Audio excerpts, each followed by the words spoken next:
Good morning, everybody. Woo! Welcome to the interview room this morning for the State versus Kohberger Family Impact Hearing. Give a couple minutes for folks to get in here. Thank you so much for trusting us this morning. Karen, you look beautiful. Thank you. Good morning, everyone. Thank you so much for being here for our live coverage of the sentencing hearing that's going on this morning. We're so grateful. We know you guys have a choice of who to listen to, and we're so grateful for our TIR family. For newcomers, maybe this is your first time joining us. Welcome. Thank you so much for being here. Gosh, Chris, today this is going to be an emotional sentencing hearing. We're going to hear from the families of the victims of the Idaho 4. We're going to hear from friends, others touched by this horrific tragedy. And get ready. This, I think a lot of people have been anticipating this for quite some time. And, we are a victim-centered program here, meaning that we cover true crime, and it's always with an eye to the victims and what the victims are going through and their families. So our thoughts and prayers go out to the victim families today, the families of Kaylee Goncalves, Madison Mogen, Xana Kernodle, and Ethan Chapin. Yeah, and Bob Gilliam just texted me and said he was just by the courthouse, and he said it's a complete zoo. Yeah, with hordes of people. You've got the public, you've got tons of media in there. And by the way, the court has allowed a pool reporter. Let me just make a mention of that. The person, I don't know exactly who it is, but they are from the local newspaper. And I believe it's a newspaper, a local media outlet. And they are in there, and they are going to be writing an article that's going to get disseminated as a pool article for use of all media and social media.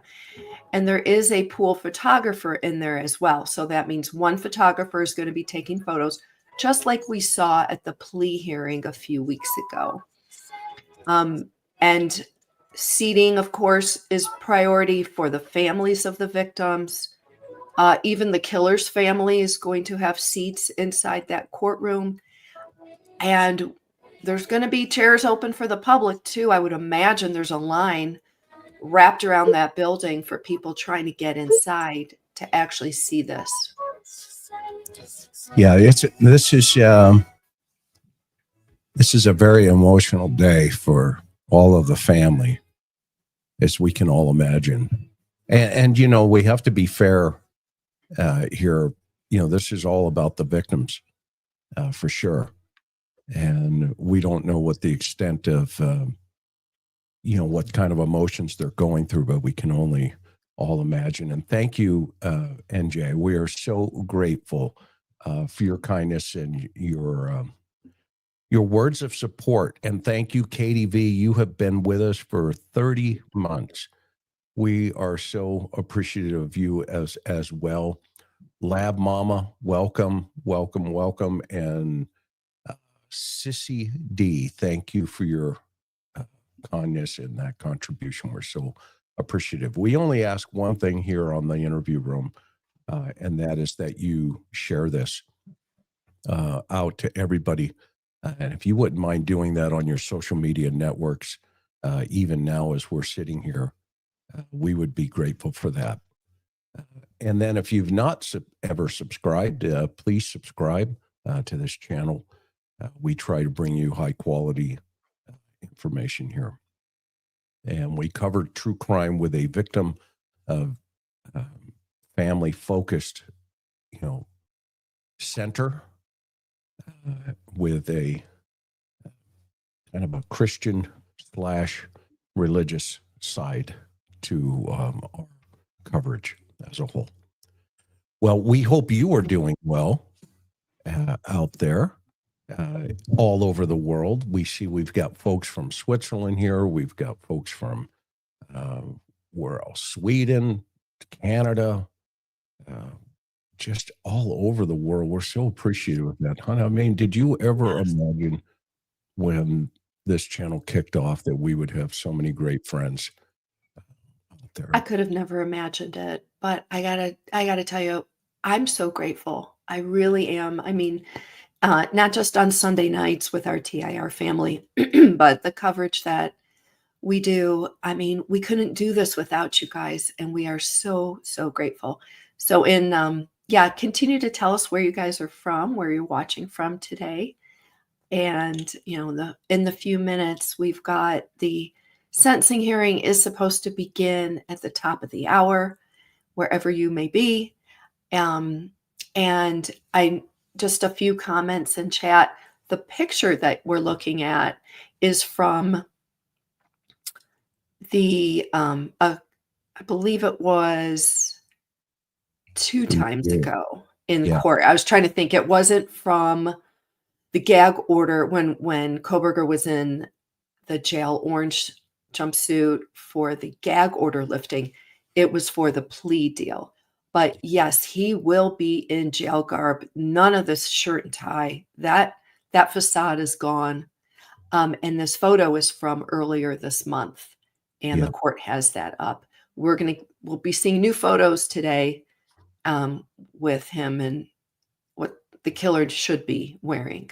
And that's jail garb.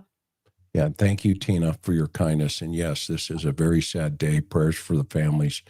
I texted the family this morning, gave him a thumbs up about 4 o'clock in the morning. And Steve responded and says he's very proud of how things are going to go today with the rest of his family and their statements. So, and then Sir River, thank you so much. And yes, as this goes on today, Karen and I are going to try to, I'm not going to comment during the hearing. We're just going to let it flow and we'll kind of watch it together. And then if there's a break or something like that, then we'll go ahead and, pick up a commentary through that. But like you, we want to make sure that we're giving you the best quality of opportunity to hear exactly what's going on. And so we don't want to interrupt that as well. We have my buddy, Bob Gilliam, if you can, he gave us a little bit ago. He was just by the courthouse. He lives there in Boise. He's a former police chief. You've seen him on our channel here. He used to also be in the Federal Protection Service there at the courthouse. So he knows all the players. And Bob has been giving us some insight. And he said that things are basically a zoo right now, inside and outside the courthouse. There were people lining up as early as yesterday. Wow. So, yeah, that would be great if Bob can give us, call in and give us updates live from outside the courtroom. We would really appreciate that. Well, if he's in the chat, just put him in the chat. Yeah. Okay. Yeah, definitely. We will do that. And then I also think it's worth mentioning that after the sentencing hearing, the Moscow Police Department is expected to give a press conference. It's not just Moscow PD, but Bill Thompson, the Latah County prosecutor, is supposed to be there. The Corporal Brett Payne, if you remember that name from the arrest affidavit, he's supposed to be there as well. So we're going to, what, Chris? He's the lead. He's the lead. That's right. He was the lead investigator for the quadruple murders. And anyway, they're supposed to be giving some kind of televised press conference after. We'll see what they actually release. Just looking ahead for a brief moment past today, the authorities in Moscow and Latah County, and even the Ada County Court, they are going to need to be figuring out what they're going to be releasing. There's a tremendous amount of media pressure already coming down on them in terms of Freedom of Information Act requests for details, things that haven't been released. But, of course, the families deserve a complete opening of the books and complete openness about details of this case that haven't come out. Questions about what happened to their loved ones need to be answered. And I feel like that's a priority. So that needs to happen. And, interesting go to your ahead. point, hon, is so Thompson files a motion of a no contact order with the defendant and the families. Here it is right here. So this just came across a couple days ago. It's dated July 17th. Mm-hmm. Yeah. So he's trying to limit any type of conversation between the family and Bryan Kohberger. That's interesting. That's really weird. Interesting. That's weird because the family wants to hear from him. Yeah, exactly. And the DA is trying to get the court to prevent him from saying anything. It looks like. Chris, in your 42 years of law enforcement, have you ever seen anything like that? No. I've never heard of that. Why is it up to why would the prosecution be getting involved in that? They're done. That makes no sense. They're done. I love you, John Kangaroo. Thank you so much from Australia. We appreciate you. I've never heard anything like that. Thank you, little Miss Sharon, as well. That's crazy. Wow. Maybe it's happened before, but it's never happened in any courtroom I've ever been involved in at all. Yeah, no, that's a little nuts. It's just weird. This case has had so many twists and turns, and it's gone to so many different directions. I've never seen half of the stuff that we're going to see. What do you think? Go ahead. And it's not over. And, I feel like the authorities are going to dribble out the remaining information. Who knows if they're going to do the right thing and sit down with the families that they absolutely need to. And I feel like they can make it better, but they sometimes make it worse by their actions.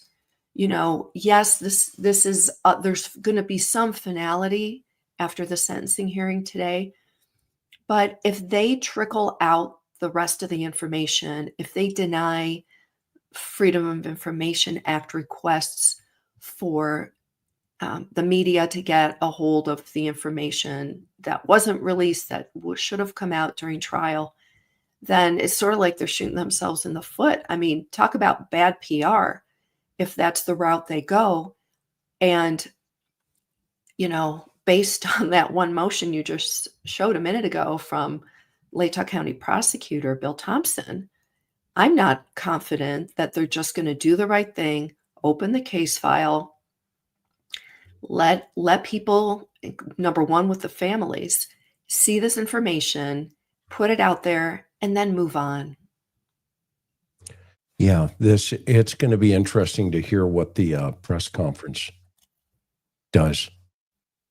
I'm going up to check on just to make sure Yeah. there's not another feed here. Let's see here. Well, the one from, I think the one you have is the right one. They typically don't start on time, maybe a few minutes late. Yeah. Yeah, it hasn't started. I'm just wanting to make sure that we've got the right feed going. All right. And I want to make sure that we give a proper shout out to all the people who are super chatting us. Thank you so much. We're so grateful for each of you. And Miss Sharon, just for thank being you. here. Just for being here. I don't want to miss anybody. Thank you, Jane. Carmel. Appreciate it. Carmel, thank you so much for your continued support. We really appreciate it. So I want to make sure we haven't missed anybody.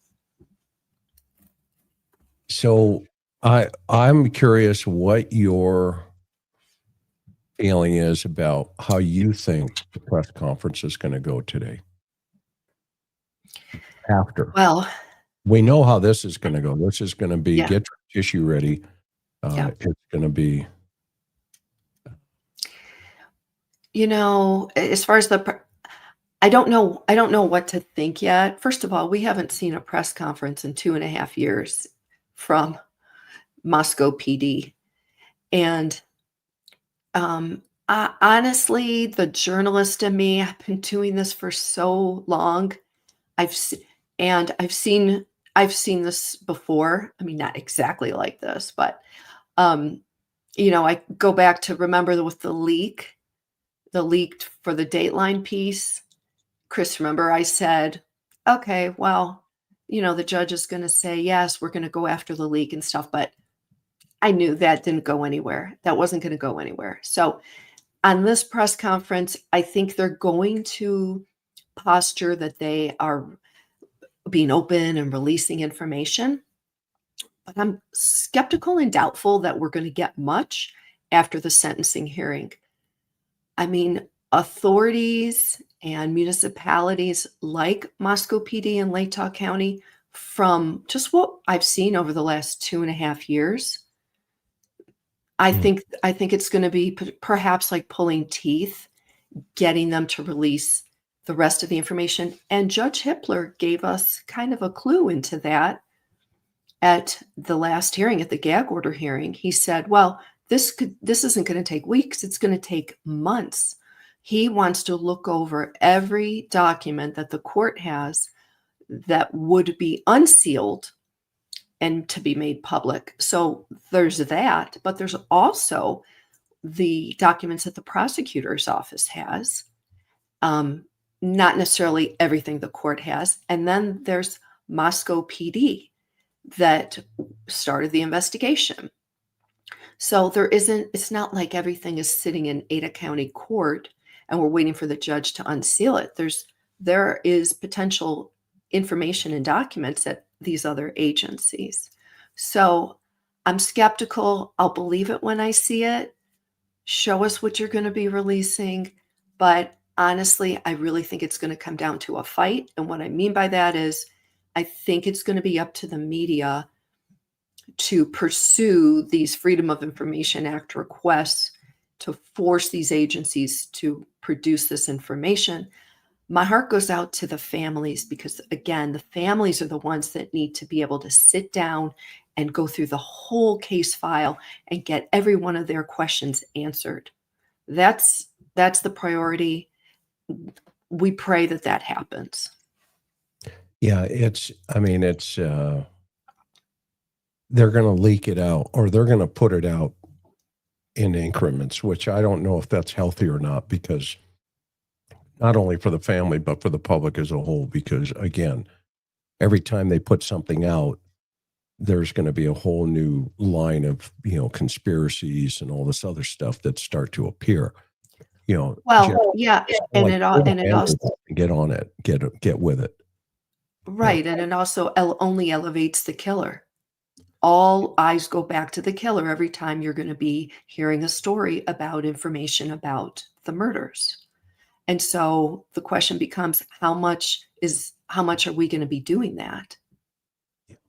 Yeah, no, it's going to be really interesting. I mean, look at the contrast between, Stefan Stearns, that case, and the laws in Florida, the Sunshine Laws, and the gag order here in this case.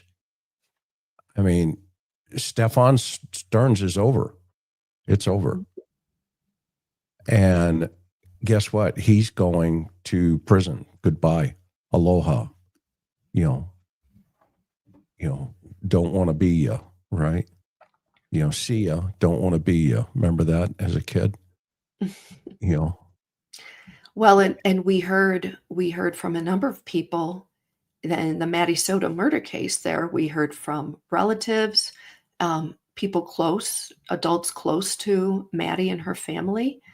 And then we heard some very striking comments from that killer, from Stearns himself. No remorse. Cool as a cucumber. Read into your own definition of what you think he is. If Green speaks, I'm going to puke. Sorry, honey, I didn't mean to interrupt you. No, that's okay. Caroline says Green shouldn't be speaking. If the university speaks, I'm telling you, it will be disgusting. They are not the victims here in any way, shape, or form. The University of Idaho is not the victim in any way, shape, or form. This is a day for the family. This court hearing is about the family. And arguably the university has made it a heck of a lot worse for the victim families with their interference with the investigation, with their insistence of tearing down the house. Now, I get it. I know that some of the victim families wanted the home torn down. The guy who writes up the first one out of the gate to write a book on the murders, in my opinion, does not have a place inside the court during a sentencing hearing. Amen. Just my opinion.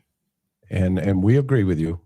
There are some family members, the sisters specifically. And Danny, thank you so much. It's great to see you as well. Karen and I are very appreciative of each and every one of you being here. Dr. Brucato is also going to join us. He's with patients this morning, but I sent him the link earlier, and he said as soon as he can break away from patients, he's going to be with us, as well as Bob later on during some of the breaks. He said he'll jump in. So we've got a great lineup potentially ahead of us. And thank you so much, Carmel. You are so kind. And what say you guys? So what's it? Let's talk about the after court presser. What do you think is gonna? How do you think that's gonna unfold? I think it's going to be a pat on the back from everybody. Oh, here we go.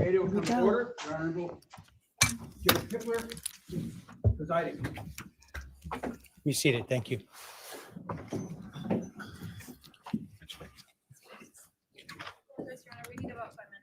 Need 5 minutes.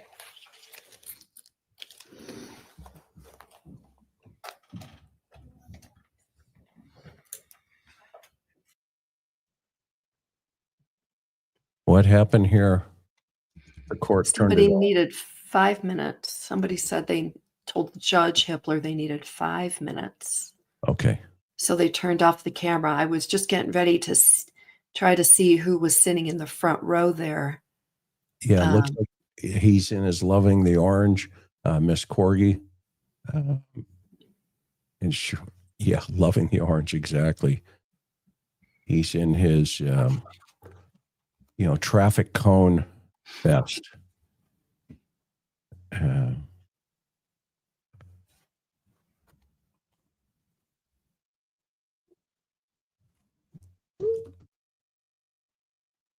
Well, thank you, Helen. We're so grateful that you're here with us.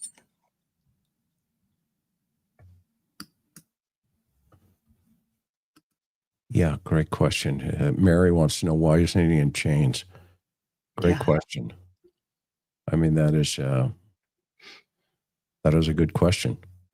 Again, we do, if you go onto the website of the prison, even though, Bryan Etten did a good piece, went into the prison, yada, yada. Okay. But if you look at just the website of the prison, they don't even call them inmates. Oh, yeah. That was outrageous. That's outrageous. Tell them what they call them. Residents.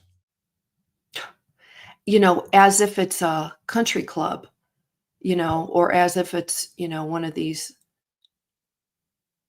country club communities where you live. It's the Residence Inn. That is insane. All right. All right. All right. This is CR 0124316665, State of Idaho versus Bryan Kohberger. Defendant is present in custody with counsel, Ms. Taylor, Ms. Massoth, Ms. Barlow. The state is represented by Mr. Thompson, Ms. Jennings, Mr. Hurwitz, Mr. Nye, and Ms. Allen. This is the time set for sentencing in this case.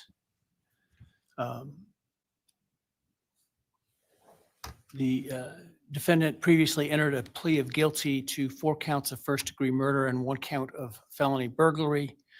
In exchange, the parties stipulated to recommend a sentence consisting of, on burglary, 10 years fixed, on each of the 4 counts of first-degree murder, life fixed. The parties waived pre-sentence investigation. To my understanding, neither party submitted a sentencing memorandum or other materials for the court. Court is familiar with the file and the evidence submitted previously by the parties as it has reviewed them throughout the case and in anticipation of trial. Is there any legal cause why sentence should not be imposed at this time? No, Your Honor.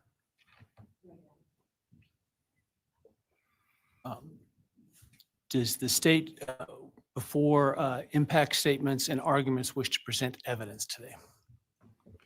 Your Honor, the state does not intend to present evidence in a documentary sense. We have provided the court through the clerk with photographs that we would like to use during the course of our sentencing argument. Sure. All right. Thank you. But no testimony other than impact statements? That's correct, Your Honor. All right. So with that, let's start with then impact statements.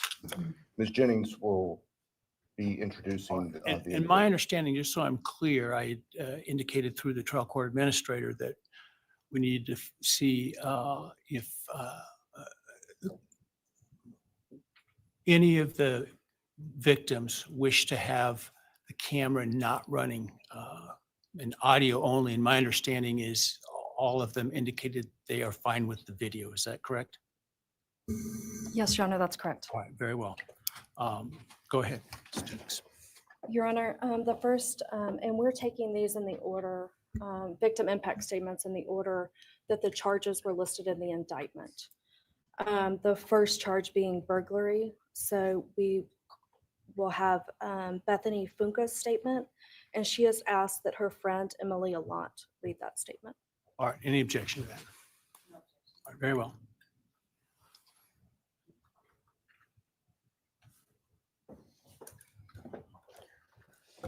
Thank you, Your Honor. I'll be speaking on behalf of Bethany, and so, yeah, here it reads. My name is Bethany Funk, and I was roommates with Maddie, Kaylee, Xana, and Ethan. I not only lost some of my best friends, but I also lost a sister. Never in a million years would I have thought that something like this would have happened to my closest friends. I thought that we were going to wake up and go upstairs, see them and tell them how they had scared us and that they were going to tease us about how we are constantly scaredy cats. and make jokes about it as we would go to Taco Bell like always. But sadly, that is not what happened and what turned out to be my worst nightmare. When I first woke up that morning, I had no idea what happened. I woke up around 7 with a terrible toothache. So I called my dad, who is a dentist, and he asked what I should do. He told me to take Advil, so I did, and I went back to sleep. I was still out of it and still didn't know what happened. If I had known, I of course would have called 911 right away. I still carry so much regret and guilt for not knowing what had happened and not calling right away, even though I understand it wouldn't have changed anything, not even if the paramedics had been right outside the door.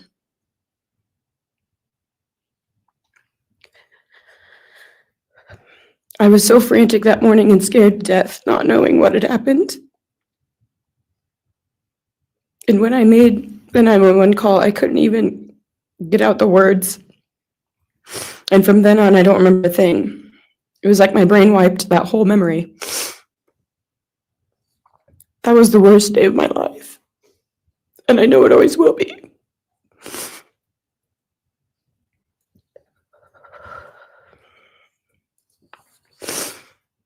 While I was still in shock, trying to process the fact that my friends were truly gone, I had been attacked by the public. I was grieving, numb, and unsure of what had happened was even real. And at the same time, I was getting flooded with death threats and hateful messages from people who did not know me at all or know the dynamic of our friendship. Social media made it so much worse, and strangers made up stories to entertain themselves. The media harassed not just me, but also my family. People showed up at our house. They called my phone, my parents' phones, other family members' phones, and we were chased while I was still trying to survive emotionally and grieve the loss of my friends. I hated and still hate that they are gone, but for some reason, I am still here and I got to live. I still think about this every day. Why me? Why did I get to live and not them? For the longest time, I could not even look at their families without feeling sick with guilt. I did not know what to say or what to do. I was terrified that my presence just made their pain worse. And I was still here when their kid, their siblings and their friends, their loved ones should have been here instead. After everything happened, I was afraid to go into my own backyard or alone in my house. I was scared that the person who did this would come for me next. I was always scared that the media would try to catch me at any moment of any day, even when I was just walking around my house. I made my parents close all the blinds during the day so no one could see me even in the slightest chance. I barely left the house, and when I did, I made sure I was never alone. I slept in my parents' room for almost a year. I made them double lock every door, set an alarm, and still check everywhere in the room just in case someone was hiding. And I still check my room every night before, and I double lock it. I have not slept through a single night since this happened. I constantly wake up in panics, terrified. Someone is breaking in, or someone is here to hurt me, or I'm about to lose someone else that I love. The fear never really leaves. For a long time, I could barely get out of bed, but one day I realized I have to live for them. They did not get the chance to keep living, but I do, and I will not take that for granted. So now every day I remind myself to live for them, and everything I do it with them in mind. I am still scared to go out in public, but I force myself to do things because I know that they would want me to keep living my life to the fullest. I am beyond blessed to still be here, and I refuse to take that for granted when they did not get a chance. Our house was not just a house, it was a home. It was where we laughed till we couldn't breathe, make meals, did crafts, binge watch reality shows, played games, and spent lazy days on the couch. It was movie nights, wine nights, morning debriefs, pranks, hot chocolate, cookies, and warmth. I would cherish those memories forever, and I will not let what happened erase how special our home was or how much those memories meant to me. Now, I would like to share some bits and pieces of who they were as people and some of the memories that we shared. One of my favorite memories was Halloween, and we all went to Sigma Chi. But instead of partying, we just sat in an apartment talking and laughing all night long. I do not think I've ever laughed that hard in my life. We did not care about the party. We were just happy to be with each other. Xana was 1 in a million. She was the life of the party.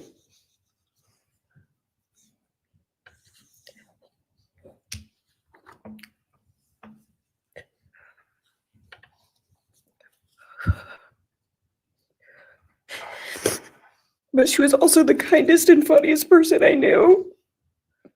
Everyone loved her because she made everyone feel so loved.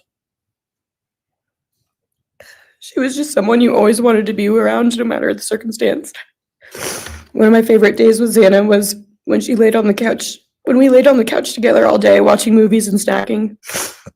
Or when she, Maddie, and I would go and get margaritas, chips, and salsa. She would also light up a room with her presence alone. Kaylee had the most beautiful, radiant smile. And she was so kind, but also one of the funniest people I've ever known. She loved playing little pranks. And she always had us laughing so hard that we could not breathe. She was so full of energy and life. I really believe that she could have ruled the world if she wanted to, and she would have been America's sweetheart. Ethan was the sweetest, most genuine guy. He was always smiling and always making other people smile too.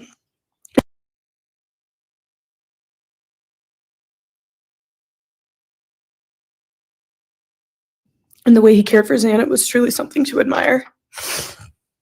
And really was proof that storybook love and true romances really do exist. It was not only obvious to me, but everyone that was around Ethan and Xana that they were absolute soulmates.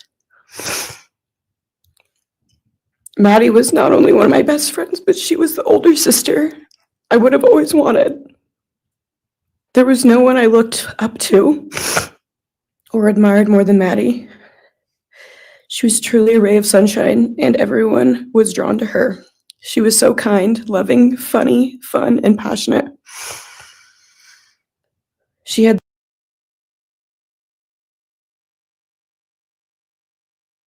everyone.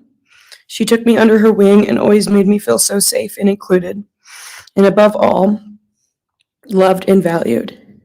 She never failed to make me laugh or put a smile on my face. Still to this day, I am beyond grateful that she chose me to be her sorority little, and I thank God every day that I not only got to know her, but had her as one of my best friends. Honestly, I cannot pinpoint one favorite memory with Maddie because I have so many, and this would be a very long read if I did.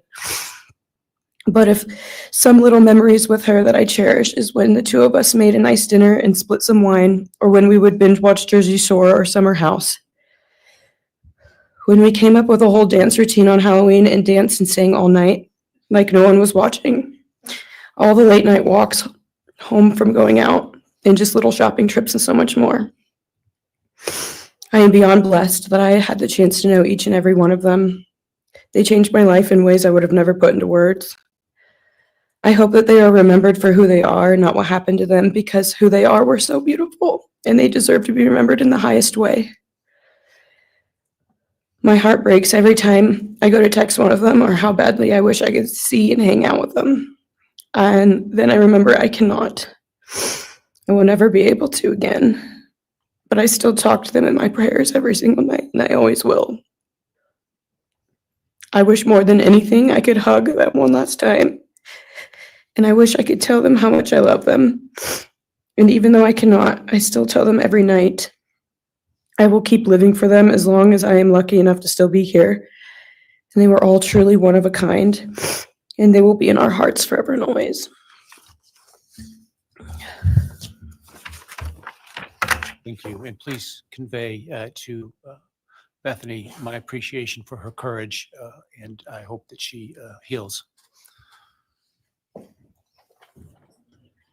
Next is Dylan Mortensen. We're asking for some accommodations for Ms. Mortensen and that she be allowed to sit in my seat. Sure.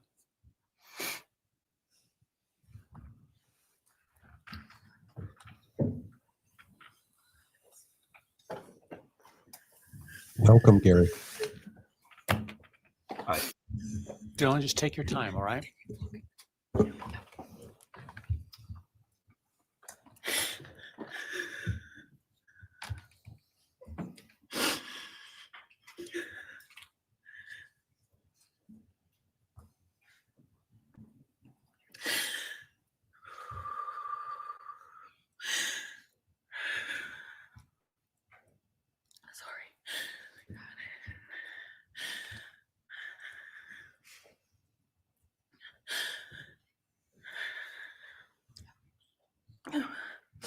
Thank you, Your Honor.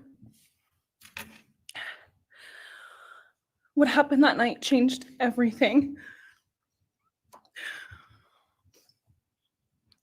Because of him, 4 beautiful, genuine, compassionate people were taken from this world for no reason.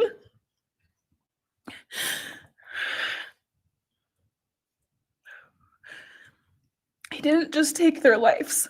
He took the light they carried it into every room. He took away how they made everyone feel safe, loved, and full of joy. He took away the ability for me to tell them that I love them and that I'm so proud of them. He took away who they were becoming and the futures they were going to have. He took away birthdays, graduations, celebrations, and all the memories that we were supposed to make. All of it is gone. And all the people who loved them are just left to carry that weight forever. He didn't just take them from the world. He took them from me, my friends, my people who felt like my home, the people I looked up to and adored more than anyone. He took away my ability to trust the world around me. What he did shattered me in places I didn't know could break. I was barely 19 when he did this. We had just celebrated my birthday at the end of September. I should have been figuring out who I was. I should have been having the college experience and starting to establish my future. Instead, I was forced to learn how to survive the unimaginable. I couldn't be alone. I had to sleep in my mom's bed because I was too terrified to close my eyes. Terrified that if I blinked, someone might be there. I made escape plans everywhere I went. If something happens, how do I get out? What can I use to defend myself? Who can help? And then there are the panic attacks. The kind that slam into me like a tsunami out of nowhere. I can't breathe. I can't think. I can't stop shaking.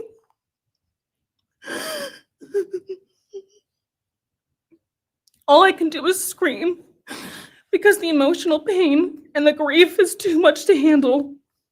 My chest feels like it's caving in. Sometimes I drop to the floor with my heart racing, convinced something is very wrong. It's far beyond anxiety. It's my body reliving everything over and over again. My nervous system never got the message that it is over, and it won't let me forget what he did to them. People call me strong. They say I'm a survivor, but they don't see what my new reality looks like.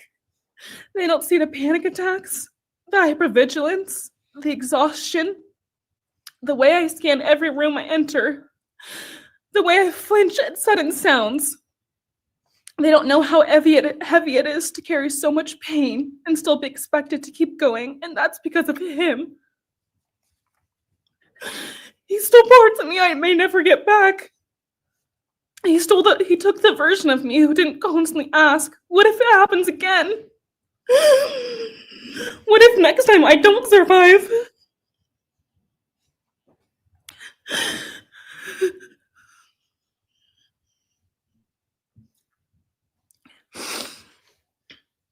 He may have shattered parts of me, but I'm still putting myself back together. Piece by piece, I'm learning how to live in this new version of life. It is not easy. It hurts, but I'm still trying. Still trying, and I'm not trying just for me. I'm trying for them, my friends. About a year ago, I had a dream about them. I got to say goodbye. I told them I won't be able to see you again, so I need to tell you goodbye. They all kept asking why, and all I could say was, I can't tell you, but I have to. When I woke up, I felt shattered and heartbroken. but also strangely grateful. Like maybe in some way that dream gave us the goodbye we never got. Still, no dream can replace them, and no goodbye will ever feel finished. He is a hollow vessel, something less than human. A body without empathy, without remorse. He chose destruction. He chose evil. He feels nothing. He tried to take everything from me. My friends, my safety, my identity, my future. He took their lives, but I will continue trying to be like them, to make them proud. Living is how I honor them. Speaking today is to help me find some sort of justice for them. And I will never let him take that from me. He may have taken so much from me, but he will never get to take my voice. He will never take the memories I had with them.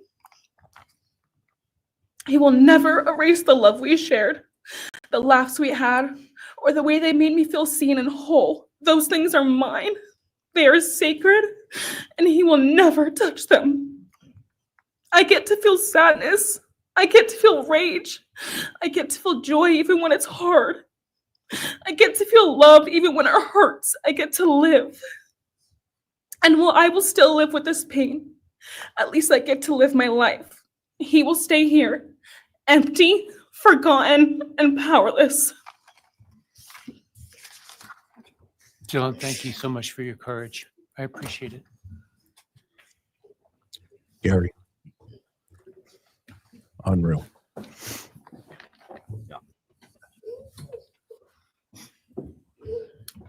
Karen, unreal. Next, we have members from the Madison Mogen family.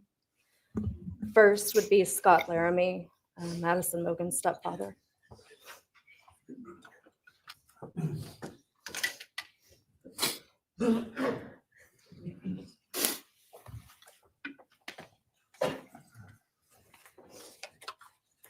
Standing by him is Karen Laramie, Madison's mother. Thank you, Your Honor. My name is Scott Laramie. I'm Maddie Mogen's stepfather and the husband of Maddie's mother, Karen Laramie. I will read this victim impact statement on behalf of Karen and myself. Maddie was our gift of life, our purpose, and our hope. Maddie quickly became Karen's joy, identity, and purpose in life. I joined Maddie's life when she was 2.5 years old. Experience transformed me into a life of joy, love, and family. Maddie was bright, beautiful, kind, empathic. She listened carefully to others and was observant, seeing and caring about the hearts and the minds of all she encountered. She loved music and music festivals. She had a wonderful sense of humor. She excelled in school. She was an easy child to raise, almost never requiring discipline, and almost always giving us parental joy. One time Karen remembers disciplining Maddie as a little girl. Maddie responded, "You broke my heart," which of course melted ours. She had a keen wit, even at that young age. As she transitioned into teenage years, she prioritized us and extended family over many of the distractions that capture teenagers. She showered us with her presence and love at family events, barbecues, picnics, birthdays, holidays, and others. She spent countless hours with her papa, her Uncle David, Aunt Nadine, and her other close family and friends.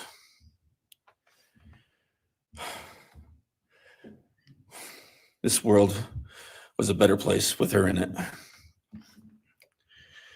As she reached adulthood, Maddie applied her studies to be a marketing professional entering into an internship at Payne West, and started planning her professional future.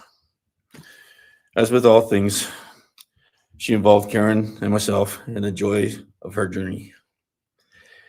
As she transitioned into womanhood, Karen and I continued to be astounded at this wonderful and accomplished person we had created. All parents dream of their children accomplishing more than them. We realized this dream. All we had not become, she was becoming. Karen and I are ordinary people, but we lived extraordinary lives because we had Maddie. Maddie was taken senselessly and brutally in a sudden act of evil. She was taken along with the young, promising, and bright lives of Kaylee, Xana, and Ethan. First, we felt disbelief. Next, we felt disorientation. Then we felt grief overcome us. Our grief is compounded even more for the Goncalves, Kernodle, and Chapin families. We speak of hope and healing, and we do have hope and some healing. But the vast emotional wound will never fully heal. Since Maddie's loss, there's emptiness in our hearts, home, and family, an endless void. After losing her mother in a car crash, Karen took years to grieve and recover. The feeling that her life with Maddie and A was perfect helped her to start to heal. Now, this is no longer perfect. After Maddie's loss, Karen felt like she was spinning out, emotionally collapsing into anxiety and depression. She sometimes asks, how am I supposed to go on when I've lost my favorite person in the world? I felt the same, and we continue to struggle. The loss of Maddie has impacted so many beyond our family. Her second family is her sorority sisters who grieve alongside us. She has so many close friends who suffer from her loss. We will continue to be, her loss will continue to be felt by the Vandal community, including Vandal Solutions on campus, where she volunteered her time for others.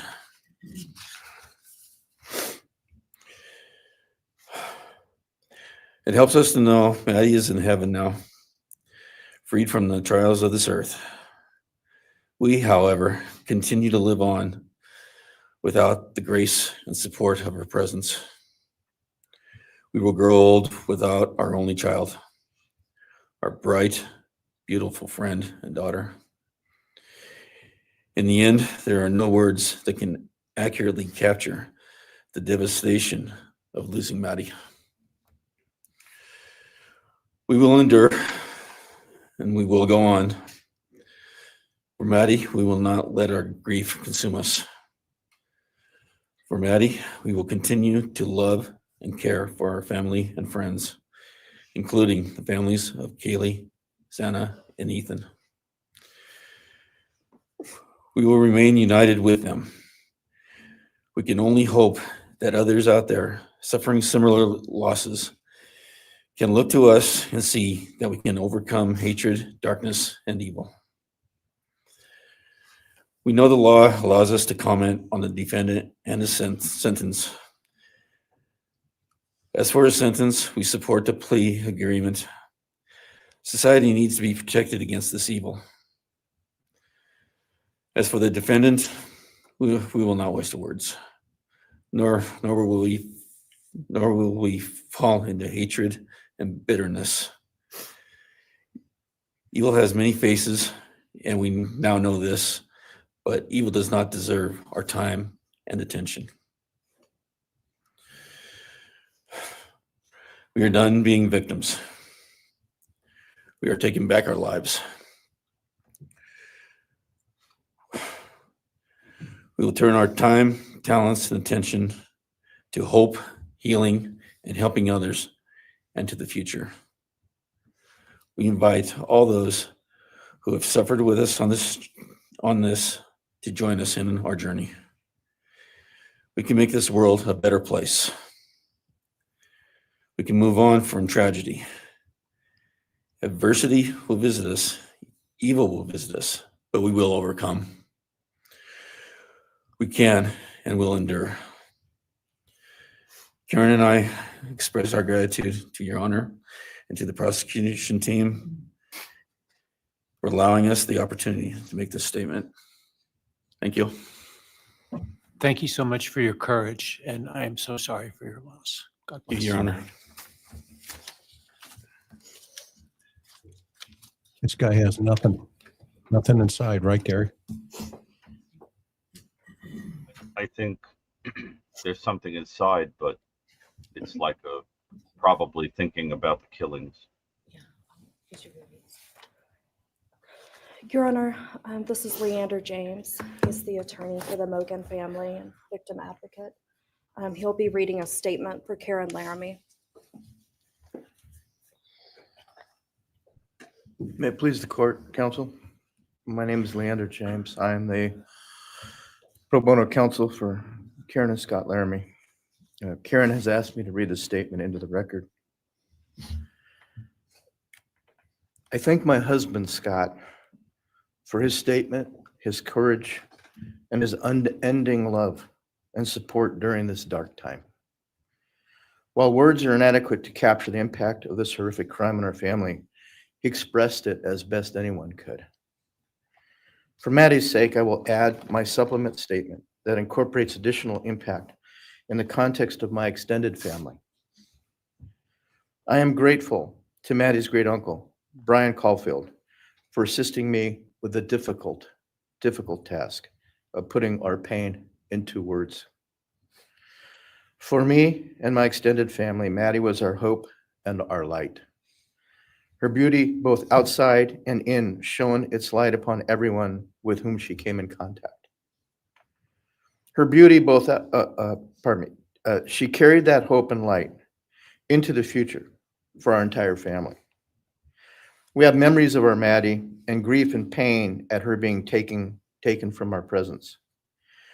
Any one of us would have given our own light to have been outshone by hers. We now look to our Creator to know that her light continues where we look to see her in His presence.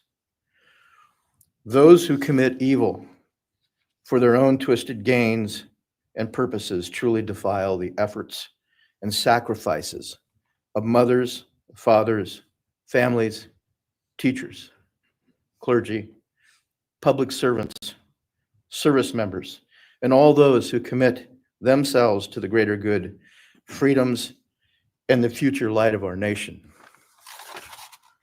Condemnation falls heavily upon those who squandered the lives of our future hopes and dreams. Some may offer forgiveness for what the defendant has done. However, we cannot at this time, or perhaps ever, nor will we ask for mercy for what he has done. His acts are too heinous. The agony and grief he has caused, too great. But we will waste no further words or thoughts on him. For Maddie's sake, we will move on. We will do our best to carry Maddie's light into this world and make it a better place. I thank the court and the prosecution for allowing me the opportunity to make my statement. And I thank all those who have and will support my family and the families of Kaylee, Xana, and Ethan. Thank you. Thank you. Thank you, Mrs. Laramie. Appreciate it.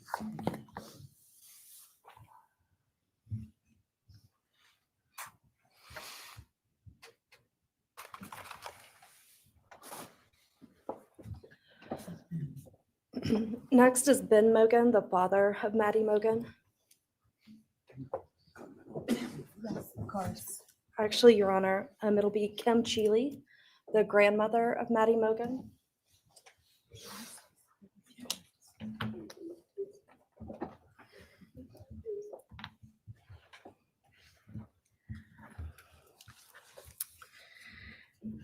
My name is Kim Cheeley. I was Maddie Mogen's paternal grandmother, as Ben Mogen, her father, is my son.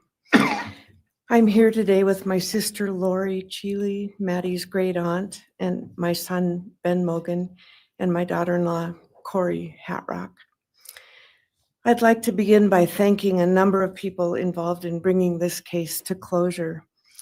In my daughter's words, the plea deal the prosecution team reached this month is one that punishes the perpetrator of this horrendous crime, protects the public from further harm, and allows all of us who knew and loved these kids the time to grieve without the anxiety of the long and gruesome trial, the years of appeals, and potential for mistrials along the way. My family and I are so grateful to Bill Thompson and his prosecution team for their dedication and painstaking work that forced the perpetrator to admit his guilt. We want to thank the Idaho State Police, the Moscow Police Department, the FBI, and Judge Hippler. We'd also like to thank the University of Idaho officials who have treated the families of the victims with such dignity and kindness, and who have honored the 4 victims beautifully. Maddie was my first grandchild, so when she was born, all her grandparents had the distinct pleasure of deciding what we'd like to be called. I chose Nana, pretty original. But when Maddie was about 1.5 years old, her papa, Ben's dad, and I were planning to visit the new little family in Oregon. Maddie didn't have an extensive vocabulary at the time, but for some unknown reason, she called bananas ba-deedle-deedles. When Karen and Ben told her Nana was coming to visit, she figured, I say deedle-deedle for that word. So I became deedle-deedle, shortened to Deedle when she was about 6 or 7, and I was Deedle all her life. I don't think her stepdad, Scotty, ever knew my given name was Kim. Maddie's and my birthdays were 1 day apart, and a couple years before she was killed, she gave me this necklace with Deedle and Maddie engraved on it, and I added an angel wing, and it's one of my treasured possessions. I also got an angel wing tattoo, never thought I'd see the day, but along with many members of our family, replicating the one that Maddie and her sorority sisters had. I wanted mine where I could see and touch it often. From preschool through grade school, I stopped teaching piano lessons early on Wednesdays and picked Maddie up for bubble baths, brownies, and books. It was our special time together. And she went home those nights in her jammies with a pan of warm brownies for her family. Although Karen and Scotty raised Maddie and did such a lovely job of parenting, we Mogens were lucky to have her for holidays and many other family gatherings. We'll always have our treasured memories of Maddie growing up in our big extended cooperative family. And I thank Karen and Scotty Laramie for being so generous and open and sharing Maddie with her Mogen side of the family. When the 4 kids were murdered, the foundation fell out of our world. Initially, the fear was truly debilitating. The first 6 weeks were excruciating. Despite the vigils, memorials, candlelight gatherings of students, friends, family, community members.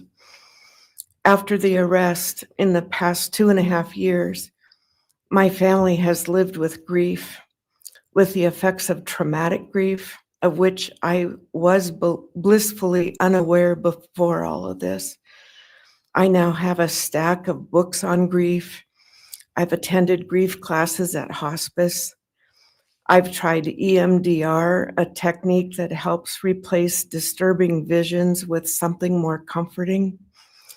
My son, Ben, his two sisters, Maddie's aunts, and I have all experienced depression and anxiety and sleep disturbance, requiring medical intervention at times. We've all sought counseling off and on. The struggle with media attention was extremely difficult, especially for Ben. No one should live through the violent murder of one's child. Some days it's beyond me how the parents of these kids are still upright. I'm thankful for the strong families and communities that are supporting the survivors. At the time, I could think of only two blessings surrounding the horrific murders. One was that Ben was living with my partner Tom and me at the time, and that we could support each other emotionally through it all. Sadly, Tom died a year ago of a rare brain cancer, and he won't be here to see justice served. He was our family's rock, and we all miss him every day. A second blessing is that my mother died of COVID several months before the kids were killed, and she didn't have to live through the horror. It was difficult to identify blessings. So we've all lost our dear child and a future with her. I ache for the loss of the dreams that she and her true love, Jake, held. And my heart goes out to Karen and Scotty and your side of Maddie's family. You've had more than your share of loss. My heart aches for the kids' roommates and the families of the other victims, and also the family of the perpetrator.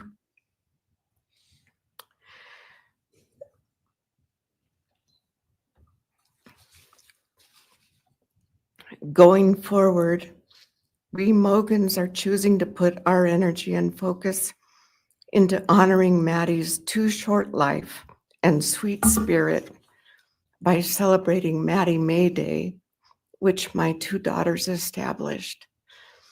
On May 25th each year, Maddie's birthday, we encourage folks to do random acts of kindness in Maddie's name.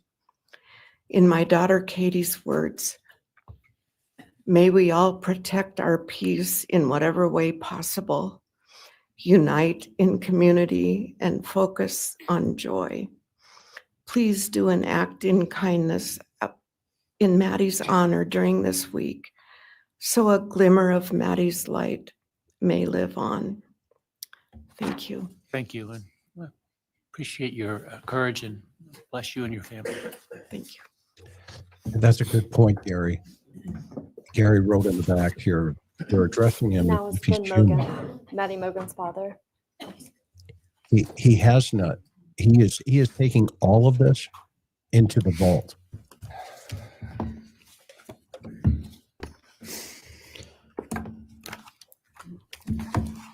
I'm Benjamin Mogen. I'm Maddie's dad. And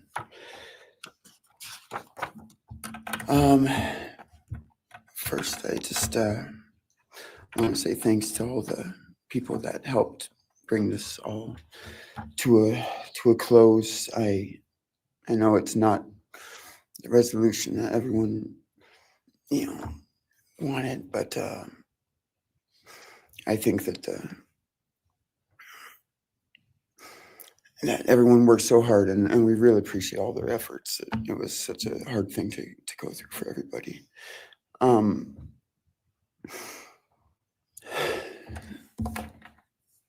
Maddie was my only child that I ever had. She's the only great thing I ever really did, and the only thing I was really ever proud of. And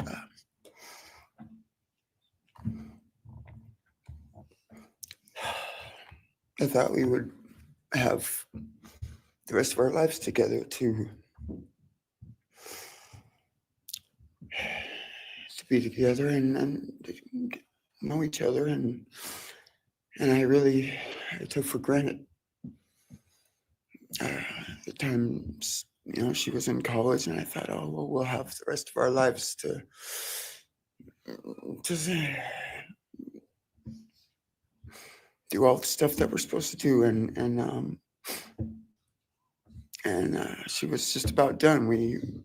She actually earned all of her credits for her college degree, and Karen and Scotty and I got to go and get her diploma that she actually earned, and she served every bit of that. And but I thought that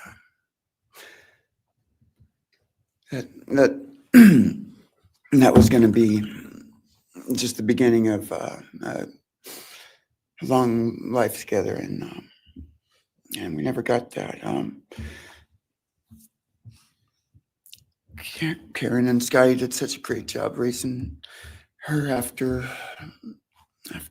Karen and I split up, and I'm so thankful for Scotty and the role that he played in her life when I wasn't able to. But we got to spend a lot of great times together, Maddie and I. She was my favorite person to go to a concert with. We got to see some fun shows together, and I told her, if there's ever a show that you want to go to, let me know, and I'll get you tickets for you and your friend, or if we want to go together, we'll make it happen. And my favorite memory with her was when the Mac Miller show sold out here in Spokane, and everyone wanted tickets, no one could get them, and on the last day before the show, they did a radio thing, and I got 4 meet and greet tickets for Maddie and her friends, and me to go and see the show. And that was her favorite artist at the time, was Mac Miller, and he's gone now too. And my little cousin Zach drove us all there that night, and he's gone too, tragically. And anyway, the last thing that she ever wrote to me was this Father's Day card, and I'm so glad I still have it. I'm just going to read what she said. It says, "Happy Father's Day. I hope you have the best day. I can't wait till we can hang out again soon. I'll be in Coeur d'Alene 624 to 74. Hopefully we can find a time then. I loved your birthday card that you sent me, by the way. Maybe we can see a concert sometime soon. I'd love to see the gorge when it's not so smoky out. I hope you're doing well. I'm proud of how far you've come. Thank you for always encouraging me to do my best. Love you lots and lots. Love, Maddie May." She did encourage me to not just to do my best, but to live on. I went through a lot of issues with addiction and with substance abuse, and when I wasn't wanting to live anymore, she was what would keep me from just not caring anymore, and knowing that she was out there and that she was just such a beautiful person kept me alive a lot of rough moments. And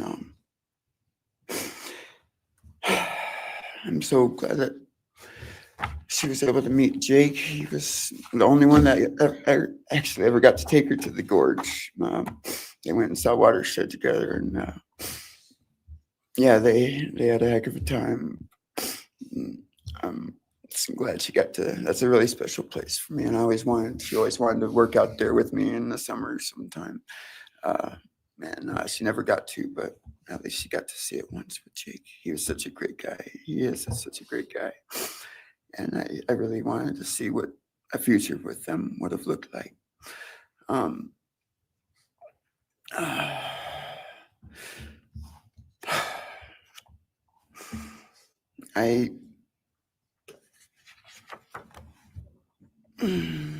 I'll never, I'll never be able to replace her. I wrote a bunch of stuff. I just don't know what to say right now. I just miss her so much, and I just love her more than anything. And it shouldn't have happened. And a death sentence is one thing. You know when it's going to happen, and it's going to be all gentle and stuff. But life without parole, with a building full of people that all just want you to not be around anymore, and winking at every morning, not knowing if that's the day they're going to pull your card. I mean, it's not a very nice sentence either. So, I don't know. I just love you, Maddie, and I wish you were still here. Thank you so much.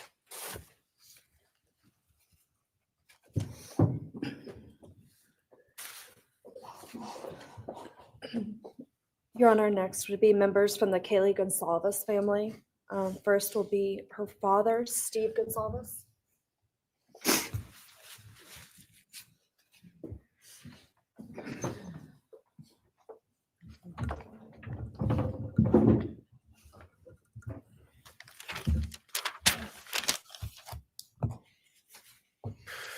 Today, we are here to finish what you started.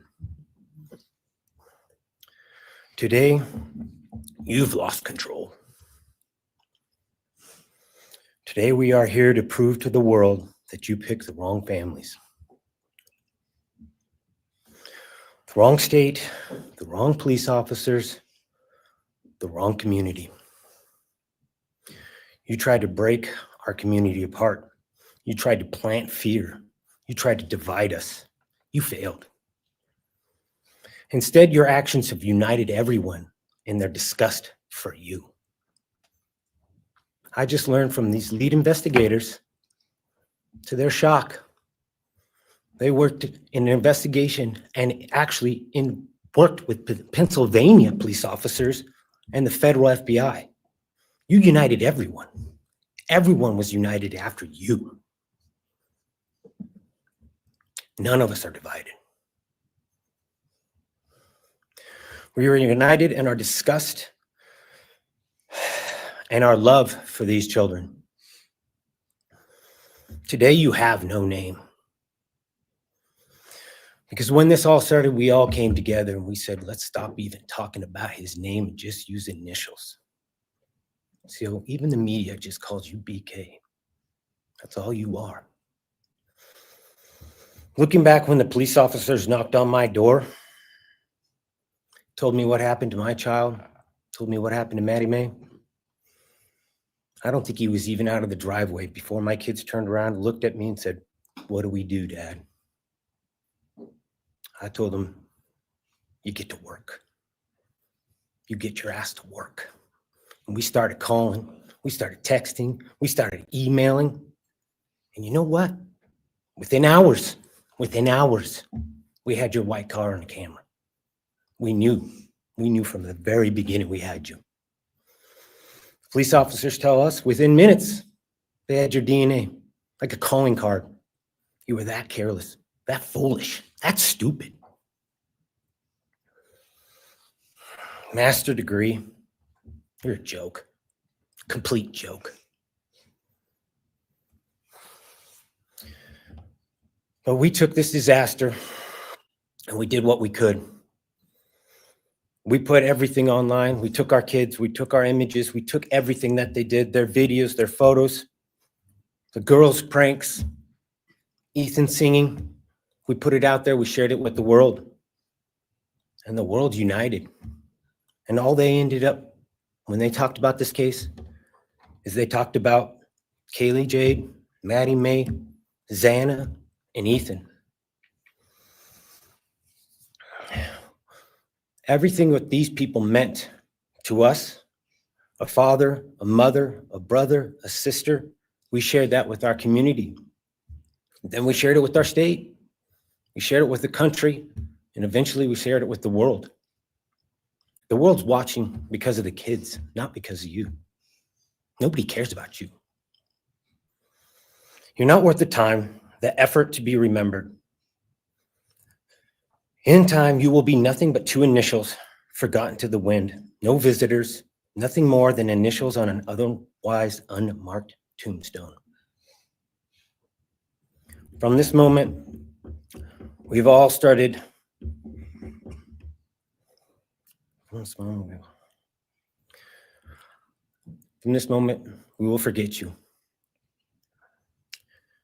We want to all leave in closing. One last thing. You picked the wrong family, and we're laughing at you on your trip to the pen. That will be today or tomorrow. I'll close with, God bless all the men and women that worked on this case and all the hard work that you guys did. You guys allowed us to grieve and allowed us to get through this. The amount of work that you guys put together and the way that you guys put it together was beautiful. There was hard times to be expected, but thank you all. God bless. Thank you.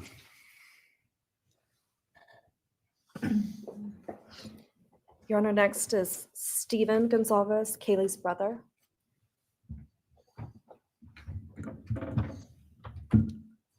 Stephen's actually gonna pass. I'm gonna go. Okay. Olivia Goncalves, Kaylee's sister. Hello, I'd like to start by thanking the court for allowing me the time and opportunity to speak today. My name is Olivia, and I'm the big sister of Kaylee Goncalves, and I was blessed to love Madison Mogen as a sister too. I'm not here today to speak in grief. I'm here to speak in truth. Because the truth is, my sister Kaylee and her best friend Maddie were not yours to take. They were not yours to study, to stalk, or to silence. They were 2 pieces of a whole, the perfect yin and yang. They are everything that you could never be. Loved, accepted, vibrant, accomplished, brave, and powerful. Because the truth about Kaylee and Maddie is they would have been kind to you. If you had approached them in their everyday lives, they would have given you directions, thanked you for the compliment, or awkwardly giggled to make your own words less uncomfortable for you. In a world that rejected you, they would have shown mercy. Because the truth is, I'm angry.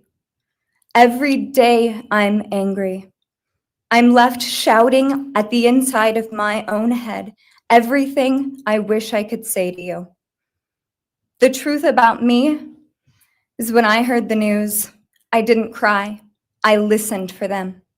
I promised them I would, that I would fight for them, that I would show up no matter what it cost me. I swore I'd never let them feel alone. Because you see, I've always been their heavyweight. I've always been the one to fight the battles they didn't feel ready to fight themselves. All it ever took was a call, and they knew I would handle it for them, no matter the time, no matter the cost.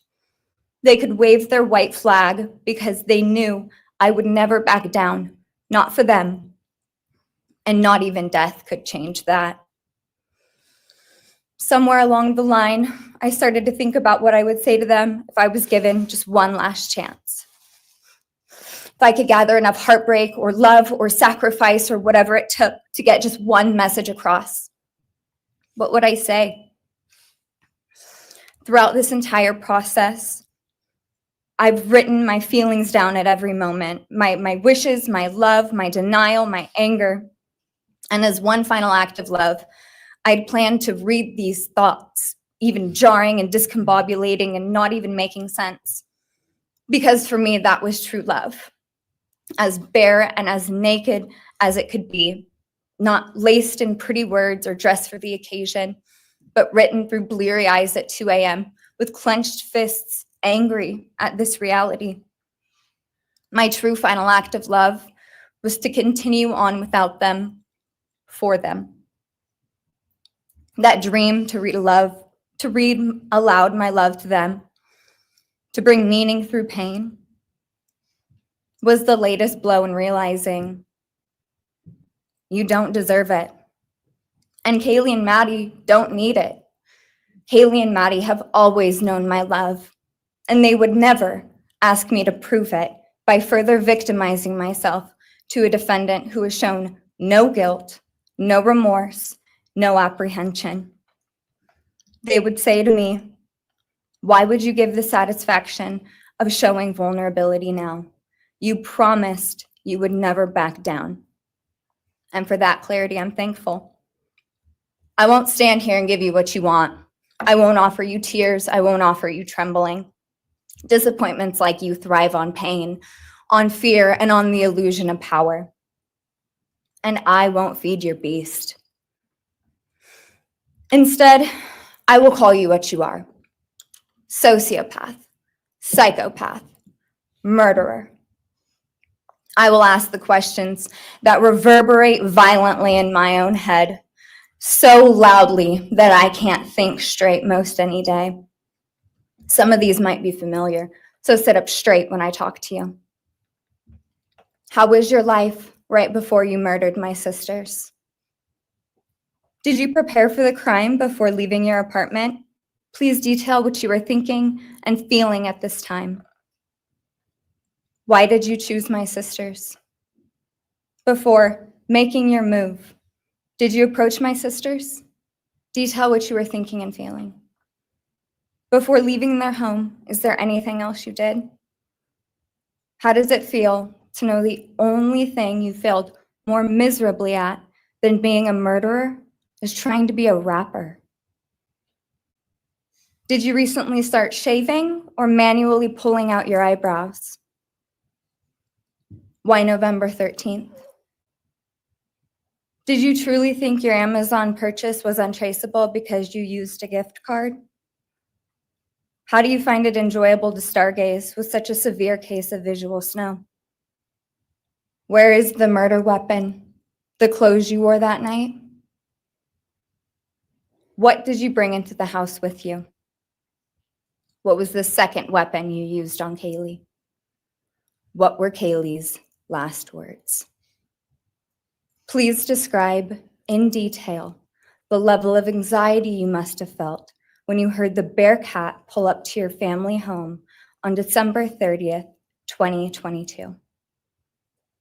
Which do you regret more?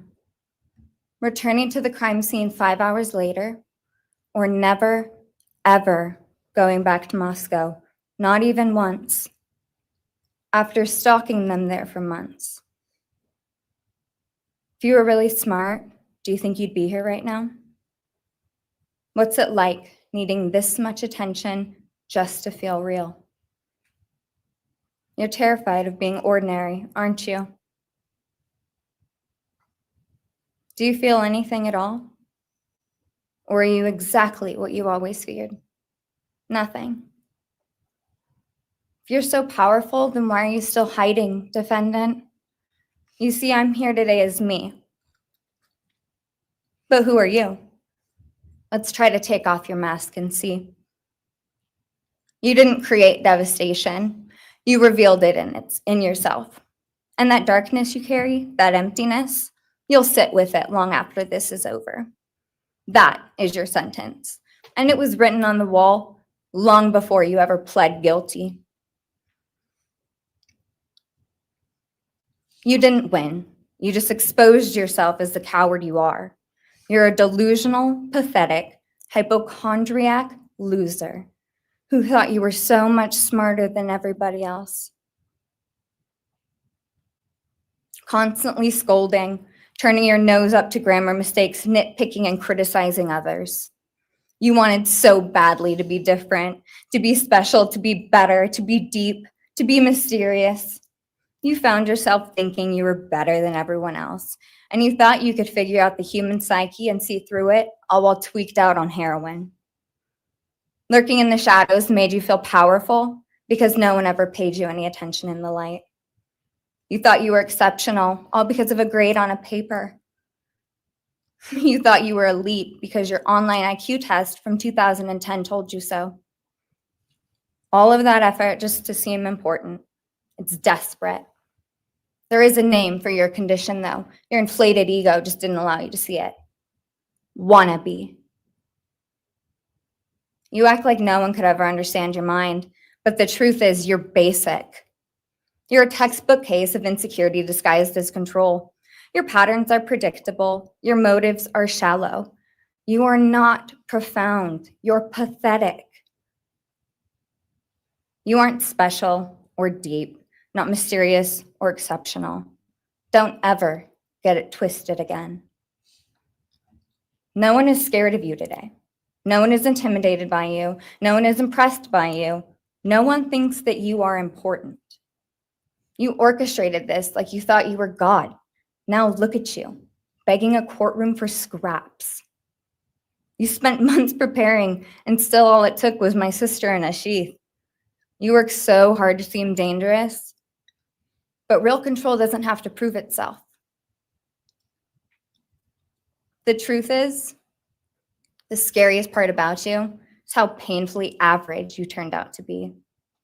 The truth is, you're as dumb as they come.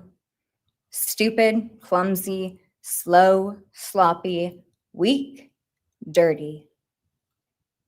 Let me be very clear. Don't ever try to convince yourself you mattered just because someone finally said your name out loud. I see through you. You want the truth? Here's the one you'll hate the most. If you hadn't attacked them in their sleep, in the middle of the night, like a pedophile, Kaylee would have kicked your fucking ass. Thank you. Thank you.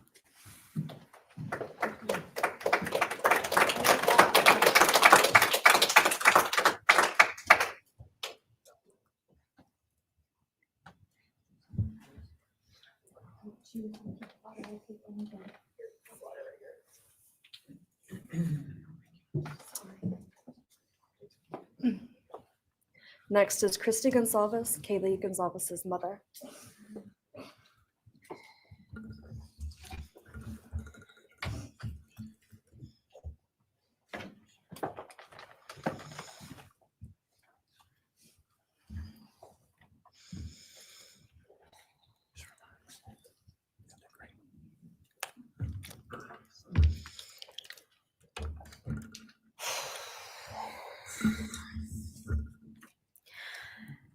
Thank you, Your Honor. I never imagined having to speak to someone so devoid of humanity. For a long time, I didn't think I'd find the words low enough to meet you where you are. But now I realize this isn't about you. It's about what you've done to me, and I need you to hear it. When you murdered my daughter, Kaylee Jade Goncalves, you didn't just take her life, you shattered others. You attacked what you could never be, and in doing so, you left a trail of devastation far beyond that house. You stole my peace. You've altered my every waking moment, every sleepless night, the way I view the world, people, safety, trust. It's all been changed by your cruelty. I no longer recognize parts of myself. Joy is harder to find. Laughter feels foreign. The world moves forward, but I'm suspended in a place of sorrow and rage. You've taken from me something that can never be restored. The grief sits with me every day, some days quietly, and other days so loud it drowns out everything else. The emotional toll you've inflicted on me is immeasurable. I live with a constant ache, with birthdays that are now memorials, with holidays that feel hollow, with empty chairs that scream louder than words ever could. I am forever changed. But for you, as a person working on a PhD in criminal justice, you really didn't think this one through. You're not that good. In fact, you're not that good at anything. You couldn't secure a job. You couldn't get along with others. You couldn't even get a female to look in your direction. All because you are pathetic. Now you're a joke in this courtroom. I wish I could crown you with a jester hat to complete your orange jumpsuit clown look. A dead killer doesn't kill again, So while I'm disappointed the firing squad won't get to take their shots at you, I'm confident that the men in prison will have their way with you in more ways than one. You will finally get what you wanted, physical touch. Just probably not how you were expecting it. See, you haven't beat the system. You've simply entered a new one, where the rules are cruel and the consequences will never end.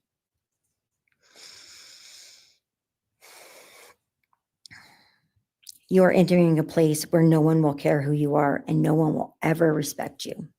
You will be forgotten, discarded, used, and erased. You will always be remembered as a loser, an absolute failure. And when those prison doors slam shut behind you, I hope that sound echoes in your heart for the rest of your meaningless days. I hope it reminds you of what we all already know. You're nothing. May you continue to live your life in misery. You are officially the property of the state of Idaho, where your fellow inmates are anxiously awaiting your arrival. But it's okay, because they're there to help you. Hell will be waiting. Quick message from our youngest daughter. Aubrey wanted to say, you may have received A's in high school and college, but you're going to be getting big D's in prison. Thank you.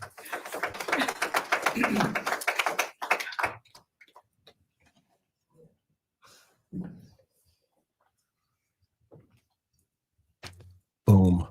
Do we have more from the Gonzalez family, or are you? Yes, next would be Shannon Gray, the Gonzalez family attorney. He'll be reading statements from Kaylee Goncalves' grandmothers. Morning, Your Honor. Shannon Gray, the attorney for the Goncalves family. I actually have 3 statements, one from her aunt and 2 from her grandparents. This is from her aunt, Tammy Butts. You, in the cloak of darkness, made a decision to turn our whole family's world upside down forever. You, in the cloak of darkness, took our Kaylee J. Goncalves away from us all without hesitation. Never have you shown any remorse or regret. We just get creepy, non-expressive stares as you have your team of women defend you. Kaylee was a strong, kind, fun-loving, caring person, and she will greatly be missed by all her family and friends for the rest of our lives. She had goals in life that you took from her and us. We lose on watching her enjoying her life, working hard and building the future she wanted. She was ready to start that after college life. You, in the cloak of darkness, took it all away. You left us without her future wedding, her future children that she would have added to our family. No more talking to her on the phone, going for a coffee, celebrating holidays. It's all gone. You, in the cloak of darkness, gave each and every one of Kaylee's family members their own lifetime sentence.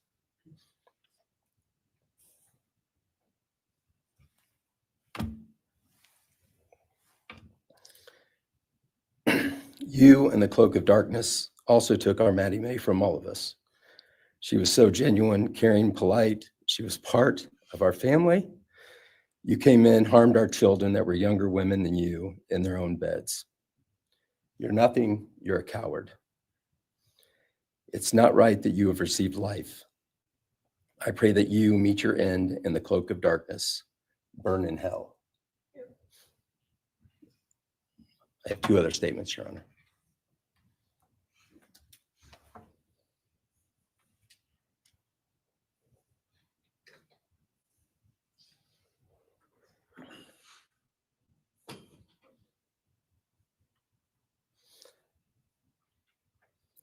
This is Linda Lucan's statement. This is Kaylee's grandmother.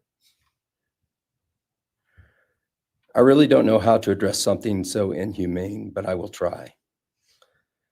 Nothing in the past 2.5 years has made any sense. All I get is you cowardly went into a home at night, filled with what I'm sure you thought was all sleeping girls, and went on a vicious killing spree for no other reason but to appease your demonic urges. You took my granddaughter Kaylee from us, plus 3 other beautiful lives. You took my granddaughter Kaylee, beautiful, sweet-souled, doll-faced Kaylee, who was getting ready to start her amazing life, who had such a bright future, who was loved by so many, who you were so envious of. She had a life you could never have. You are so beyond human. You're definitely a demon from hell. I truly wish your punishment would be the same death you inflicted on our kids. But I think you will meet some new friends in prison who will be there just to help you. Thumbs up.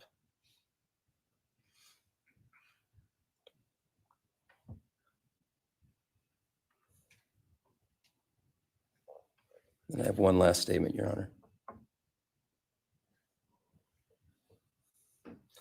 This is from Cheryl Goncalves, Kaylee's other grandmother. John 1:5 says, light shines in the darkness, and the darkness overcomes it not. Somewhere in your life, some jealousy, envy, ego, something went dark. It pushed out all light until you became dark and evil. And when you saw my granddaughter and her friends, their light, because they have such a light, you couldn't stand it. Because the darkness in you could not stand the light in them. And so you decided to destroy it. Cowardly, you walked into their rooms in the dark and took their lives, hoping to get rid of your darkness. But you didn't. You failed. Because you know what was once a light shown only to their friends, families, and loved ones is now all over the world. Everyone sees it. Their smile, their beauty, their plans, everything they were and had.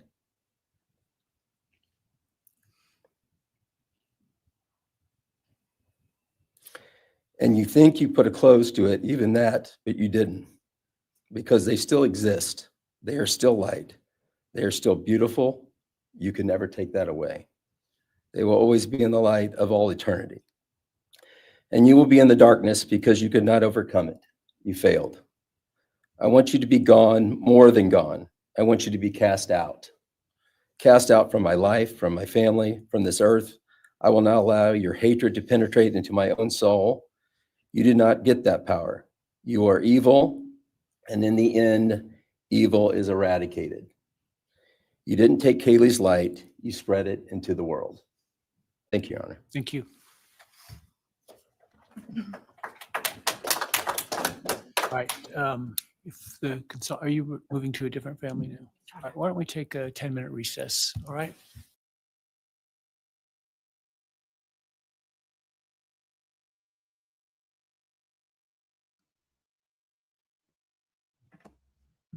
Wow, Chris, Gary.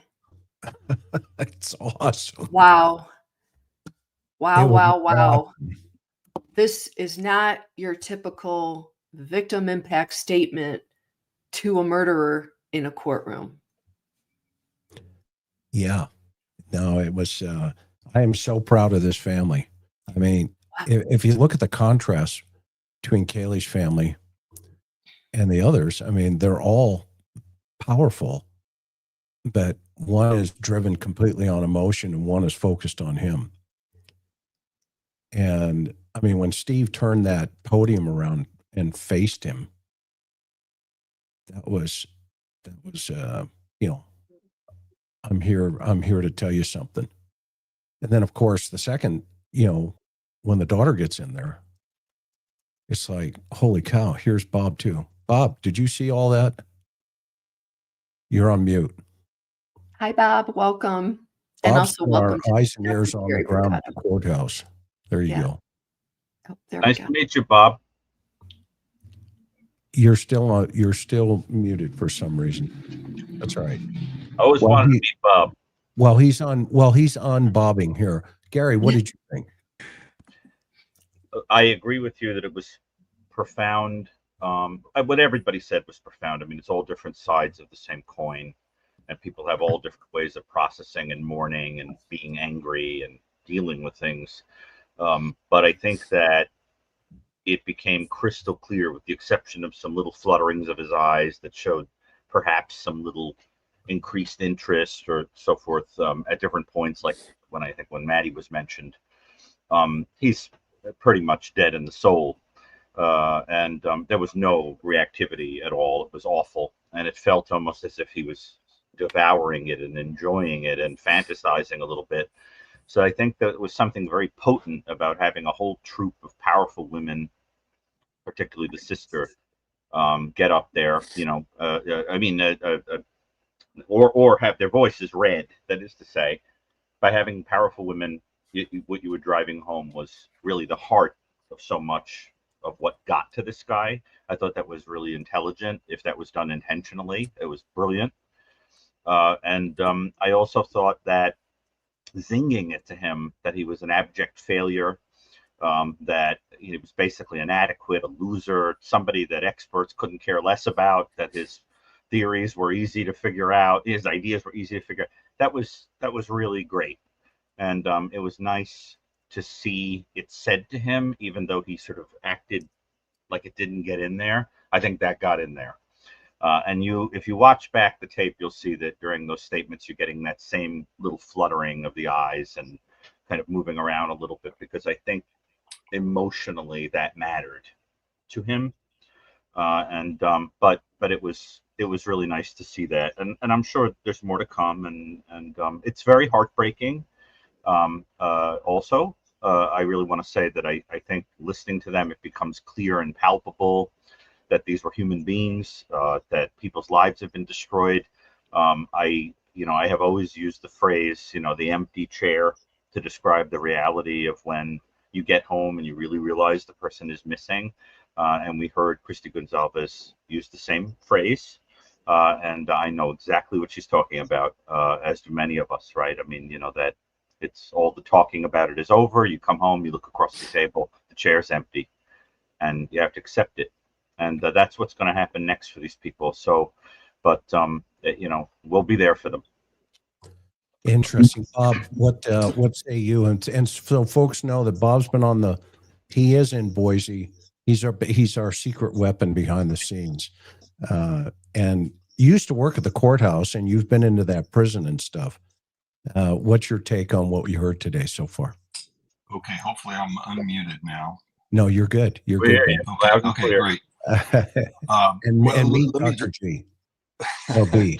Dr. B. Let me just clarify something. I have been in that courthouse, but I did not work at that courthouse. I actually worked at the federal courthouse, which is just a few blocks away from this one. However, I have been there several times. I've had jury duty twice in the last 18 months in that courthouse, and then I've been there on other matters as well. Yeah, it's interesting hearing so far. I thought, and not to be critical of Steve Goncalves, but that was a little underwhelming. However, it seems to be the strategy of the family to allow Olivia to be the heavy hitter, which I thought she did an outstanding job. In fact, I was very impressed with her comments and the way she looked right at him and addressed him appropriately, in my opinion. And she is a gutsy lady, and she has my respect for sure. Yeah, she was a nuclear bomb emotionally for him. Gary, what was your read on how he was taking her? I mean, one, she's a powerful, intelligent woman facing him and saying, what she said. And so what's your take? And then Karen, I want to hear yours as a woman on what that felt like. Well, I hate to say that, knowing all I know about his opinions of women, that he probably felt a very great disdain for her, and if given an opportunity would likely have used some choice words about what he thought about her and her attempt to take him down. And I cannot imagine that he wasn't feeling inadequate, humiliated. I mean, this is a young woman saying this to him, and sort of it becomes a stand-in for all the women of the world, and how they collectively react to the way he collectively viewed them. And I think there was something about that was extremely powerful. I have a feeling that out of everything that was said today, that's the part that'll be like an earwig in his ear the whole time, because it really stings, I would imagine. So I thought it was really powerful. And but I also think I hate to say that I don't think he was feeling sad as much as furious at her.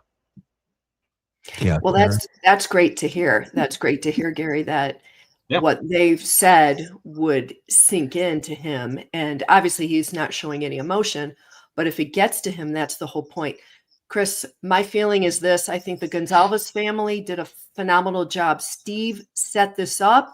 He came in there, turned the podium, got everybody's attention, and then he let his daughter and his wife actually serve it right over the net. Olivia cut him to the core. And I got to be honest, his wife, Christy, so that's Kaylee Goncalves' mom, she turned the phrase on him. Wow. Gary, I have to ask you what you think when she's talking about, I hope you live, Christy Goncalves, basically, I hope you live a life of misery in prison. The inmates are waiting for you. I'm sure they're there to help you. Wow. Potent. Wow. What we know from this case is that is supposedly what he said to Xana moments before she was bludgeoned to death. So I thought the daughter, Steve Goncalves' daughter, Kaylee's sister, and her mom just served it up, and bam. Gary, what do you think he was thinking when those words were turned back on him? Well, because I think the center of this guy's crimes is a desire for control. There was something about particularly control where sex is used as the tool of achieving it, because I think that's what he wanted. It was sexualized offense. I'm convinced that went badly for him, according to his plan, when the whole thing was bad. What I think is that by doing that, she wrangled the control away from him. She became a female figure that wrangled the control away from him. But in addition, she basically said to him, there is going to be touch, there is going to be sexual activity, but it's not going to be on your terms. And sorry, Charlie, and it'll be nothing like you wanted it to be, that kind of thing. And in doing that, I think she dropped a bombshell. It was really potent. The other thing I thought was that turning on its head, his sort of smug, condescending, I'm here to help, kind of line, also wrangled power away from him, and probably scared him a little bit, because, this is a guy who's probably thinking, I'm going to connive my way into the, I'm going to ingratiate myself somehow to the people in charge. They'll protect me. I'll do what I always did, and dazzle them. And then the higher ups will think I'm intelligent, and I think it's sort of scary to hear that, no, actually, even the powers that be there, they're probably not going to be able to help you. You're in a lot of trouble, sir. And I think he's probably calculating like a machine this loss of control and not having any idea what to do about it. But I think there's some scary stuff coming for this guy, and I don't care how unemotional he is.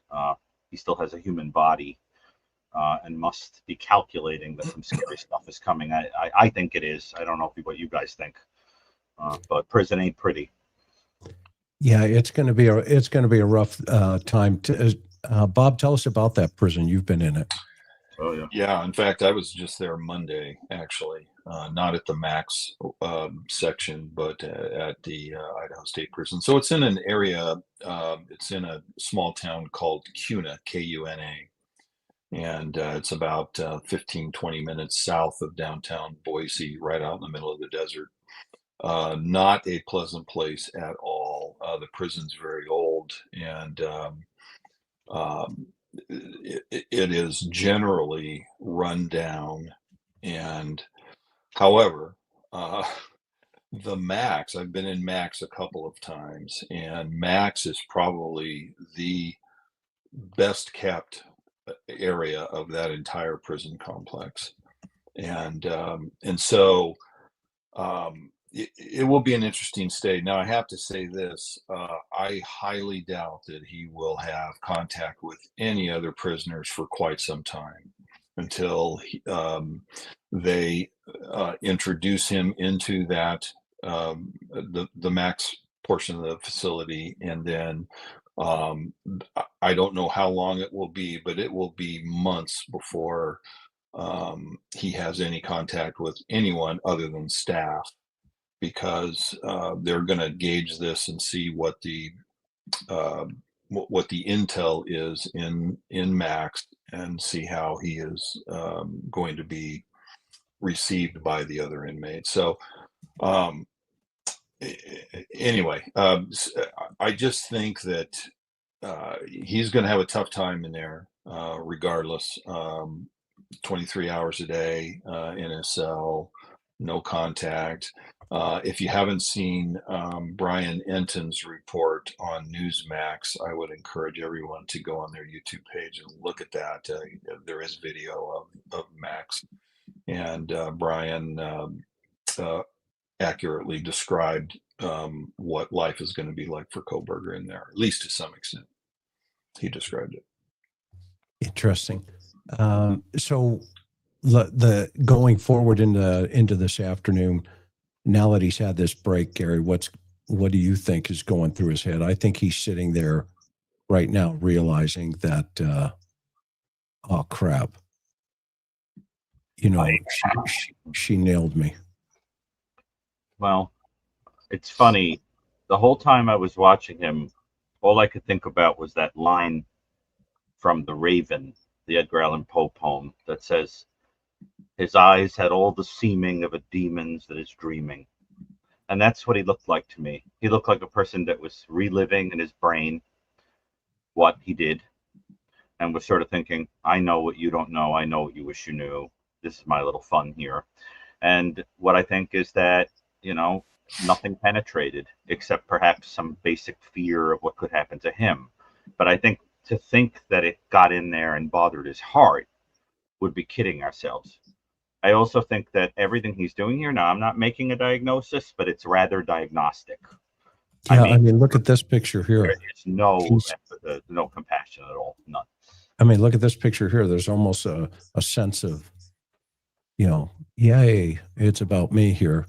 And then when you look now at the contrast of the family coming in and the way Olivia delivered that messaging, it was like, you know, what next? He's then goes into this posture. Mm-hmm. Yeah. Well, you remember we said several times on your show that he was going to have to fight an urge to pop and take control, because that's what a lot of these guys do, you know. And I think it's actually quite remarkable that he didn't sort of bristle and go like, "What are you talking about?" You know, that kind of thing. I think it was probably under advisement from his attorneys that he keep his mouth shut in case they need any future appeals or any other, who knows what's coming down the pike for him, or perhaps isolation due to the autism diagnosis or whatever. But I think if given the opportunity, he would have condescended and been quite nasty, because we know he did that all the time. It was his MO. Did it in the classroom. Did it did it to the police.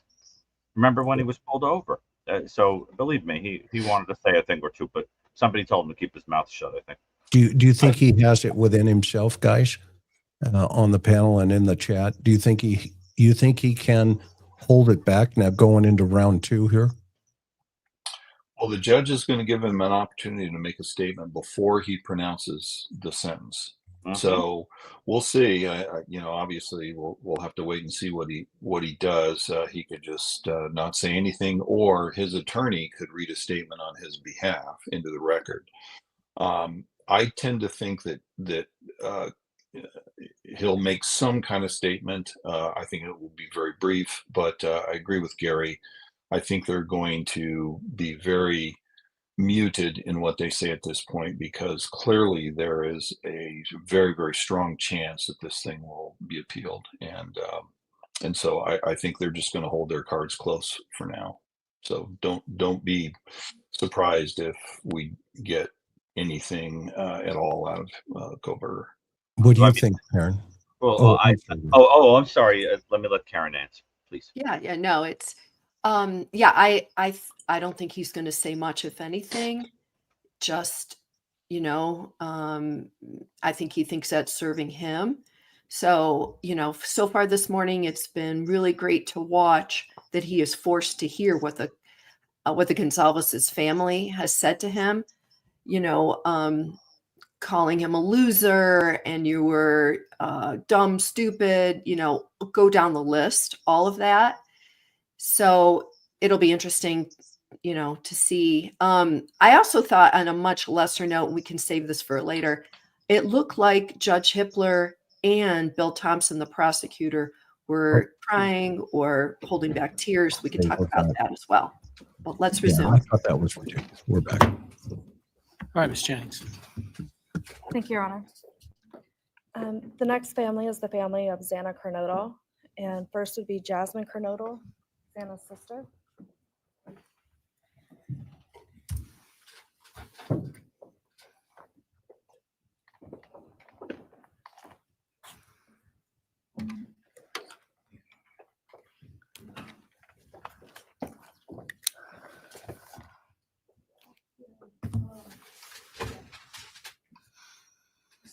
Thank you to everyone who's been involved in this and just for all the hard work and dedication you guys have put into this. I just want to thank everyone for the support and just my family and friends who've been around through this time.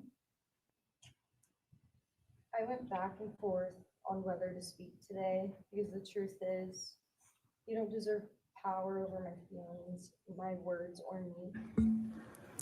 Thank you. In the end, I realized this moment isn't about you. It's about justice for Xana, Ethan, Kaylee, and Maddie. It's about honoring the beautiful people they were and still are in God's eyes. On November 13th, 2022, a piece of my heart was ripped away. There's no way to ever fully describe the weight of losing my sister, my best friend. No sentence or punishment will ever come close to the justice Xana, Ethan, Kaylee, and Maddie deserve. Xana was everyone's best friend. She was kind, she was funny. She was a gift to each person she was able to make an impact on. Xana was someone I turned to when I needed direction or advice. Although I am her older sister, I often found myself looking up to her. She had a radiant energy that everyone loved, and she always knew the right way to approach a problem. She knew how precious and special life was, and she truly did live every day to the fullest. Yet her story was cut short by an act of evil. I believe in a God whose justice is not bound by this courtroom. I find peace knowing that judgment ultimately belongs to Him. For your sake, I hope one day you feel the full weight of what you did. I hope you take accountability. I hope you truly experience the guilt and you surrender yourself to Jesus Christ. Because no punishment on this earth can ever compare to the isolation and pain of eternal separation from God. Xana deserved more. They all did. But I come here to say this. I am strong. I am brave. I'm a fighter, just like Xana. And you don't get to control how I move forward or what I believe. I walk with the comfort of knowing I will see my sister again.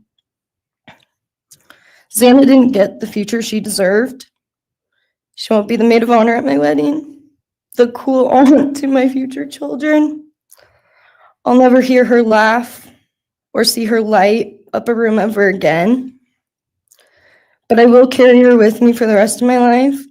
I will live in her honor, fight to be the best kind of woman and someone she's proud of, to make sure the world never forgets who she was. Xana's story doesn't end with what was taken from her. It lives through the love she gave, the people she touched, and the legacy our family will protect. Her light still shines, and her voice will echo louder than this pain. You didn't take that from us, and you never will. Thank you.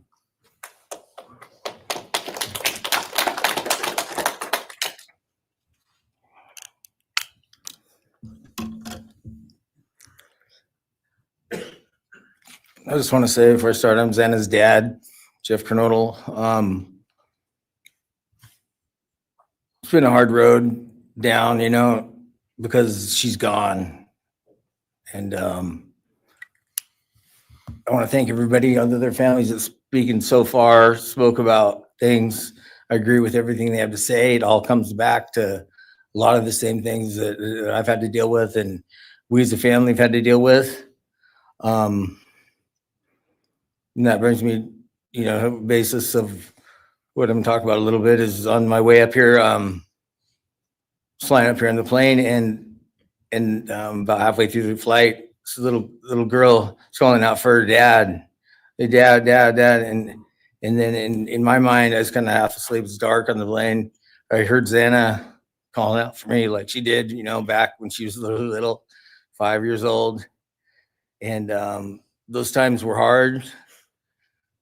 It was chaotic, but we always had something to work toward that was in a positive direction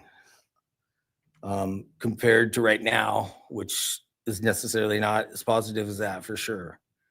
And I know I miss Xana a lot. My life's been changed, and Xana had a great impact on me.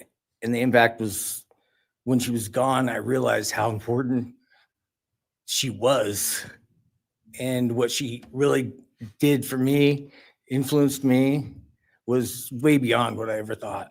She'd call me up on the weekends, check on me, see who's with me. She's like accountability to your youngest daughter. And that really made a big difference. It made me really think about things and what it's all about, you know. That's the things that I miss the most is those calls on the weekends, the calls at 11 at night. What's going on? You want to meet my friend? You know, whoever she's with, a couple of her friends, I can meet them, talk to them. And she always did that. And it's pretty cool. Pretty cool. I really miss that. And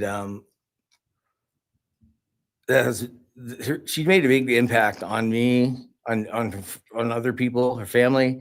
But the impact that she made is so extensive on what happened here. And it goes so far. People from everywhere in the world, you know, are following things, and Xana has made a difference in their lives. So, you know, countless people told me that they might not even know her. They never knew anything about her. It's what they see, and they just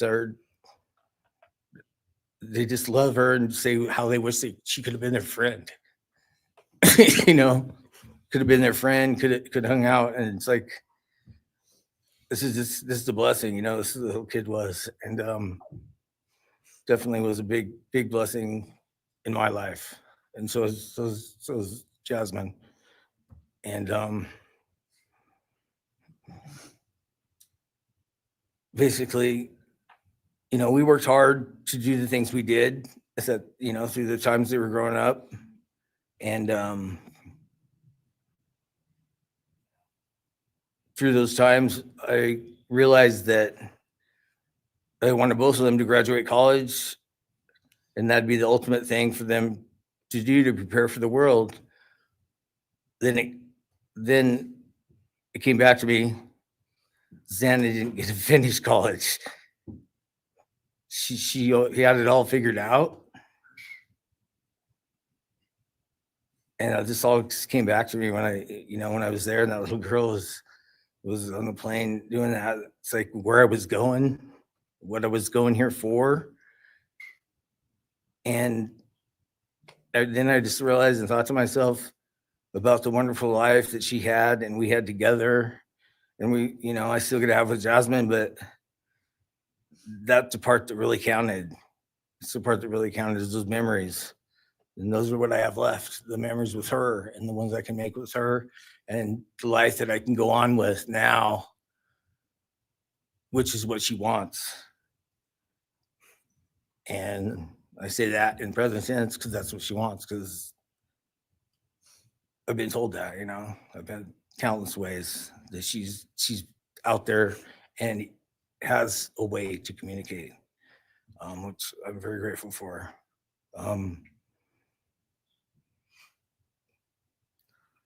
that goes to say that the impact of what happened to them, all 4 kids, goes so much further than just not me, the parents, the families, the community. It goes so far because a lot of kids, you know, in the colleges, just for an example, they locked their doors now. The door wasn't locked in the back. You know, Penn State or wherever it was, all the colleges, I know that I've heard, they all lock their doors now. So maybe the impact that it's going to make is going to help out and maybe protect some people. Having this outreach and having the influence of what these kids, what happened to these kids did, you know. All I know is I was 7 miles away when it happened, and she wasn't feeling that good. It was 11:30, and I almost went over to Susanna's to say, and I would have been sitting right there in that couch, and you had to deal with me. So they would have had a chance, and I regret that, and I regret not going. But the reason why I didn't is because Zana said, "Don't be drinking and driving. You got the rental car. Don't be drinking and driving." You know, the week before that, so she was she would have been mad at me to do that. But I really wish I would have drunk and drove, you know, because they would have had a chance, all 4 of them. At this point, I just have to go on. We're gonna go on with everything and make things better in my life, because that's what it's all about. I have closure in things, and the part that we miss is Xana, her influence, her smile, the things that she did, and we have the memories left, the great memories, and she just wants us to make more memories and not be sad or upset or shocked or taken for that, you know. And that's what we're gonna do. We just have to. That's all I got. Thank you for your words and your courage, and bless your family.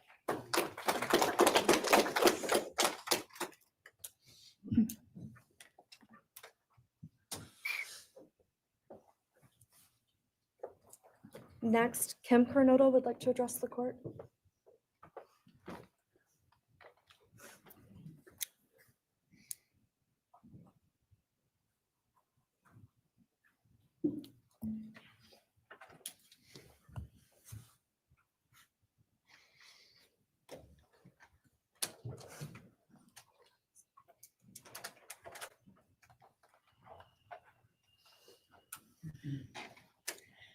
Thank you, Your Honor. My name is Kim Kernodle. I am Xana's aunt. I was very blessed to have her in my life, in our family. And I thought I had everything in my head, what I wanted to say, but it kind of went out. And I'm always looking for the positive thing, because evil, hate can destroy people. And that's what it started doing with our family. It created anger with our family members.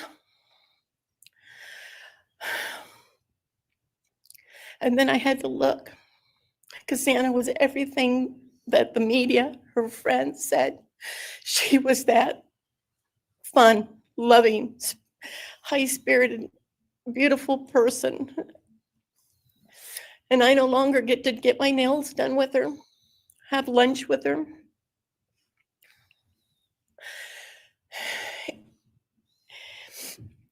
Sorry.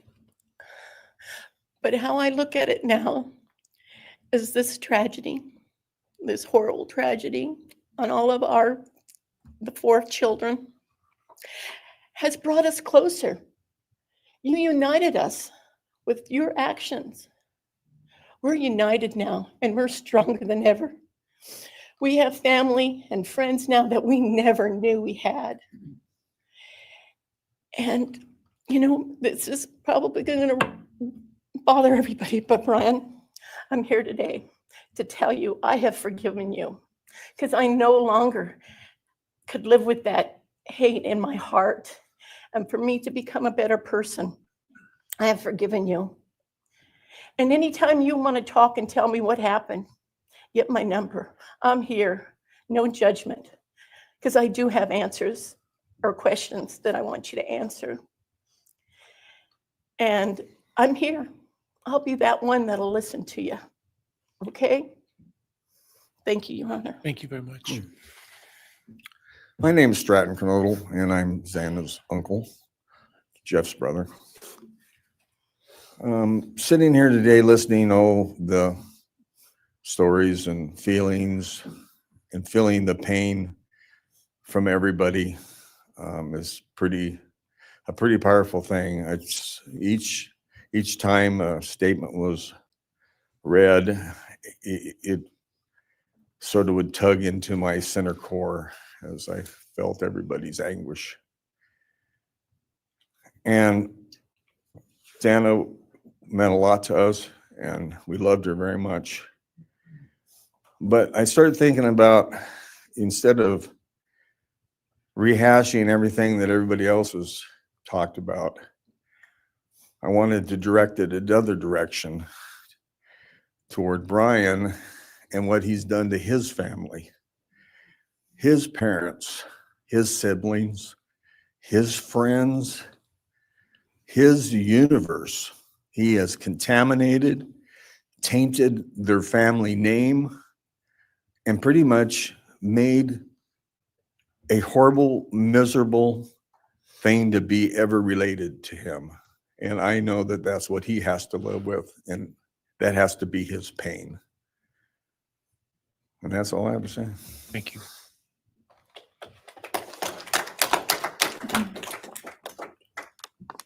Next, Your Honor, I believe Randy Davis, stepfather to Xana Kernodle, would like to address the court.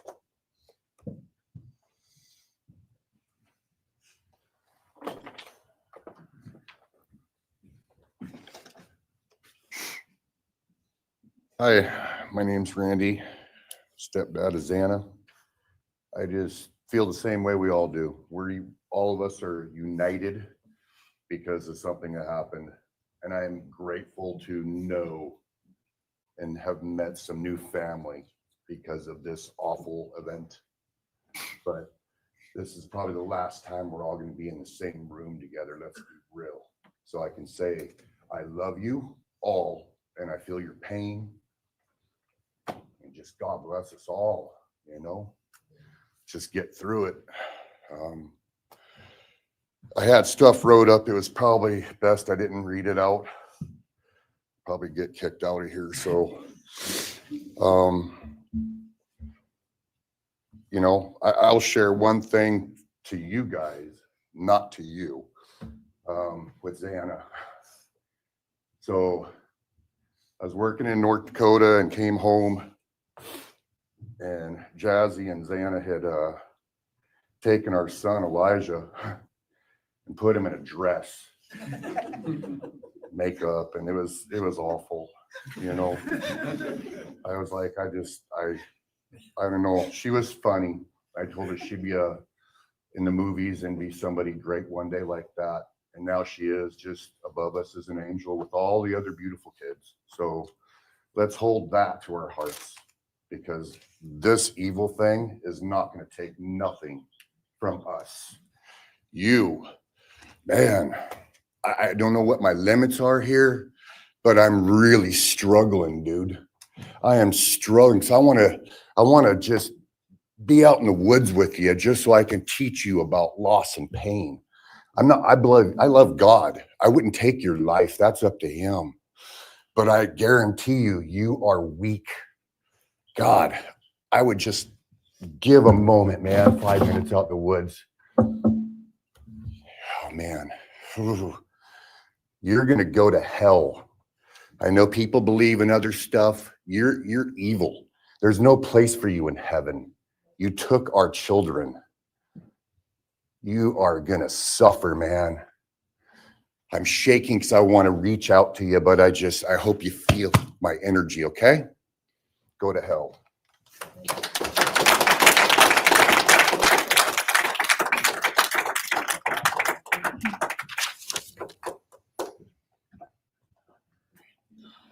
Next is Kara Northington, Xana's mother.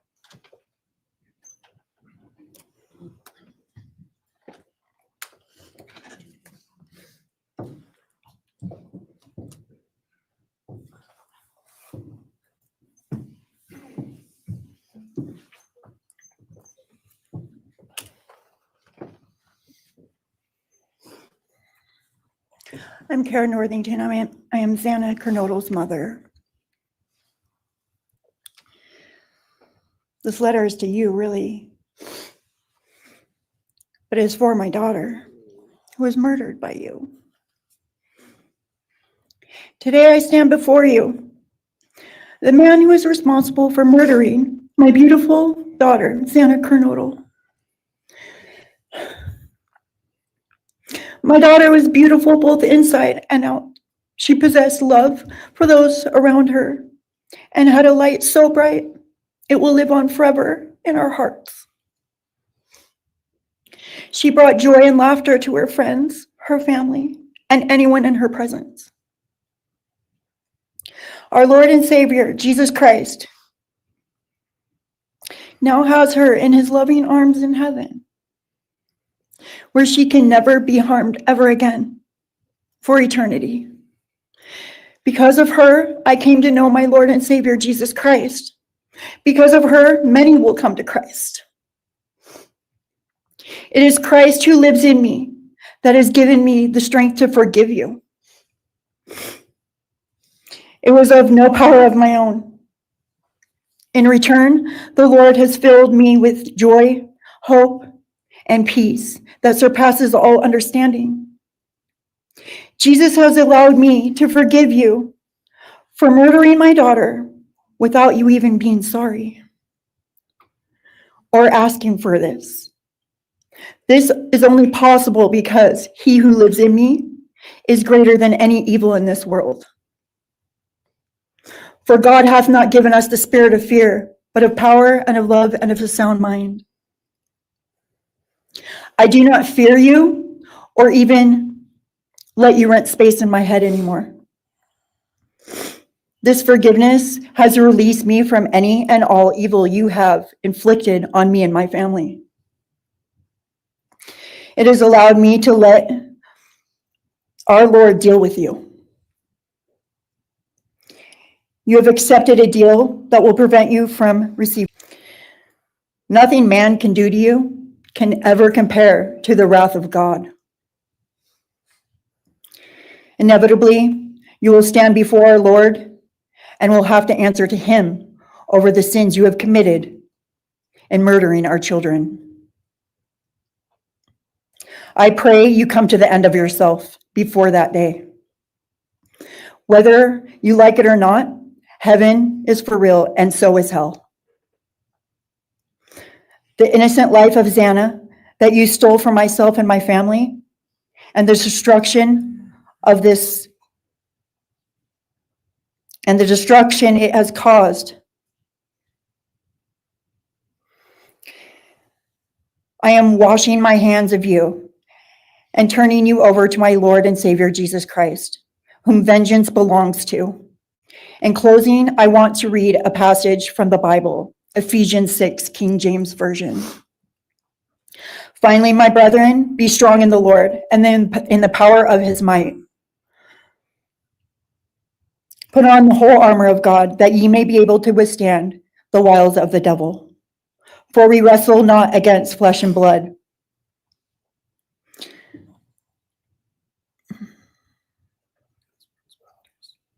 For we wrestle not against flesh and blood, but against principalities, against powers, against the rulers of the darkness of this world, against spiritual wickedness in high places. Wherefore, take unto you the whole armor of God, that ye may be able to withstand in the evil day, that ye may be able to stand in the evil day.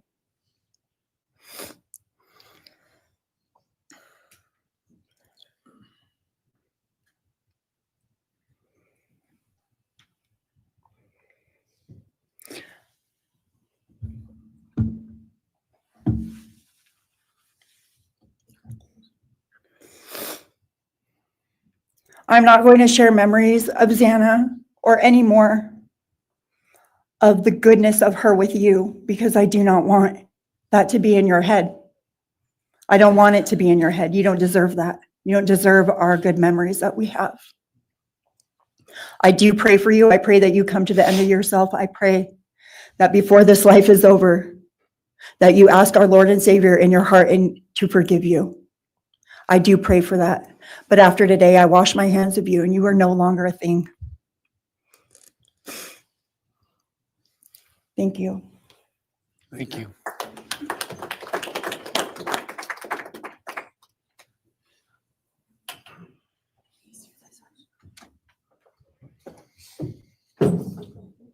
I don't believe the state has any other victim impact statements. Okay.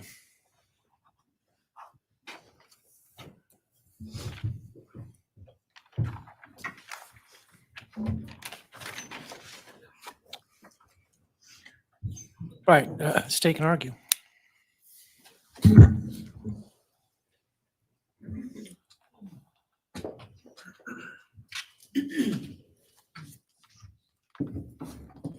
Thank you, Your Honor.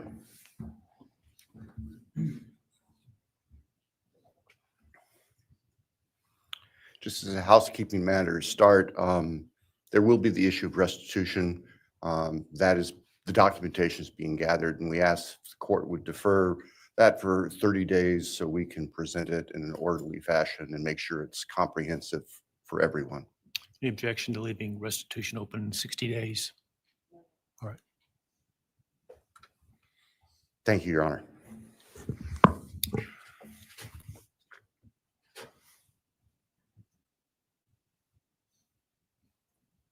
I think it's necessary and appropriate to share for everyone here, including the court, the background that brings us in front of Your Honor today for these proceedings. As the record reflects, and as everybody in this courtroom knows, the defendant has pleaded guilty to all 5 counts charged in the indictment. Under oath before Your Honor, he has admitted that the charges against him are true. He has reassured the court that he has not been coerced or threatened to make those admissions. And Your Honor did an extraordinary job in taking the pleas back on July 2nd. We appreciate the court's discipline and insight. The defendant has also waived appeal on the multitude of rulings from this court and Your Honor's predecessor in Latah County on dozens, literally dozens of motions seeking to dismiss the case, seeking to control or limit evidence, seeking to offer evidence that would not be appropriate. And we appreciate the court's consistent rulings based on the law, based on the facts.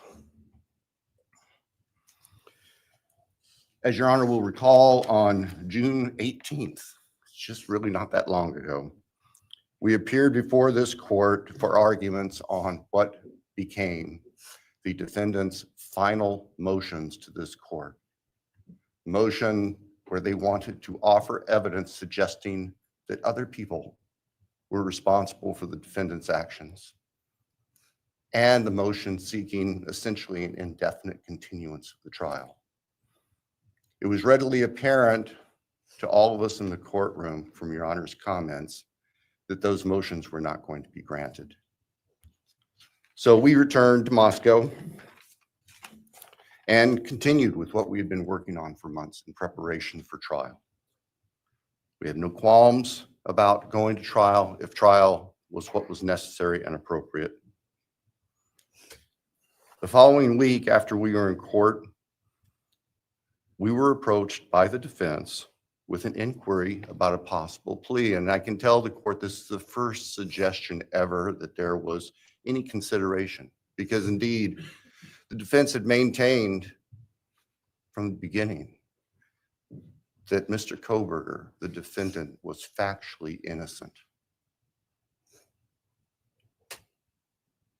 It's clear that the reality of the evidence and the case that had been investigated and prepared and that we were ready to present in court became a reality.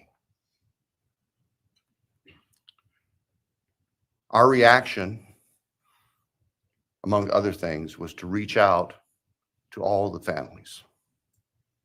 And in fact, later that week, on Thursday and Friday of that last week of June, we met with representatives by teams, virtual meetings, with representatives of all the families. And we talked about the status of the case and the upcoming trial and things that related to the trial. And we also let them know that there had been an inquiry about whether there might be an offer for a plea. And we asked the family members for their thoughts and feelings. And they were candid. And they have been candid since, and we respect that. And we understand, recognize, and acknowledge that there was a difference of opinion among representatives of the different families. We understand that.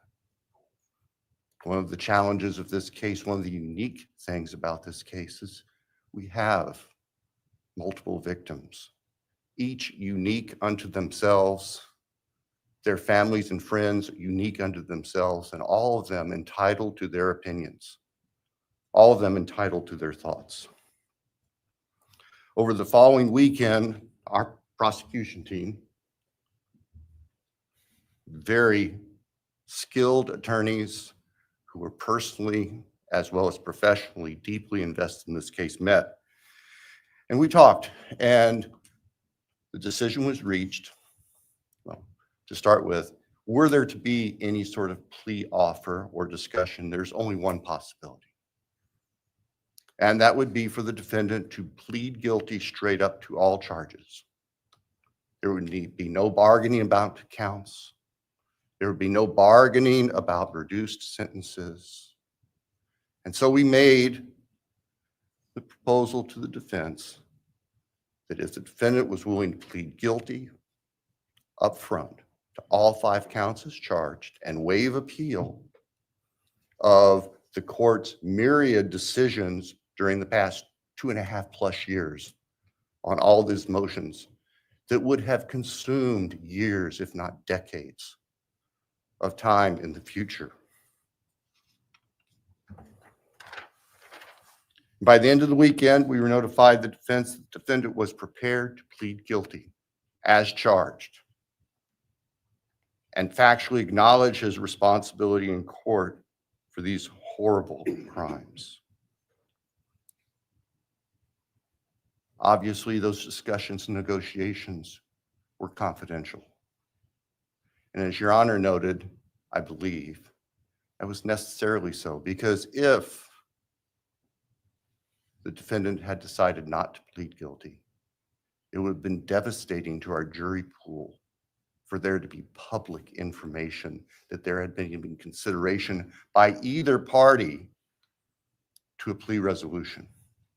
And protecting the prospective integrity of the trial after so many years was paramount.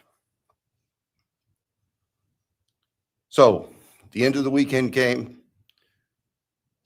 We notified the victims' families of what had occurred. I recognize and acknowledge personally, and I respect the fact that of these fine, suffering people here, not everybody agreed with the decision we make. I accept that. It's my responsibility in the end.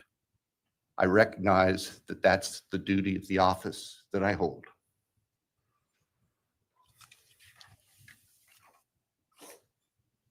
So now, it is time for the judicial system to impose final judgment and close the door on this chapter of these tragedies. As the court is aware, by the agreement of the parties, it is the state's prayer. Perhaps have the Elmo police turned on.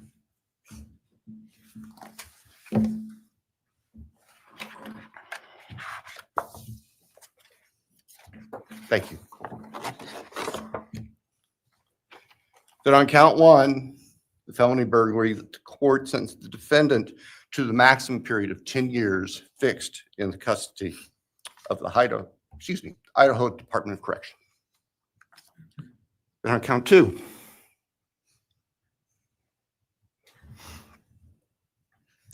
that the court sentenced the defendant to fixed life for the murder of Madison Mogen.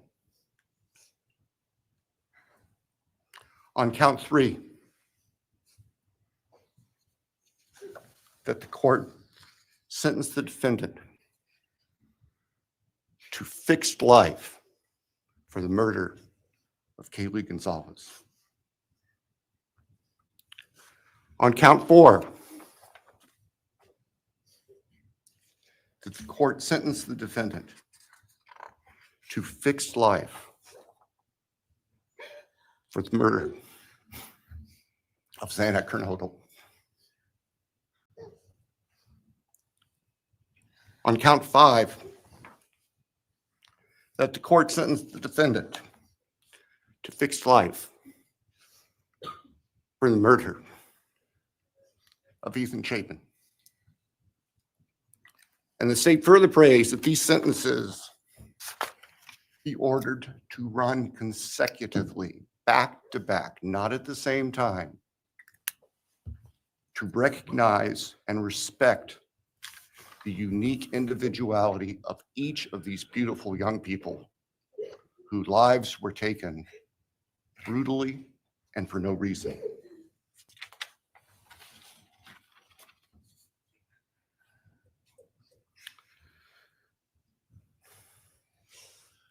And hopefully now, as we have heard earlier this morning, it is time to afford the families and the friends and the community and the state of Idaho and the nation and the world to move forward.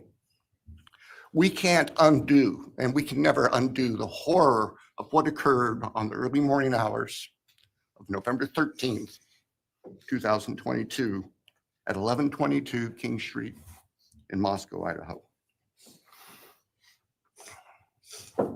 For a long time, the presiding district judge in Latah County was John Stegner, who eventually became a member and a justice of the Idaho Supreme Court.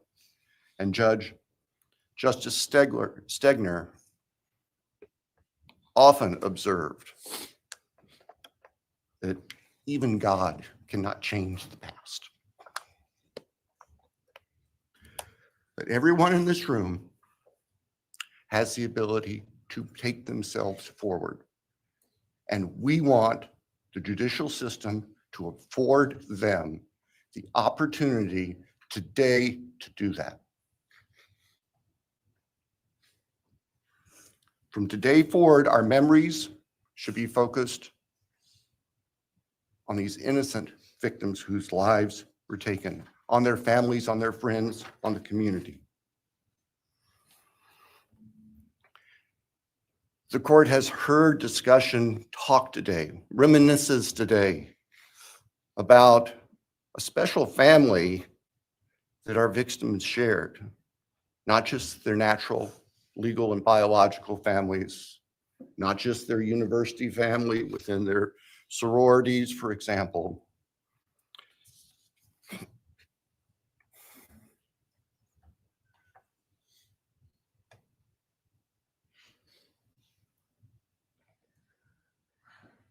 But this family.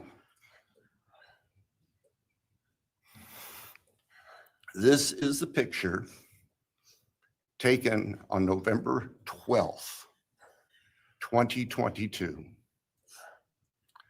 of the special family of 1122 King Road. And you can see all 6 of these dynamic, vibrant, loving, special, innocent faces taken together just across the street from their residence, and barely 12 hours before 4 of them would be brutally murdered in their sleep. They've been described consistently as being bright, caring, vivacious, with futures we can only imagine now. But they were, and they remain, a special family that I think we should all recognize and appreciate. So it's time to move forward. There have been a number of statements directed specifically at the defendant today. I have one last thought. After Your Honor imposes judgment and sentences the defendant to spend the rest of his life in prison, in other words, sentence the defendant to die in prison, he's going to stand up in the belly chains and leg irons that he's wearing today, and he's going to be escorted into the custody of the Idaho Department of Correction. And the door will close behind him forever. That is the closure that we seek, that all of these people, these loving friends and family deserve, so that we can move forward. Thank you, Your Honor. Thank you.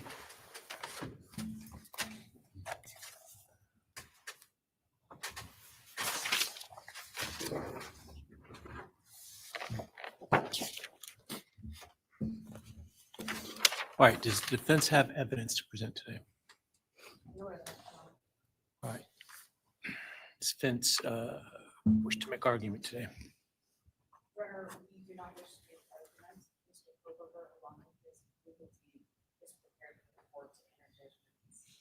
All right, Mr. Kohberger, you have an opportunity to make a statement if you wish to. I take it you are declining. I respectfully decline. Well,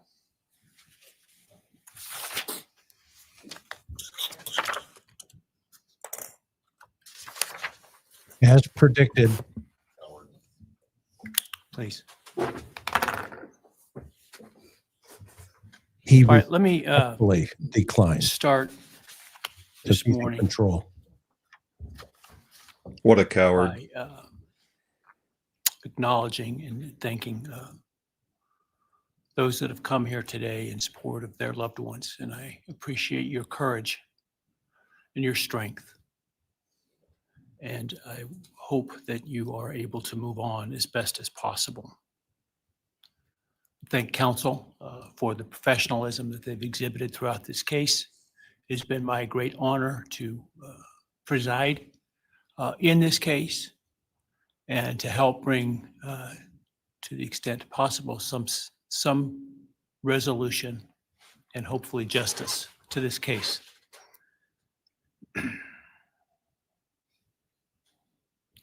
During the quiet morning hours of November 13, 2022, a faceless coward breached the tranquility of 6 beautiful young people and senselessly slaughtered them, 4 of them. Who committed this unspeakable evil was unknown for several weeks, but due to the killer's incompetence and outstanding police work by numerous local, state, and federal law enforcement agencies, the person that slithered through that sliding glass door at 1122 King Road now stands before the world and this court unmasked. This unfathomable and senseless act of evil has caused immeasurable pain and loss.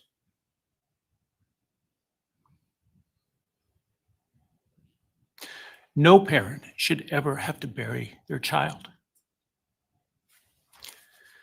This is the greatest tragedy that can be inflicted upon a person. Parents who took their children to college in a truck filled with moving boxes had to bring them home in hearses lined with coffins.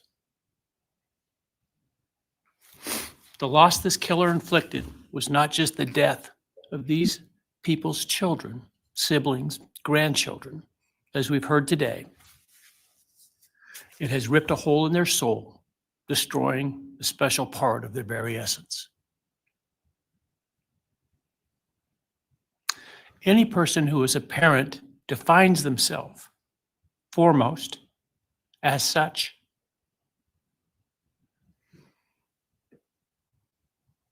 It is their existence and purpose of being. And it has been stolen from these parents.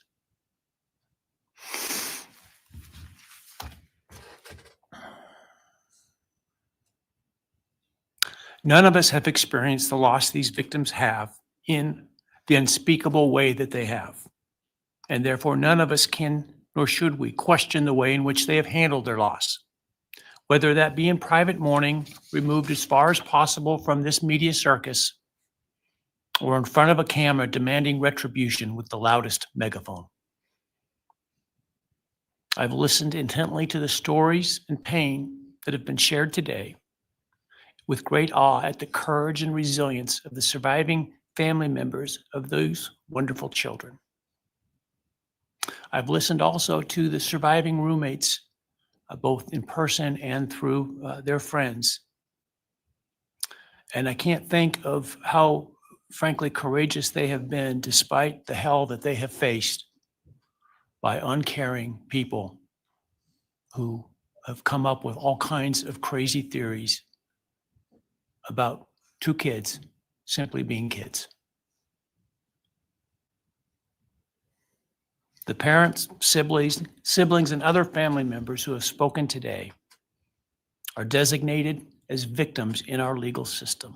But going forward, I hope that they can shed that label, as it gives too much power to the evil that condemned them to that role.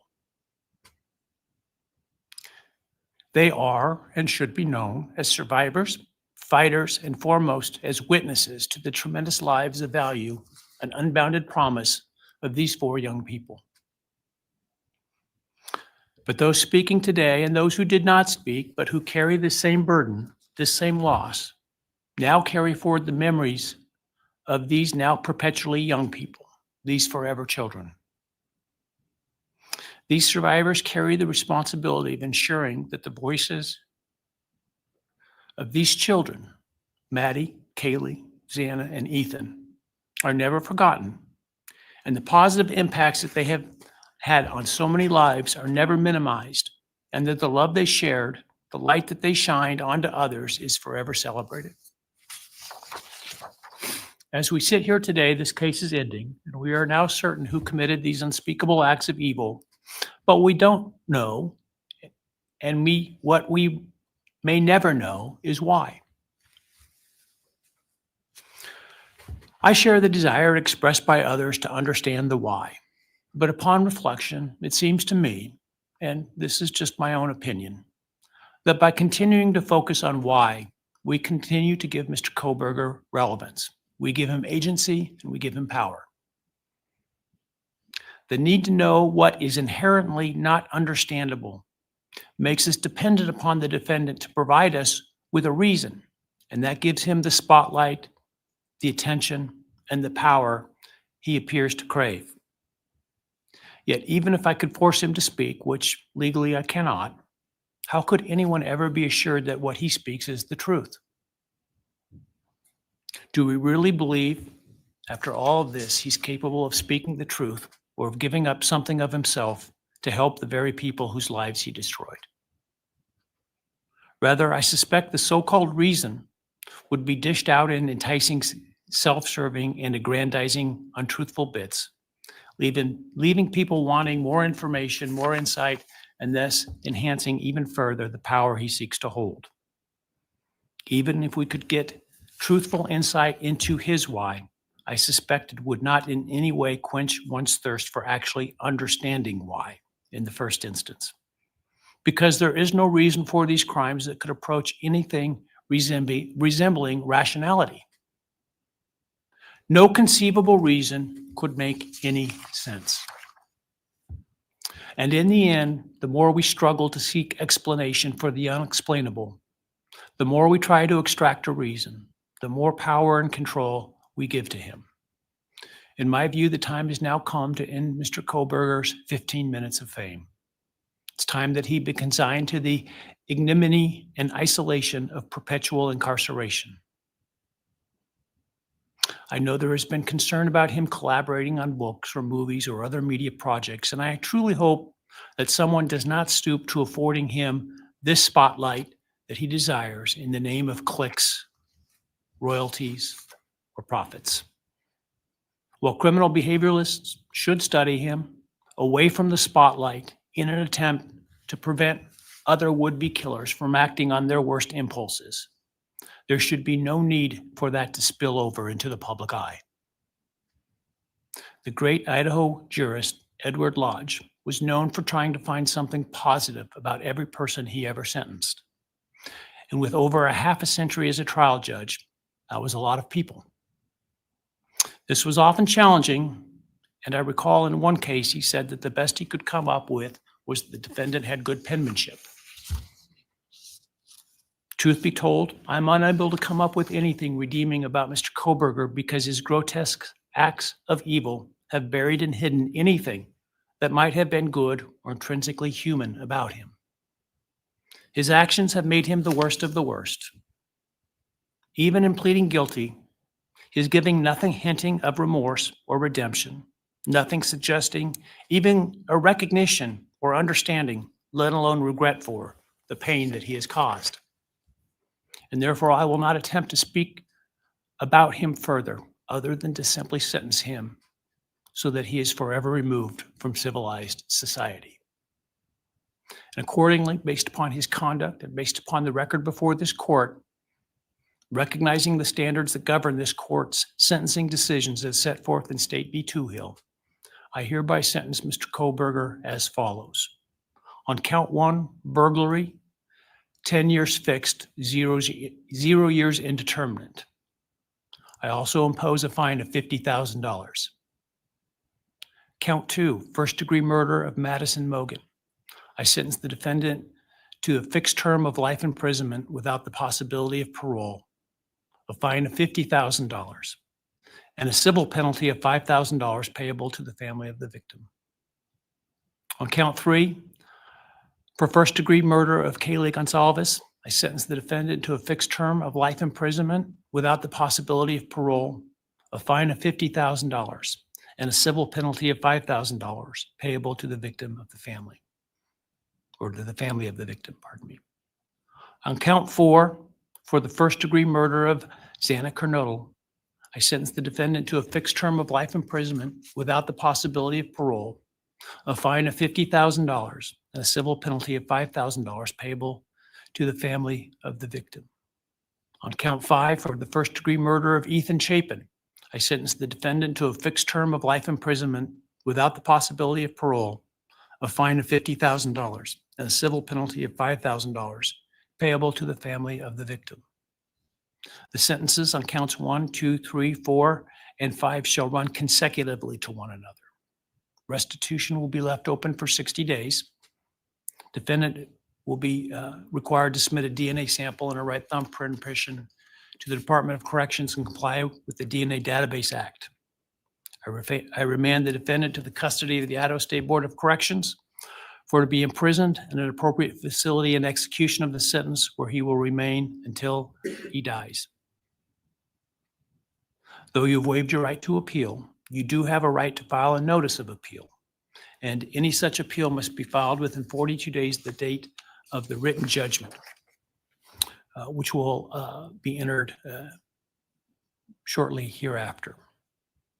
Though the appeal, you should be aware, may be deemed a violation of the plea agreement, and so I certainly suggest you discuss that with counsel if that is your desire. I ask the media and public present to allow the families to be escorted out first before they leave. Again, thank you to everyone for your stories today. I am strengthened by them, and I am encouraged by your humanity and strength. And God bless you. We're adjourned.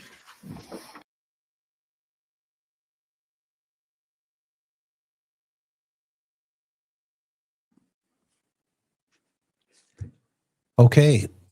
I'm going to try to go find the other feed.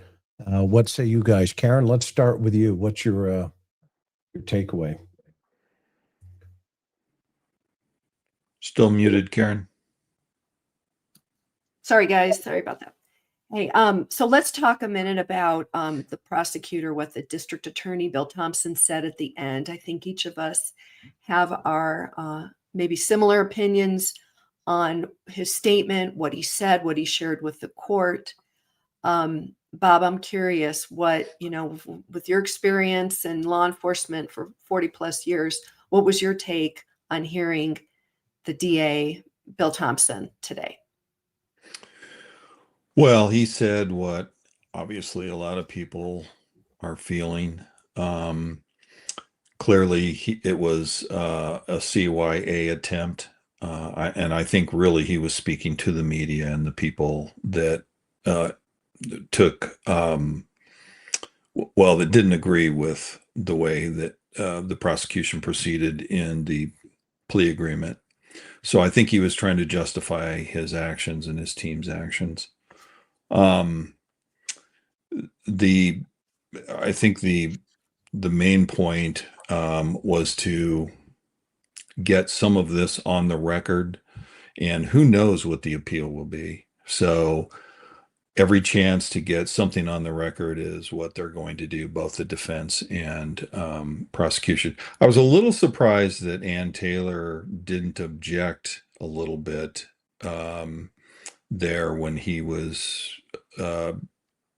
saying some things that I believe could be construed as his personal opinion rather than the facts of the case. So I was a little surprised at that. But other than that, I think it was pretty standard proceeding. And I have not been in a lot of these sentencings in the state of Idaho, but I have been in many elsewhere, including federal court. And so in my opinion, it was pretty standard. And like all of you, I'm sure I was disappointed that BK didn't say anything. And he's obviously a coward, and that showed.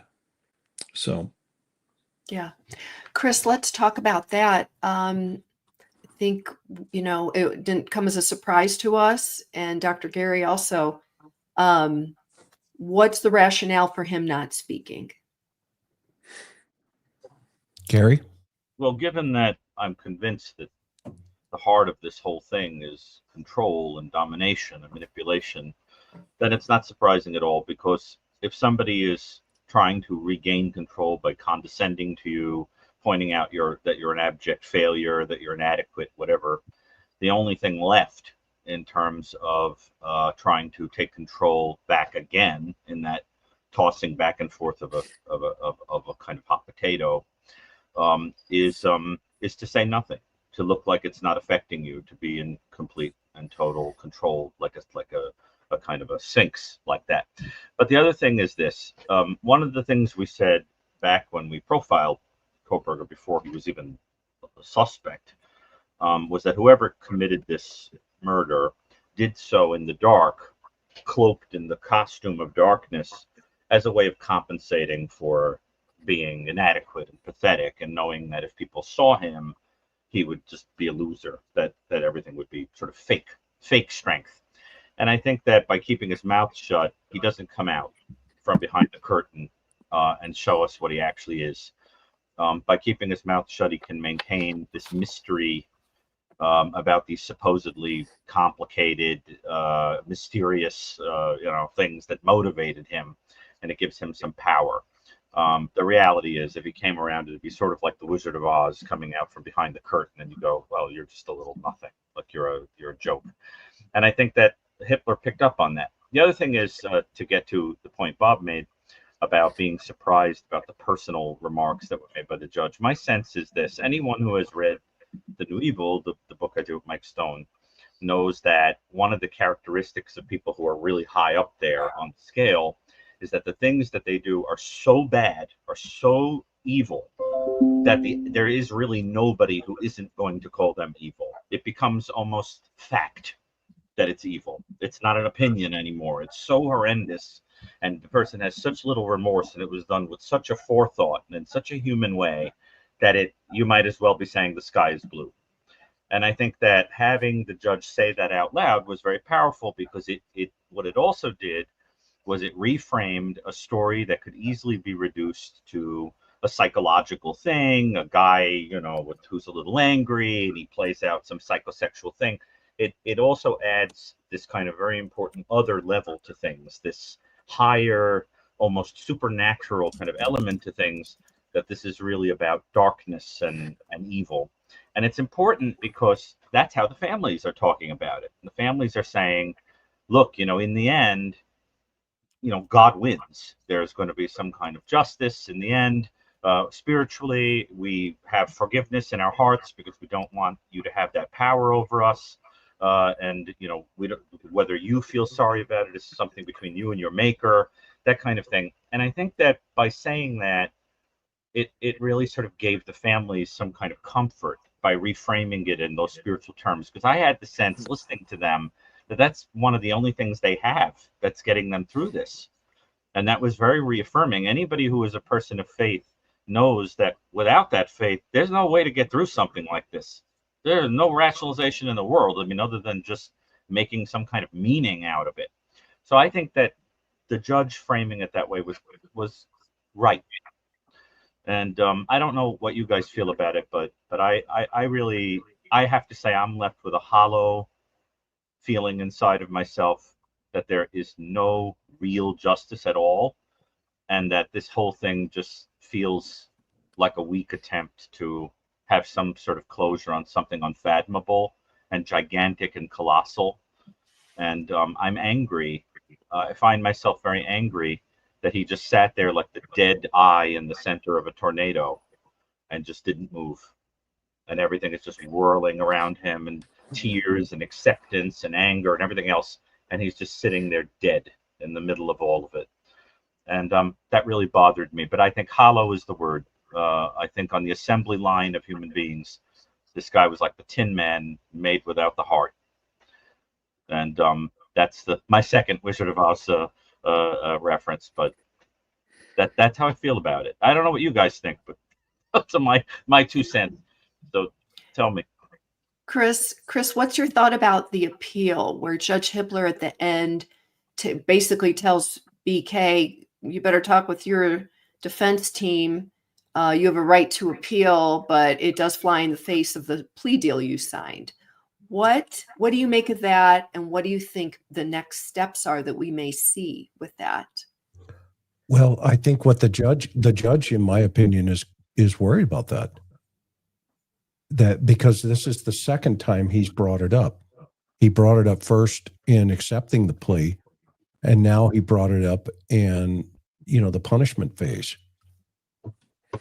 And so I think what he's diplomatically trying to tell the family, well, you got Thompson, the DA, saying, everybody move on. You've got the judge saying, yeah, but just in case. And that's his way of doing it. I'm trying to find the press conference too. It looks like it may be inside the courthouse. I've got the AP feed on here. I've got one of the other feeds going as well. Chris, can I just say very quickly also that I hope it's okay to say something else, but that if he was under advisement from his attorneys about keeping his mouth shut, it probably would have also been in good taste and a good idea for them to make him at least fake some modicum of sympathy or regret. To have him say absolutely nothing made him look like a stone cold killer, which of course he is. But I feel like an attorney would say to you, okay, say you're sorry, parrot it, like say Polly want a cracker, that kind of thing. But they didn't even, didn't you find that strange that he didn't at least go through the motions? It's probably because it would feel like a loss of control. But I found that odd. Yeah, I did too. But I think we've discussed this, right, Gary? For the last couple of years, I think we were already, for this guy not to, don't get your hopes up that he's not going to do anything. And now I think some of that could have been from Ann Taylor, but at the same time, she needed him to do something because in order to file the appeals process, you have to show incompetency potentially, according to the Garza case, that my client, or excuse me, my attorney was ineffective counsel. And so that in of itself is kind of a prerequisite. So if he's on the other side of the coin right now today, telling her right now, this very moment, file an appeal, okay, then game on. It's going to go up and somebody's going to hear it. And if it goes back to the Ninth Circus, it's anything goes at the Ninth Circuit. It really is. I mean, Bob and I have been dealing with them through our entire careers. I mean, I had murder cases go up there, and these judges say, "Well, yeah, kind of, but okay, here you go, send it back in." Should I interpret it that you had a Freudian slip and called it the Ninth Circus? Yeah, probably. That's pretty much what it is. It is a circus, although it has smoothed out a little bit over the last few years. Yeah. But yeah, that was a slip. Go ahead, Bob. Just as a point of clarification, this will actually go to the Idaho Supreme Court first, and then if it's appealed beyond that, then it would go to the Ninth Circus Court of Appeals in San Francisco, I might add. Yeah, go figure. Yeah. Go figure. One of the things. Go ahead, Karen. No, I was just gonna. You finish. I'm gonna take a different point here, but go ahead. Say what you were gonna say, Chris. No, I'm done. Go ahead, Tom. Okay. No, I just want to talk for a minute about the emotion we saw in court. Yeah. Obviously, gut-wrenching, devastating for these families. We can talk about it some more. The Goncalves' family did an incredible 1-2 punch against the killer, who had to sit there and take it. It was beautiful. Kudos to all the families for being able to get through such a difficult time. We saw a motion from the district attorney who entered into the plea deal, by the way, not the condition that he had to speak or say other than answer yes or no to admission of guilt. So we saw, some kind of form of holding back tears from the DA. And of course, we saw a motion from the judge. We didn't see any emotion from the killer. And that is what we predicted, right? But I think it's interesting. And I know there was a comment or two in chat that it's okay. It was okay for the judge to show emotion in their opinion. We saw emotion from every place other than the place where we needed to see it the most. I guess that's my point. Yeah.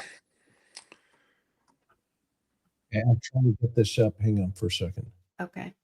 Gary, your thoughts about,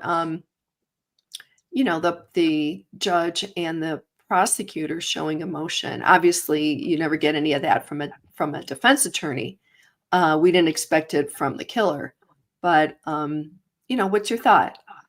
Well, my sense was that they saw themselves as the left hand and the right hand of whatever there was to support them, and it was hard. Let's get him up.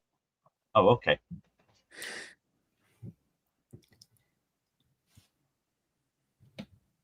You guys hear that? No, there's no sound. We need to hear sound. Why did it? Okay.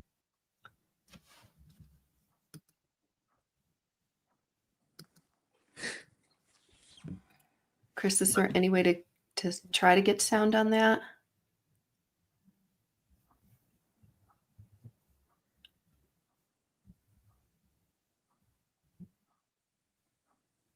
Can you guys hear that? No, there's no sound. There's no sound coming through.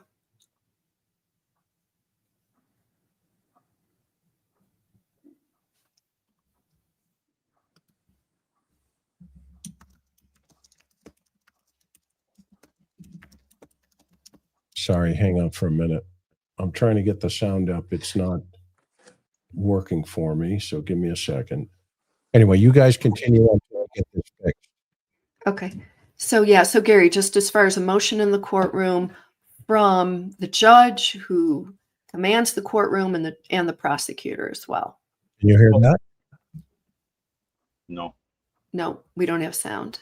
No? We're working on it, but we don't have it. I think that the judge and the prosecutor, see themselves as the left hand and the right hand of some attempt at justice in this situation, and that when you feel that there's very little you could do, you're sort of like the physician that has to come out and tell the family, look, you tried everything, this is the best you're going to get, that kind of thing. And it hurts. It must be emotional to feel that way. The reality is that the justice here feels kind of half-baked. And I would also feel very emotional about that. But they know what they're dealing with here, and what justice is there? But really, I mean, sending these people off like you're giving them something, going to go home, and the reality of this is going to hit them, and it's brutal.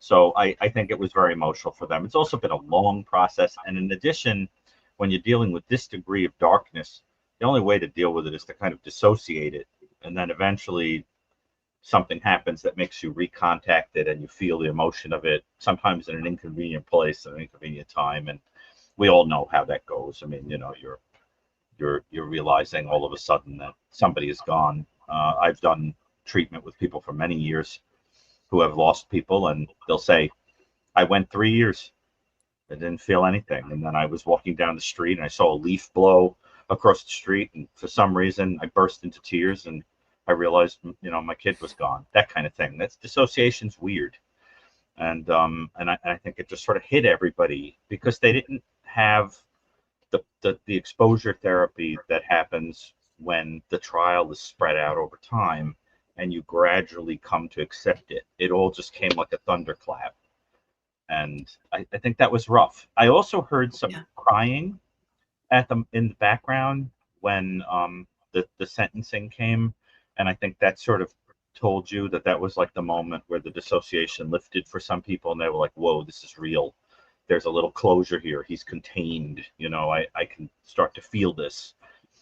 Because until that moment, you're being brave because of the process, and you're trying to be there for the person who's deceased, and you're trying to be strong and put it out of consciousness. But now he's in the box, and so I found it very powerful when I heard that kind of wailing in the background. Okay, we've got sound now, Sorry. Chris. Yeah. The prosecutional approach has consistently abandoned the very approach the very people it is supposed to protect. The trend you'll notice from Thompson's prosecuted crimes are the following: plea bargains avoiding capital punishment, charge reductions, sentences that misalign with the gravity of the crime, lack of trial due to plea bargains. These aren't just failures in process, they're failures that have real consequences for real people. After reviewing Bill Thompson's history, it's clear our family was never given a fair chance at justice. But this isn't just about a prosecutor's record, it's about Kaylee. It's about my sister. She's not just one of the Idaho 4. She was a daughter, a sister, a best friend, and the light in every room she walked into. When the prosecution followed the same path we've seen before, closed doors, limited input, and a plea deal handed down without our voice, became painfully clear that Kaylee was being treated just like another case. But she wasn't. She was everything to us, and our pain has only deepened, knowing that the system didn't fight for her the way she deserved. I'll leave everyone with this. There's 1,000 things I wish I could say to Kaylee, but today I'll just say this. I will always carry her with me for the rest of my life, and I will never stop being her brother.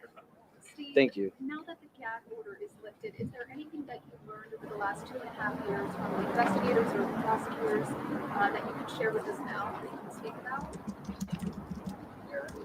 Well, I think it was kind of interesting that once the president sent a truth statement out, they called us right up and they told us everything.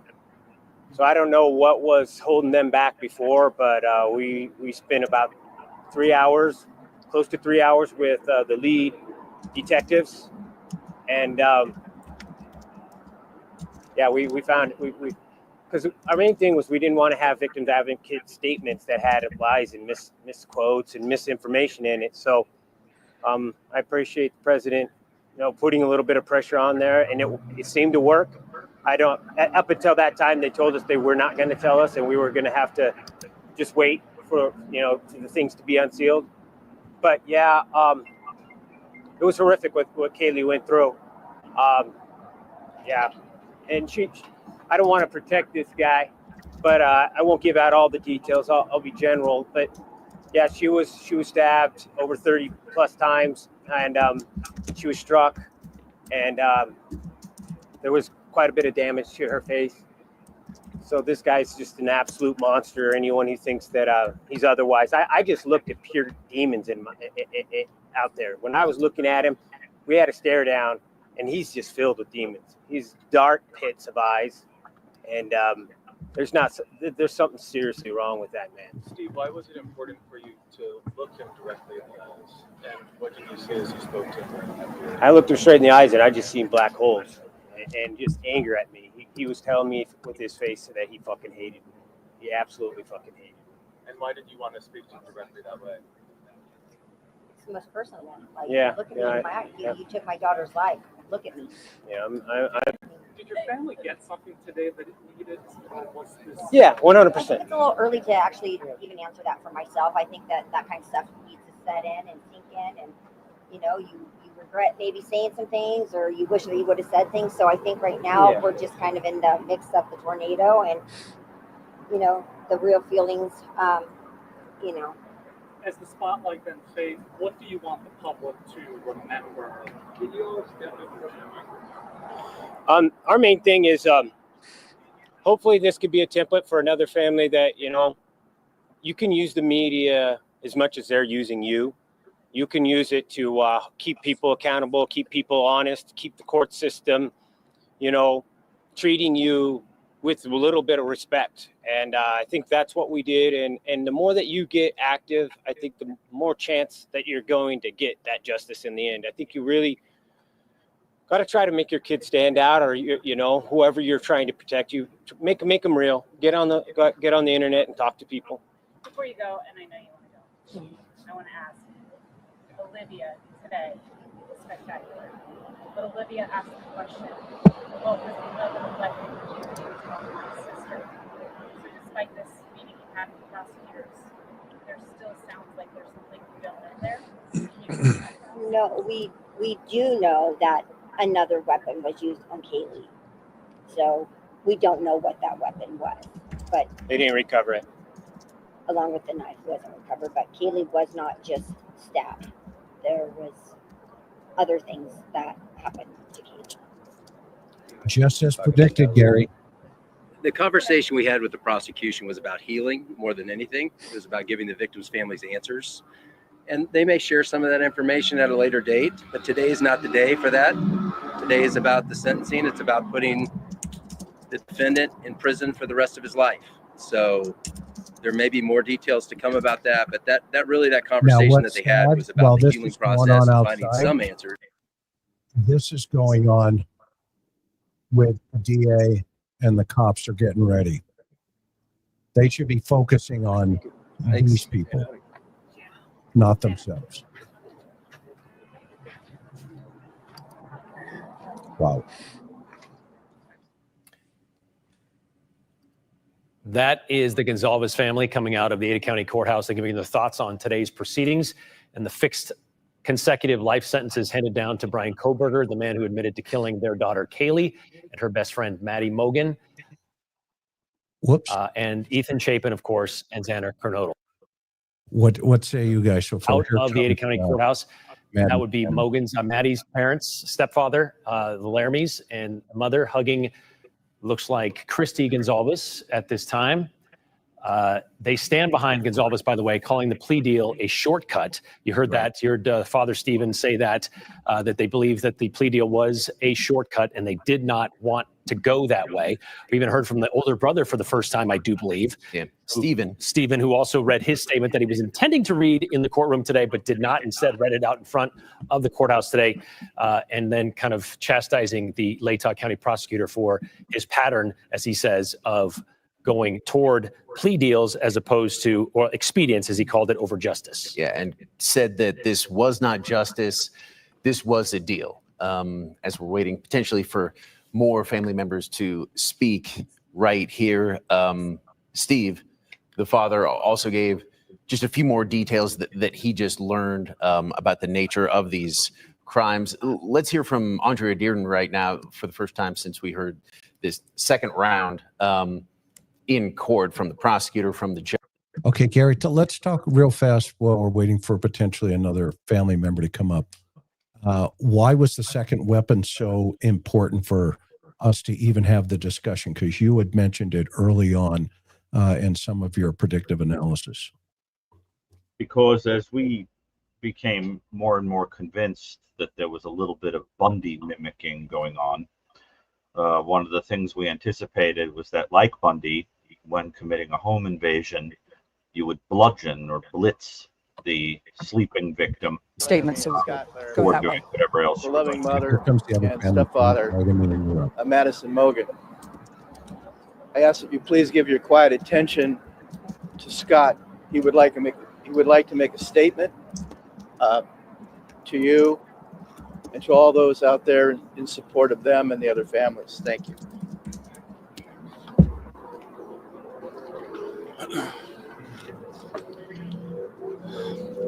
Karen and I just left the sentencing where we gave our victim impact statement. Judge Hippler sentenced the defendant to the maximum allowable sentence under the plea agreement. The sentence will ensure that this evil will never again terrorize a family as he did ours and 3 others. Trial would have involved risks. Had the defendant been convicted, he may not have been given the death penalty. Had he been convicted of the death penalty, we would have had to endure years, maybe even decades of appeals. This way, his fate is sealed. Society is protected, and we can move on with our lives and attempt to recover. Maddie was our purpose and our hope. We remain lost without her, but we will find our way. Thank you.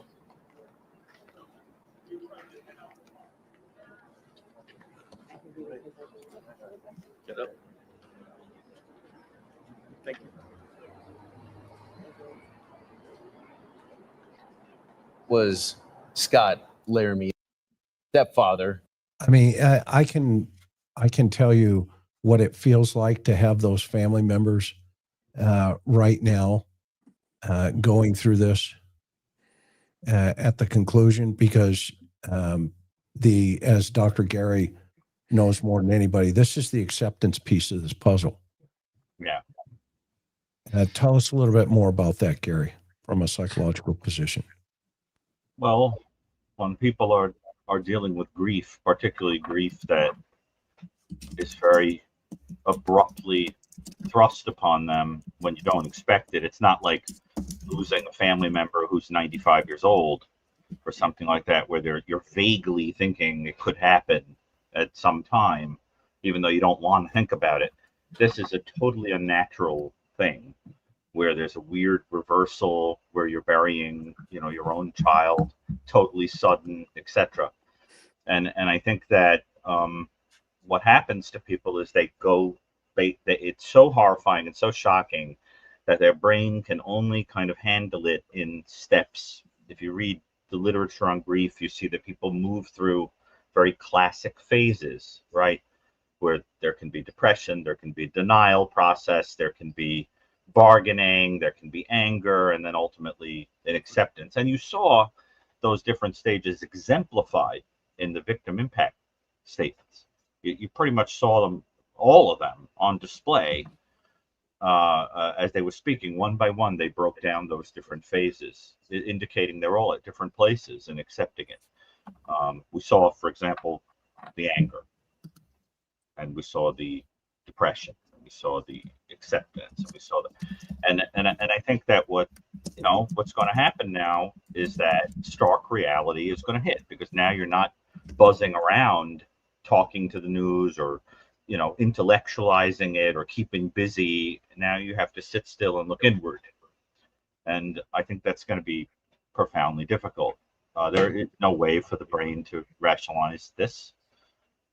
What are you supposed to do? The only thing that'll help is time and numbness that just comes with the years, and making some kind of meaning out of it. The justice thing didn't work. I mean, that's certainly not going to give any real closure. I don't think so. So I think it's just going to be about time, and therefore love, support, being left alone by people who are saying stupid things to you in the press so that you can heal. That all that stuff will help. Their faith, knowing that there is goodness in the world that outweighs this darkness, not giving this guy air, those things will help. But it's really ultimately going to be about time. I mean, what else is there to say? That's the only thing I've ever seen really work. And Chris and Karen, I mean, you've spoken eloquently about your own loss of a child. What helps other than time? I'll let Karen talk to a piece of that. Oh, Karen, you. Sorry, I was muted. It's different for everyone. Time, as you said, Gary, is absolutely a help. It varies from day to day. On something like this, where it's so public for these families who are grieving, it's not just public. They all got beat up on social media over the course of the last 2.5 years. I mean, it has to be beyond bearable grief what they've dealt with. And I think this, like it or not, as far as terms of the plea deal today, is some piece of closure for them, but obviously not final. It's still going on. But I think it's fascinating what you just said, like this, it feels half-baked, and Bob, I'm curious about your thoughts. You've been in law enforcement your whole career. You served your communities very honorably for your whole life.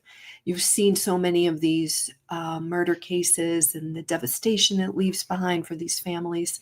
What's your feeling coming off of the sentencing today and this kind of collective feeling that we're experiencing here, watching these families?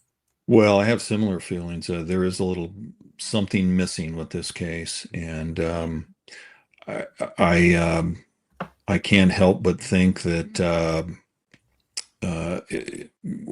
we'll never know really what the motive was, and as we've discussed here extensively, there's undoubtedly going to be, at least in my opinion, an appeal in the case, and I think they're preserving their comments. They meaning the defense team, are preserving their comments in the event that they successfully appeal this and get some miracle release for the defendant. So. But yeah, it's a tough thing to go through. I mean, I can only imagine what the victims' families are going through. And, but on a brighter note, I will reiterate what many have said in the comments and what the Goncalves family, and I love the strategy that they employed at with their impact statements. And when Steve walked up to the lectern and turned the lectern toward the defendant, that was a great move. And I think he did it not just for himself, but for the rest of the family, particularly Olivia, who was, in my opinion, the star of the show today. And I think I think the media, particularly the national media, that really likes these type of things to, to pick a star of the show. I think that they're going to highlight her comments and her performance in court today. I think it was brilliant to have a female deliver that punch. Yes. But I think that's so at the heart of what this guy was mad about. And it was like, look at me, I'm everything that you dread, everything you couldn't have, and everything you don't want to see in society. Screw you. I'm here to be a powerful voice. And I think in doing that, it punched him right in the face. And I thought that was fantastic.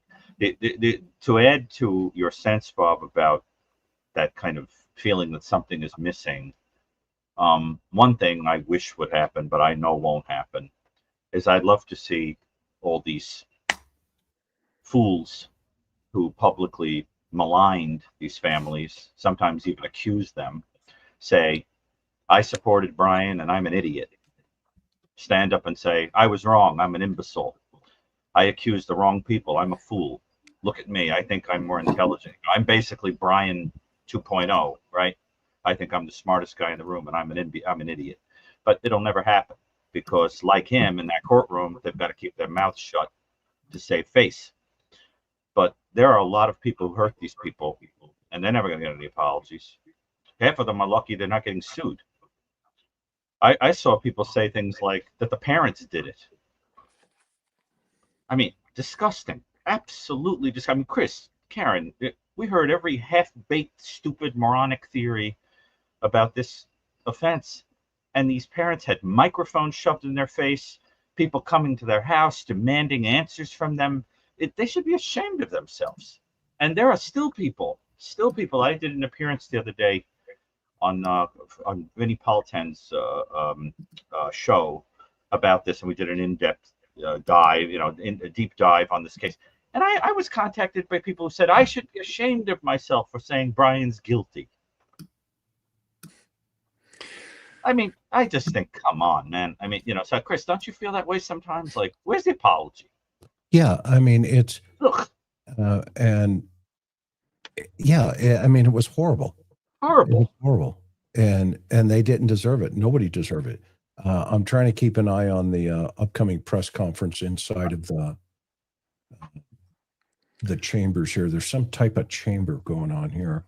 Let me share this. Well, let me put it up here real fast. And this is the law enforcement press conference. This might be interesting. Yeah. Where is that, Bob? Where would this be? This looks like some kind of chamber room of some sort, like a council center or something. That could be the county board of supervisors chambers. I'm not sure which is, I believe, inside the courthouse. Yeah, it says commissioner up on that nameplate up there. But anyway, while we're waiting for that to start, I agree with you, both of you. I mean, I think the fact that Steve got up there earlier, turned the podium, that was brilliant. Man, that was a power move. That was a power move. The fact that I was standing up while he was sitting, talking down at him. Yeah, exactly. Yeah. Yes. And I have the sound figured out here. Can you guys hear that? It's just a bunch of muffled noise right now in the background. Let me put it up here and then you'll hear it for sure. You should be able to hear that. People just chitter chatter. But AP is real picky. So I have to be careful so that they don't make me cut it. Do you guys think that Bryan's parents are there? Somebody said the sister and the mother were there, but the dad was not. That's what they said, but I don't know if that's true. Because, one of the theories Blum has put out there is that part of what, as I understood him, is part of what turned this and made people suggest that he take a plea, is that the parents didn't want to testify. You know, they basically said to him, look, I mean, Okay, hang on. Here we go. Here we go. I'm just curious about that. Yeah. They're all coming in. Okay. They're much more important. Yeah, I'd heard the same thing, Gary. Maybe we'll find out. Maybe they'll make a statement at some point here in the near future. And Chris, I just want to make sure if you can hear me okay. I'm Yeah, having we can hear you. Okay, good. Thank you. Can everybody hear that? Yes? No. No, I hear you guys. You can't hear that? No.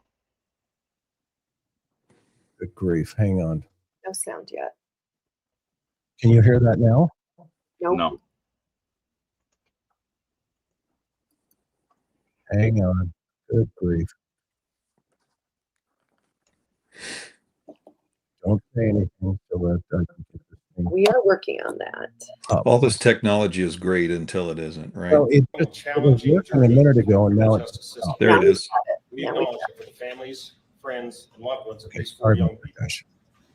the grief does not end because the losses are permanent and the pain remains. We want to express our deepest gratitude for their strength and resilience during this challenging time. We will honor their loved ones' memories and reaffirm our commitment to ensuring their lives are not forgotten. This investigation, one of the most complex and high-profile cases in our state's history, was made possible by an extraordinary level of collaboration. From local and state police officers to federal agents and analysts, as well as prosecutors, forensics teams, and technical experts. It also took immense courage, patience, and resilience from a grieving community whose role was invaluable. From the very beginning of this tragedy, Moscow Police Department and our law enforcement partners never lost sight of the mission, which was to bring justice for the victims and their families, and to hold accountable the person who committed these horrible crimes. Despite the complexity of this case, our team never wavered. They never gave up, and we completed the mission. During this investigation, I was fortunate to witness the level of professionalism, expertise, drive, and passion that each member of the investigative team brought to the overall effort. And it was truly awe-inspiring. To all who came to our aid and assisted in this immense undertaking, I cannot express my gratitude enough. We are forever thankful. And I would be remiss if I did not thank the amazing communities of Moscow and the University of Idaho. For weeks on end during this investigation, the support you provided to our team was greatly appreciated. The numerous phone calls, letters, and seemingly endless stream of food helped keep our spirits high and encouraged us to press on. Today, we want to provide an opportunity to hear from the key agencies involved in the investigation, prosecution, and overall response to this case. Each agency played a vital role in pursuit of truth and accountability. Further remarks will be provided by the Latah County Prosecutor's Office, followed by the Idaho State Police, the Federal Bureau of Investigation, and the Office of the Attorney General. Each speaker will provide brief comments, followed by a limited Q&A session. With that, I'd like to introduce Latah County Prosecutor Bill Thompson, representing the Latah County Prosecutor's Office. Thank you, Anthony. Welcome, everybody. It's been a long time since we've been able to stand in the same room together. You have to listen to me talk. I'm sorry. First off, I want to thank the folks here in Ada County. I can tell you I would much prefer to be in Latah County right now and be able to talk to the people most directly impacted by this. But Ada County has been a phenomenal support and protector for the integrity of this case. And I just want to send that shout out right now. So today, you were all, I think, listening in, you either in person or with the live stream, we have reached the conclusion of the judicial process. And we believe we've achieved accountability and finality and certainty for everyone who has suffered from this, so we can try to move on.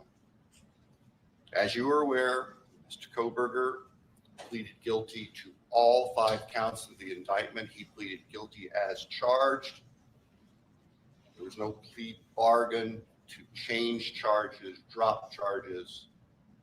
He pleaded guilty straight up, and he admitted under oath to Judge Hippler the allegations are true. He has also received a life and death sentence, and that he is going into the Department of Corrections custody, and he will remain there until he dies. And our communities are protected from him. Our communities are safe from him. And we have finality and conclusion, not just for the families, but for everyone who suffered because of this. Chief Dollinger talked about the extraordinary teamwork on this case. I can tell you that Ashley Jennings, my senior deputy, and I, we were with the investigators from day one. We worked as a team beyond any team that I've seen in my almost 33 years as a Latah County prosecutor and 45 years as an attorney in Idaho. This level of collaboration is indescribably phenomenal. And in this room, we have representatives of the FBI and your Special Agent Grover. We have representatives from the Idaho State Police. We have representatives from the Moscow Police Department. We have representatives from the Office of the Idaho Attorney General.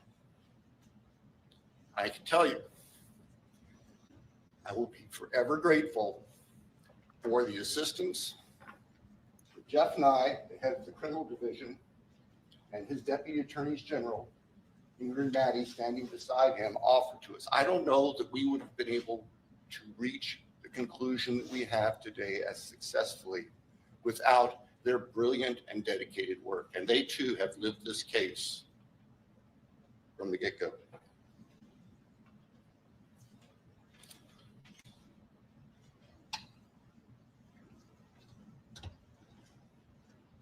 Our hearts and prayers go out to the families, not just the immediate biological or legal families, but the university family, the 1122 King Street family. You all saw the group picture, and you've seen that group picture so many times over the past 2.5 years. And now you have real faces to go with those young, vibrant people who, 4 of whom were killed 12 hours, half day after that picture was taken. We respect the families. We realize that we had tough decisions to make, and we made them, but we did not make them in a vacuum. As I said in court today, we reached out to the families. We asked their thoughts. We listened to what they had to say. We accept and recognize that not everybody agrees with the decision we made, but this isn't a popularity contest. We made what we thought was the most appropriate decision under the law and on the facts to give this case closure in a sense it would never be realized otherwise. Judge Hippler talked today about, I guess, the fallacy of expecting that there would be some miraculous coming clean and disclosure from the defendant. In the first instance, as the judge said, it doesn't have the power to compel that. We, the state, don't have the power to compel that. And as a practical matter, it would not be helpful. It would give him a forum to share whatever he thought to control the dialogue. Not going to happen to our victims. We can't allow that to happen.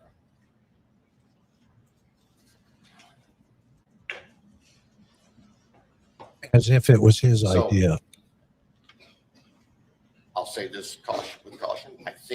I look forward to your questions. I will be perfectly honest with you. I will answer them as best I can. If I can't tell you the answer to something, I'll tell you. And I ask for your assistance and your respect as we walk through that, because there are still people who are suffering, and I'm not going to victimize families. I'm not going to victimize the deceased again. And I'll just tell you that if we get those sorts of questions. But we'll get that in a little bit. Right now, what I would like to do is hand the podium over to Colonel Bill Gardner from the Idaho State Police so he can share his agency's perspective on this. Thank you. Thanks, Bill. Good afternoon, everyone. I'm Colonel Bill Gardner, Director of the Idaho State Police. To the families, your courage and strength throughout this painful process indeed kept us moving forward. Your strength, and particularly your love for one another, was inspiring and it motivated all of us.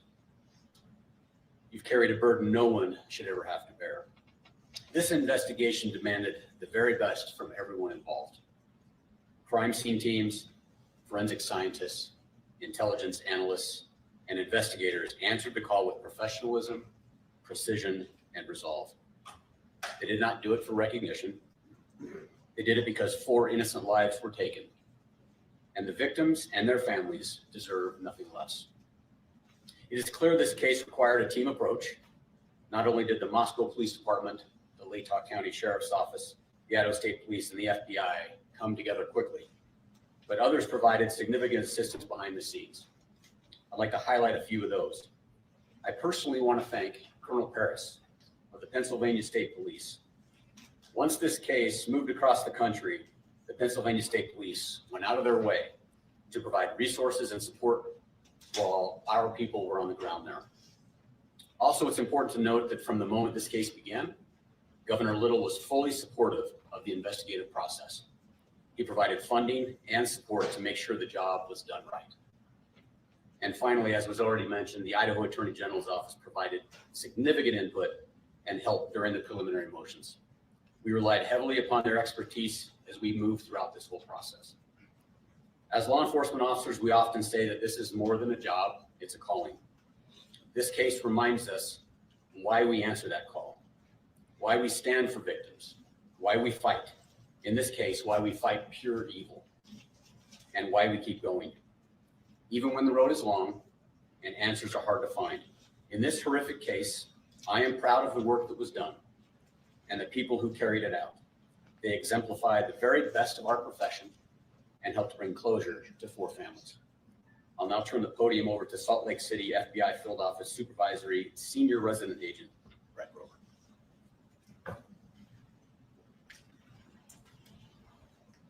Good afternoon. My name is Brett Grover. I'm the Supervisory Senior Resident Agent in our Coeur d'Alene office of the FBI, which is part of our FBI Salt Lake City division. On behalf of the FBI, we offer our deepest condolences to the families of Madison Mogen, Kaylee Goncalves, Xana Kernodle, and Ethan Chapin. The culmination of this case was a long time coming, and we hope the victims' families and friends have some sense of peace in knowing that Bryan Kohberger is being held responsible and accountable for his heinous actions. The FBI is proud to have supported the Moscow Police Department in the state of Idaho with the investigation and prosecution of this case. Countless hours have gone into this investigation. The FBI dedicated significant resources to include digital and forensic analysis, intelligence support from our folks at FBI headquarters and field offices around the country, and victim services, which continue to this day. Today's sentencing also demonstrates how the responsible use of investigative genetic genealogy, or IGG, can transform a crime scene into accountability and closure. The IGG process involves the use of DNA analysis combined with traditional genealogy research to generate investigative leads for unsolved violent crimes. In late 2022, IGG provided a crucial investigative direction for investigators working this case. But I want to be clear, IGG was just one tool that led us here today. It's a powerful complement to the core investigative work done by both the FBI and our partner agencies. The bottom line is that successful cases like this are about strong partnerships and a shared goal. The goal of keeping our community safe and providing a measure of justice for the families of our victims. Thank you. I'll now turn the time over to the Attorney General for the state of Idaho.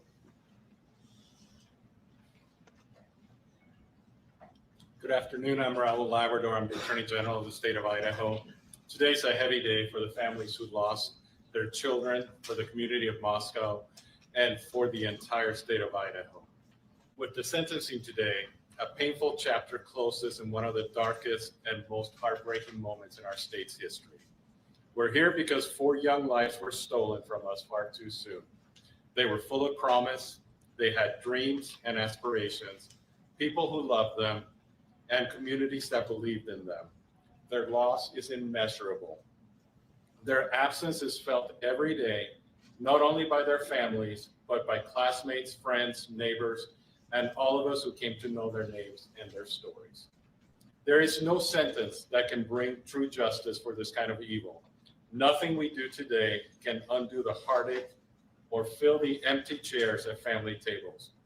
But today's sentencing ensures one thing, that the perpetrator will never again walk free. In fact, he will never harm another family.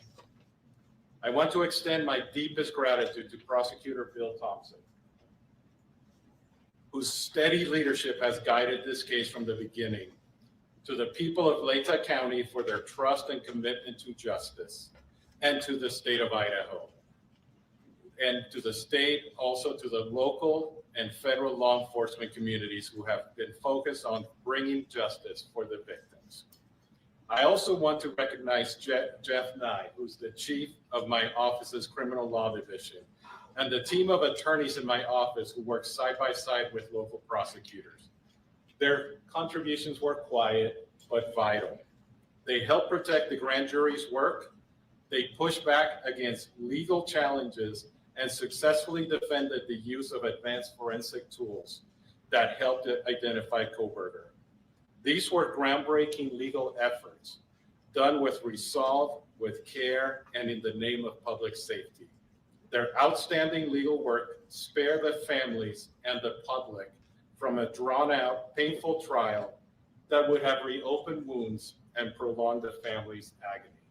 When I became the Attorney General 2.5 years ago, I interviewed Jeff Nye. He was not the chief of the criminal division at the time. And I asked him if there was anything he would change in the office of Attorney General.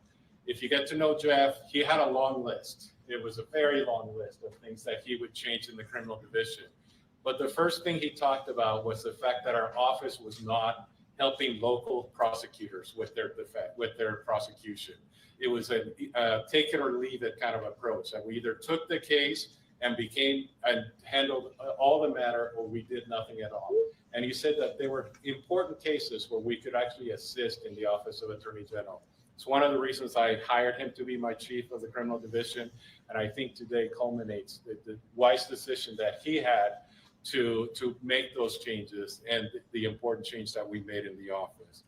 This moment didn't come easily. It was the result of tireless effort, careful preparation, and unwavering pursuit of the truth. Behind the scenes, our legal teams worked diligently to defend dozens of legal challenges. Their efforts not only helped ensure a just outcome, they also spared the families and the community from the painful trial and endless appeals that would have reopened deep wounds. To the families of Madison, Kaylee, Zana, and Ethan, no words from any of us, no legal ruling, and no sentence from a judge can heal what you've endured. But I want you to know this. My sincere wish is that you have not carried this burden alone. Idaho grieves with you. Idaho stands with you. And your children's names will not be forgotten. We honor them, not only with our words today, but with our commitment to protecting others in their memory. I will never stop fighting for the people of Idaho, and I thank every single member of this community who has just reached out to the families and supported them. And may God bless the souls of the victims and the families who have suffered. Thank you. Now we will transition into our question and answer phase. Joining me at the podium will be Bill Thompson from the prosecutor's office and the two lead investigators, Brett Payne and Darren Gilbertson. Just a couple of things before we begin. We recognize that everyone has a lot of questions. We're going to try to do our best to get to as many as we possibly can. Also, keep in mind that there are still some things that we are unable to talk about because of either privacy interests for the victims and their families and or they are under seal currently in the court. So if those items do come up, then that will certainly be the answer that you will receive. And to keep this sort of orderly, I will try to be the one to point out who's got their hands up. Right there. Chief Dollinger, Yes. I'm Rolly with Crime 2 in Spokane. What more can you tell us about the released documents that the police department is working on putting online, and what can we expect from that? Certainly. As we put out in that press release, I hope everybody can understand the immense amount of information that's in this investigation is going to take a lot of time to prepare. It has to be gone through legally to be redacted or figured out whether or not it can actually be released. So I did get word today. It sounds like our website will be going live hopefully this afternoon. There should be another press release coming out in the next few hours to show that website so that people can start accessing that. Initially, what is going to be on there, and certainly this is just for the Moscow Police Department because we're only the holders of our records, but it will be all of our police reports from this investigation. So just the documents there. They'll be redacted, ready to go, again, free of charge for the public. We want to be as transparent as we possibly can, so we wanted to get those out to everyone. Chief, from the very beginning, your department was saying this was a targeted attack. Can you now say who was the target and what's your evidence to show that? I'll turn that question over to the investigators to answer that one. Well, I think Darren and I have, the evidence suggested that there was a reason that this particular house was chosen. What that reason is, we don't know. We don't know who the target was, and we're not going to speculate on that up here today. But we can tell you that for whatever reason, Mr. Kohberger chose that residence. Perhaps it's the location, layout, we don't know. But that's, to the best of my knowledge, that's what that statement likely led to. What the heck did that There mean? was a social media account that surfaced that has long had We're not going to speculate. Bryan Kohberger. Can you They talk told the at world all there was a about target. the Papa Roger potential connection? I said it was the house. Right. There was no connection. There wasn't at all. We looked into every bit of it. We took a deep dive into it. We researched it. It wasn't him. It was not. It was not. Thank you. Cut that off. Is it possible that there was a second for weapon, not just the knife? Is it possible? All the evidence shows and tells us that he used a knife, a K-bar knife, and that's a weapon we believe was used to commit all the murders. It sounded like the Goncalves family said that there was a second weapon that was used on Kaylee's office.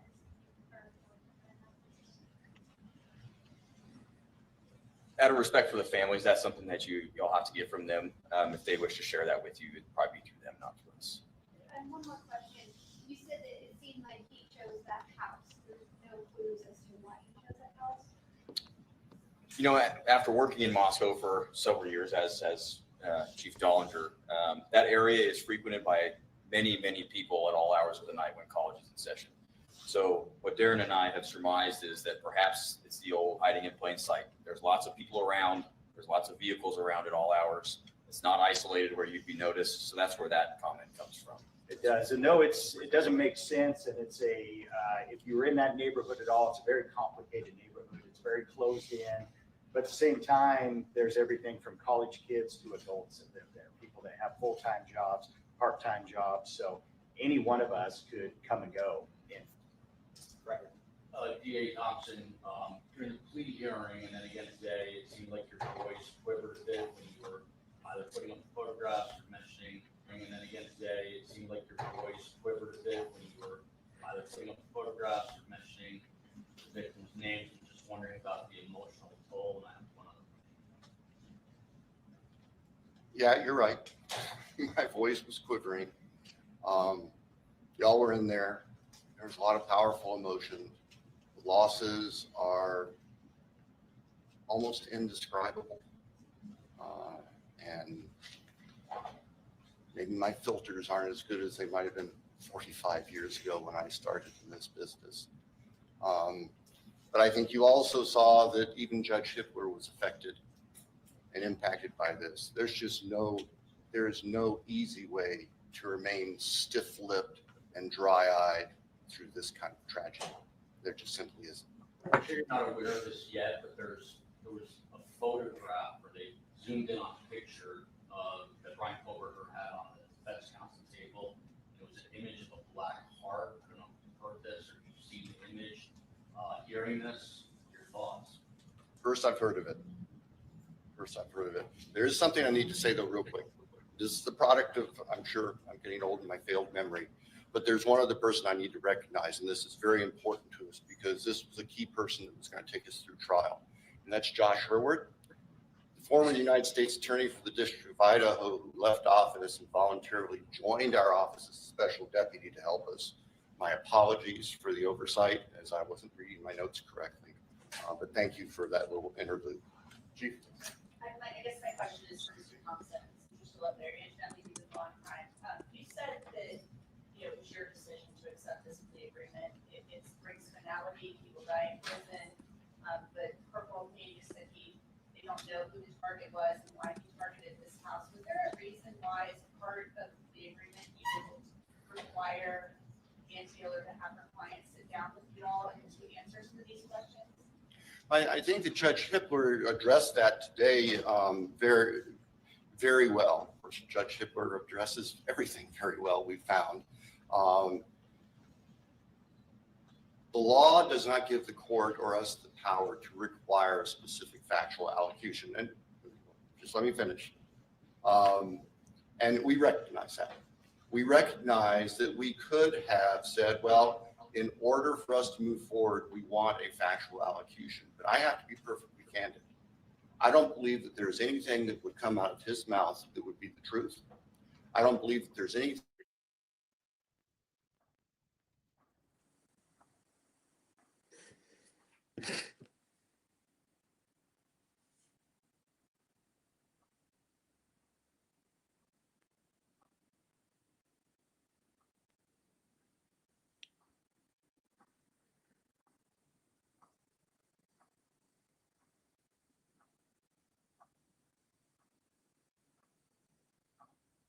We have no sound, right? Is that just me? No, I can't hear anything either. No, I can't either. Hang on for a minute. I don't know what just happened. Let me switch.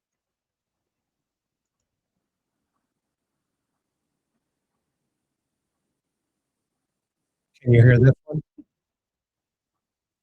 Does sound come back? No.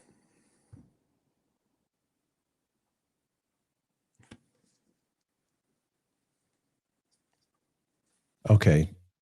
To be honest with you, that was kind of nauseating. I'm trying to find it here again.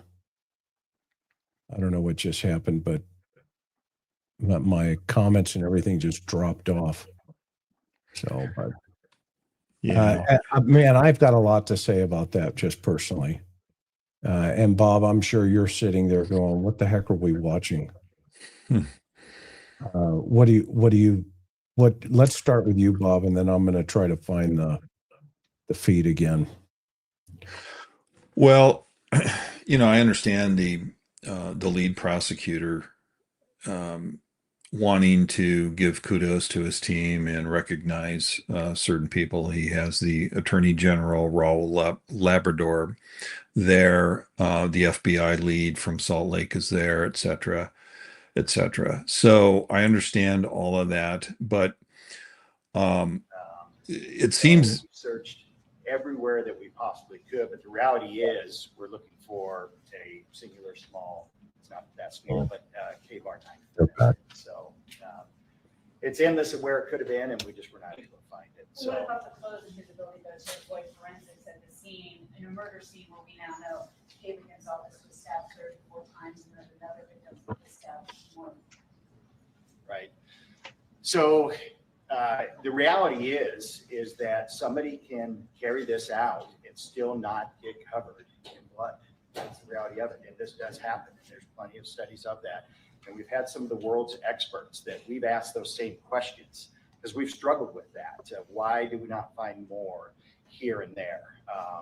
And the reality was, if somebody has the training, if somebody has thought about it, if somebody wears the right type of clothing, that could be the outcome. That's what we were left with here. Chief of Stars was saying, Mr. Thompson, did you do psychological testing on Bryan Kohberger? Did that weigh into your decision to have a plea deal? And the stabbings, multiple stabbings are very personal. How did you assess that mode of murder? I can tell you that psychological testing was done with Mr. Kohberger. The results of that do not rise to a defense to his conduct under Idaho law. The results of the various testing, most of it done by the defense on behalf of the defense, it's also sealed by court order. So I can't speak to any specifics, but I can tell you, yes, psychological testing was done.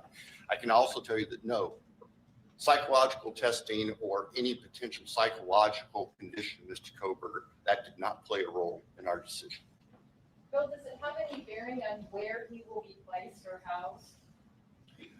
Where Mr. Kohberger, where the defendant is going to be housed is going to be up to the Idaho Department of Correction. And that could very well change over time. And the reality is we will know about it after it happens. Over here. Did you monitor Mr. Kohberger's communications while he was incarcerated? And did he say anything that was helpful or gave you any insight as to why he did this? Yeah, we did monitor it, both while he was housed in Latah County and then once he was moved down to Ada County. We have hundreds, thousands of hours of monitoring that was done, but there was nothing of evidentiary value that was gained from any of it. Will you be releasing those conversations?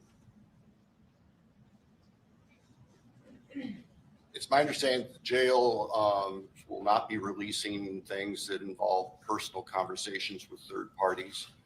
That ultimately would be a decision because the recordings are in possession of the two correctional facilities or detention facilities. But I'm pretty certain the Latah County Sheriff's Office policy does not allow for that. And I would guess Ada County is similar. You can ask them. Right here. Thank you.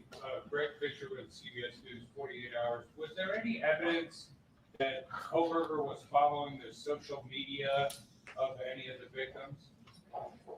So, trust us, we wanted that to be the case. We've looked for a link and we have not found one. Not one.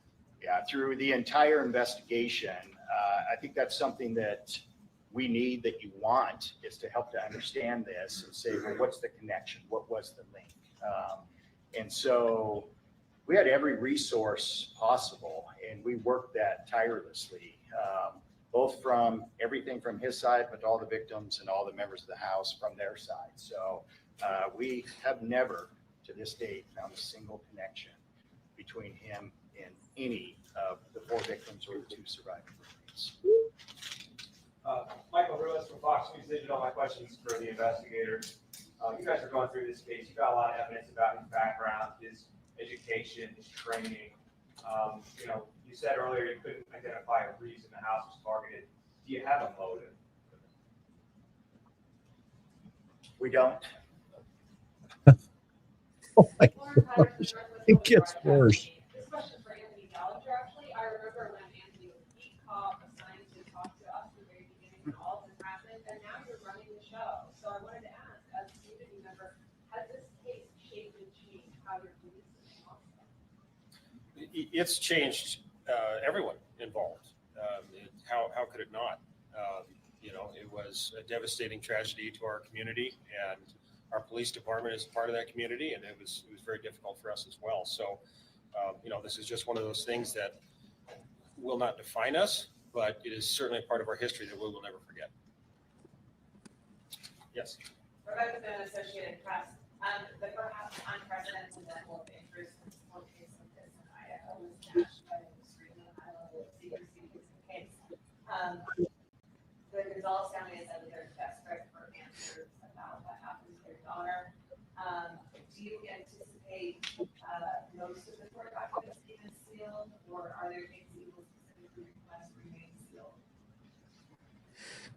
As far as documents, Judge Shipler told us that he is going to work with the attorneys to go through every sealed document. Many, probably most of the documents were sealed for the purpose of protecting against tainting a jury pool. And those documents I would expect would become unsealed. Requests for discovery, various things like that. There are also documents in there that contain very personal, private information regarding victims and families. I expect those likely will not be released under Idaho's protections against what the law calls unwarranted invasions of personal privacy.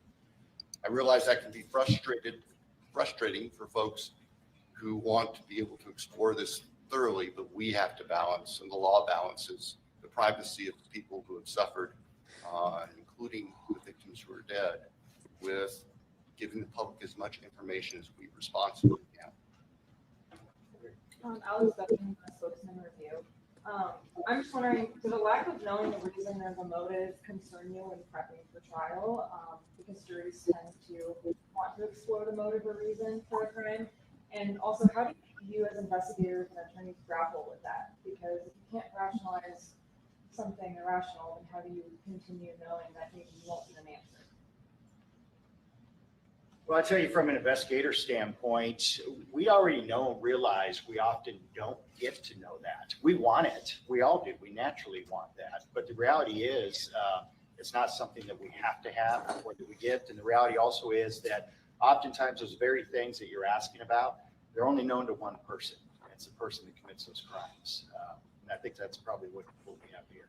And I would add that going through this whole investigation, it was, I'd probably say it's easier than it was for Bill's offices. We were focused on a task. We had a task to do, and it was discovering evidence and interviewing folks and that sort of thing. So the motive necessarily doesn't play a part in that, right? Obviously, In all my years of homicide, right? He's speaking. Oh, wait, this is first murder.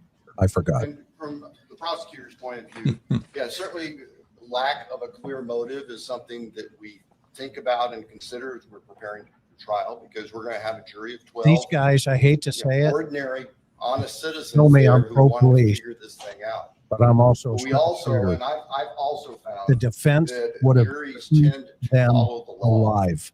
and even jurors who Eaten come them in with alive. strong feelings, they tend to follow the law that the judge gives, and there is no element of motive This actually is a in good Idaho deal. law for murder. And so we set that aside as something that we were going to dwell on, whether there was clear proof of a specific motive, because we knew it wasn't legally required. And practically speaking, we knew it wasn't something that we possessed that we could give to the jury without speculating. Brian is I'm sure going as to heck tell not the gonna world, stand in front of a bunch of 12 jurors and they're going to start look like speculating. idiots. We're I gonna hate give to them say the it. evidence. And the evidence in this case, what you heard at the time of his guilty plea back on the 2nd, you know, that evidence was compelling, and it showed his guilt without having to worry about motive in a human sense. Thank you for the question. Did he say anything when he was arrested? So Brett, myself, members of the FBI, we traveled back to Pennsylvania. We were there. And I know they hit on it earlier, but I'd be remiss without talking about the cooperation, the support that we had from them was absolutely incredible. From the time that we got on the ground with the Pennsylvania State Police. And with That's the not the FBI back question. there, it Did he was say anything? We don't care what the, we needed. you know, if they greeted you with lays when you got off the plane. We helped to shape what that looked like, what the arrest looked like, what took place once they hit the house on the search warrant and he was taken into custody. Brett and I were at another location, a barracks of the Pennsylvania State Police. And then he was brought to us and we conducted an interview with him that night there in Pennsylvania. So what did he say? What he said?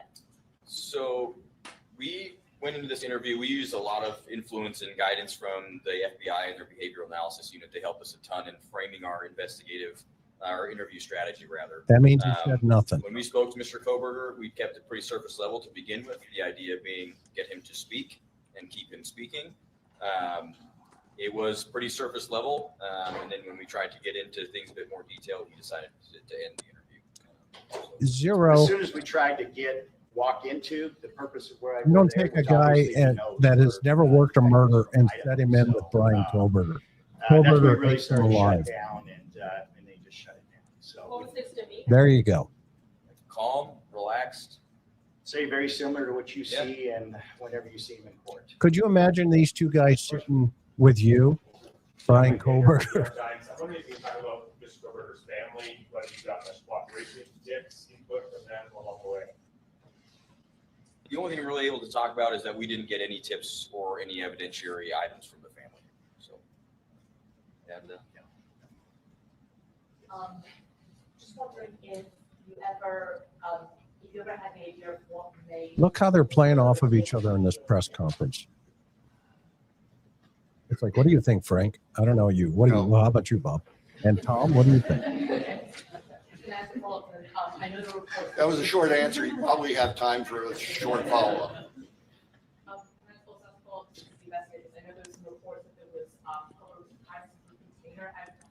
You'll see these guys at Crime Con.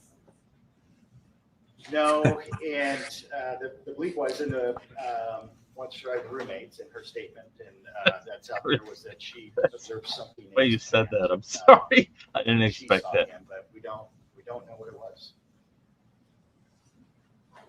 You had an expert who was going to testify about. Let's put it this way. They won't be speaking at homicide conferences. Was there any evidence that he had tried to wipe anything from his phone, software-wise? The bar charts, I believe, is their name. yeah, and so this kind of goes into the connection to the victims as well. That's a similar question. We had the world's foremost experts on this look into it, and there was evidence that he had used software to wipe many of his devices relatively effectively. So there wasn't much evidence obtained after that. That's the Secret Service intrusion guy that we've been talking about for a long time. I think he had one active phone, but I don't remember. So don't quote me if he had more at his home. So or it office. was more than just the work computer that he had wiped. He regularly used software to try to wipe, clear things off. He used VPN on his devices also. Kevin Fixler with the Idaho Statesman. I'm hoping you can walk us through the decision to hand off the DNA process on the knife sheet over to Offram Labs, who's contracted by ISP, and then ultimately the FBI takes over that IgG process. And then Prosecutor Thompson, I'm curious if you had concerns about constitutional rights issues based on how the FBI conducted themselves in that portion. I'd like to know about the I'll start two out traffic stops, briefly to, whether they were when planned we were or notified spontaneous. that we had DNA from the knife sheath, and it was a single source male DNA, touch DNA. Then we knew that we had capabilities. You realize to this take is that longer further. than So the that family had a Idaho chance State to Police has a talk and contract take with questions. laboratories in Texas. So we flew that over there, and they started the process of working that in what was the beginning of the IgG process. Bob, And did you ever see our at some homicide point team during it, have a press we conference? were like working with the FBI, which we did closely throughout the No, case. no, this is Every too aspect of it. rehearsed and contrived. We talked and met with them, and they had further resources and some capabilities that we thought may get us somewhere quicker. And so we made the decision to then shift that to the FBI and continue that process there. And as to your question about legal concerns, my simple answer is no. I didn't have legal concerns about how the FBI conducted their IgG investigation. I know that was the subject of lengthy, detailed, painfully detailed motions and briefing, and Mr. Would you Nye guys rose be to the upset occasion if I and was ended able this? to address Because all of that, but in the end, it's I don't know if there's different any than value in sending this somebody right now. undercover, Anybody? Into You any guys place okay to with this gather in the chat? information. Or do you want to keep I was watching not this? concerned about the I think legality it's a of it. mercy killing to stop And the judge listening came to it. through But and made the right put it at decision it. that there Yeah, I'm was fine no if you at violation least mute it. of the defendant's rights or anybody else's rights.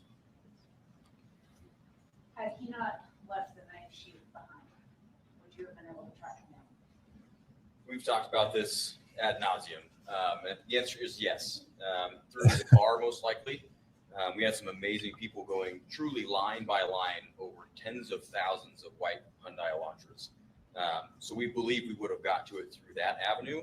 The time frame for that is uncertain. It could have been a week week later, could have been 2 months later. We just don't know. We would have found it. We would have. There's a lot of questions in regards to that initial window. Brett and I made the decision on what that window was, even though the experts were saying there may be more years that match it, but the simple numbers that we began to look at were astronomical, thousands and thousands, tens of thousands of these vehicles. So we chose to try to narrow it and start smaller. And then as we had to, we were going to open that. Well, you had a police chief at WSU say he found it within 2 weeks and decided not to send it over. Mr. Thompson, Amanda Rowley, correct too.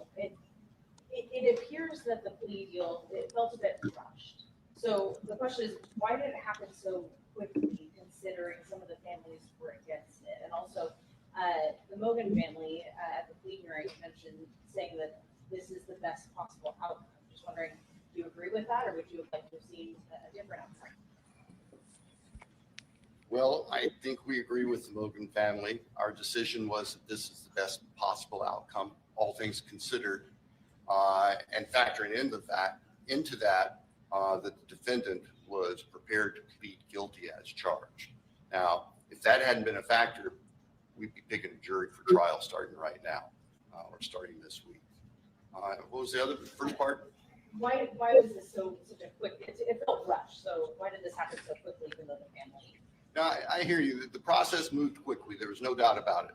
And like I outlined for the court earlier today, things changed dynamically the week following the June 18th hearings on the defense motion for a continuance and the alternate perpetrator motion, where Judge Hippler made it very clear that the defense was not going to prevail on either of those.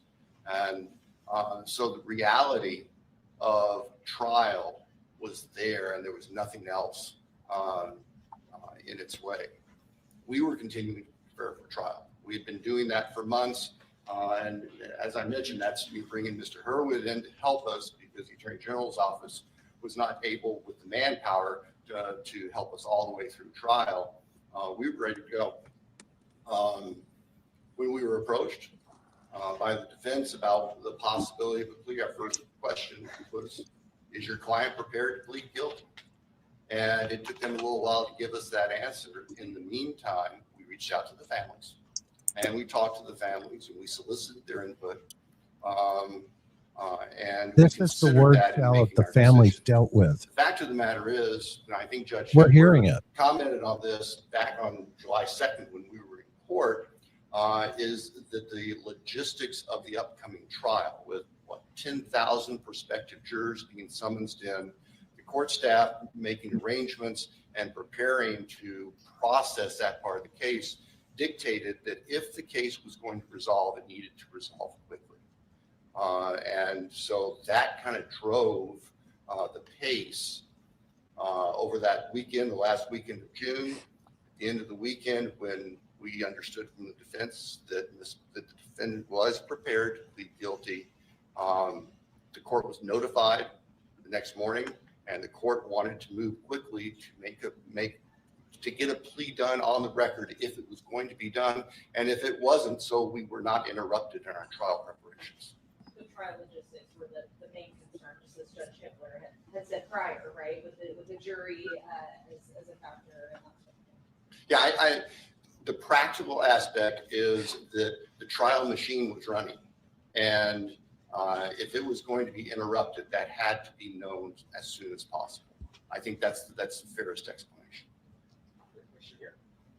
Yes, Michelle, the issue for 48 hours. I just had a question about when we were looking into Kohberger's past. Was there any early sign of trouble, or what did his background look like? Well, we can't go into his younger years. I believe that's actually still under seal. Correct me if I'm wrong. But what I can tell you is the things we do know about him was that his education led him down a path that was very much focused on forensics, crime scenes, that sort of thing. So that was really what we focused on in his background, is what led him down this path. How may he have prepared for this? And I think that was a big component of that, was just his schooling and his choice of potential future profession. And just so there's no speculation here by what Detective Payne just said. Please. documents under seal involving Mr. Kohberger's background, they may or may not be released down the road. I can tell you that there is no evidence of any criminal history of any significant nature. There was no evidence of a history Of any violence. significant There was nature. no evidence Okay, well, what a evidence history of criminal a history is there then? predisposition to do the crimes. Was he breaking into houses? So if there are any concerns among your listeners or readers that somehow he was a serial killer in waiting with all these prior actions, we are not aware of any behaviors like that that preceded what happened here. This guy is a loser. I'm done. Two more after that. The guy was breaking into houses as a kid. I consider that a personal pot shot to say that he wasn't a serial killer in the making, because I've been part of the group going around saying that with you, Chris, and our whole foundation. We have spoken with He families spoke to the afterwards. behavior science unit. They told him the I can same tell you thing. families We that all know are that. did not agree with our decision have made that. He was a serial killer in the making. And I I'll don't say it expect again. anything different. Again, I these guys would have been respect and we destroyed respect on the that stand. Everyone I is agree. going to grieve differently, even within Not all families. serial killers have And psychopathic histories that are everyone is obvious. going to look at the case. This and guy was a possible heroin resolutions addict. from their own light, and He they are was entitled stealing to that. and As breaking into victims. homes, probably I'm to not support gonna, his habits. Pretend that everybody was just fine with our decision, because That was a stay in there your were lane families moment, and in my family opinion. members were not. And we accept that. We recognize that. It's just a fact of life. It's just the fact of life. You've got dead 4 kids. It was stated earlier that the target is unknown. However, it's been speculated that the convicted may have encountered Maddie while she was serving at the Magritte restaurant due to the Yeah, thank you so much. I know you have all the experience, Larissa. Were there any location pins or any information there that could have connected him to where Maddie worked? No, there wasn't. Like I said earlier, we wanted that. We looked for it in every possible way. We wanted that. We looked for it. Again, you heard it again. financially, Well, what did they physical find? location, anything you could think of, anything that we thought, where is the connection? Where's the overlap? And we searched tirelessly and So never he never found was it. at that restaurant. I can't say that he was never there at all, but we never found any evidence at all from interviewing. It is like everybody that watching a possibly group of could, talking to windmills every person that we powered had that only by information hot air, you know, to be just able to show that whirling he was around. there, And I or that think, there was a connection Chris, through the restaurant. I'm not sure that this should be given much more time. Well, we know he was there 23 times outside of the house over 4 months. How could there be no connection? That just doesn't make sense. Nonsense. You know Look, what? We all go ahead, Bob. What I wanted to hear from the 2 investigators, the 2 detectives, is their working theory, and particularly on why this house was chosen and what they thought the motive was. They can certainly comment on that. If they're going to be guarded on that at this point in the case, we're never going to know anything. And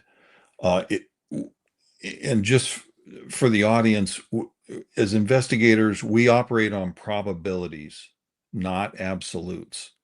And Right. so that's why their opinions and their working theory on why this occurred, why the home was chosen, et cetera, that's why that's important. So that's what I would want to know from these 2. Yeah, and what you just and what we're hearing is they don't know. Well, they're saying they don't know. I think they do know. You, Chris, you and I both know that they have a working theory between themselves, and I just wish that they would reveal that. And now is the time to do that. Not, I don't know. Maybe they've already had a book deal offer or something. I don't know, but they're being a little too guarded, in my opinion. And I've given these very same type of press conferences as you have, and I just don't understand why they're being so guarded. I mean, Well, go ahead, Chris. Oh, please. Well, the press conference is over. He's just just patting each other on the back again. So I'm going to shut that off. And not a moment too soon, is it? Over? So let's go to the expert. Karen, you this is what you did with the chief. And Bob, as you know, you had a PIO when you were a chief. Okay. Rule number one is answer the questions. Right? Am I off base there? No, of course not. But you got the feeling that this was very staged. Bob, to your point earlier, this was rehearsed. They already had an agenda, it felt like, in my opinion, and they're not going to release or talk about what they don't want to. But what they don't understand is the public can see right through this. Okay. Even if they're worried about appeal down the road, they can still say, look, this is what we're going to talk about, and this is what we're not going to talk about. But to stand up there and say, we have no idea what the motive was and couldn't make an intelligent linkage based on the evidence, based on what we already know, based on Kohberger's movement in the months leading up to this, based on the, we'll call it corn found on his phone, based on what the experts say. I mean, it's laughable, and it looks like they're hiding, and they don't understand. They probably didn't take any solid public affairs advice before stepping into this.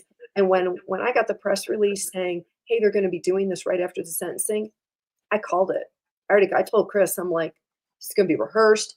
This is going to be a CYA. This is going to be patting themselves on the back, and we're not going to get much from it. But on the flip side, if they really don't know the motive, and if Bill Thompson wasn't covering up, then they're really stupid and they look dumb and they might be in the wrong profession. So either that's the case, or they're lying at a time when all bets are off. The sentencing is done. The killer is going to prison. The family's made their statements. Now is the time to come clean. It's going to be interesting on this website that Moscow PD says by this afternoon they're going to have a link, not just for the media but for the public, to go look at all the documents that they can unseal from the court, because let's not forget, thousands and thousands of documents were sealed because they wanted to preserve the jury pool, which is now completely out of the question. This is done. There is no jury. There was no trial. So let's see what they actually release, and not pages and pages of redacted information. That doesn't count. If you black out the page and then provide it, that doesn't count. But all in all, this press conference did not make them look good. And to your point, to this panel's point, the word salad that we got from not just Bill Thompson, the DA, but from these investigators, now we know how infuriating the family of Kaylee Goncalves must have been for 2.5 years, because you feel like they're not giving you a straight answer. Mm-hmm. Well, and you had evidence of that at the conclusion of when the AG talked, the FBI guy talked, who was just a local agent, right? I mean, assigned out of the Coeur d'Alene office. He's not even a SAC. Okay. He's an ASAC, maybe. But the fact that at the conclusion of that, and they're going to take Q&A, everybody left. That's discussed before you go into the room. Say, okay, at the conclusion of all of us saying things, we're going to leave, and we're going to leave Payne, and I know his name's Payne now. That makes sense. That was painful just watching that.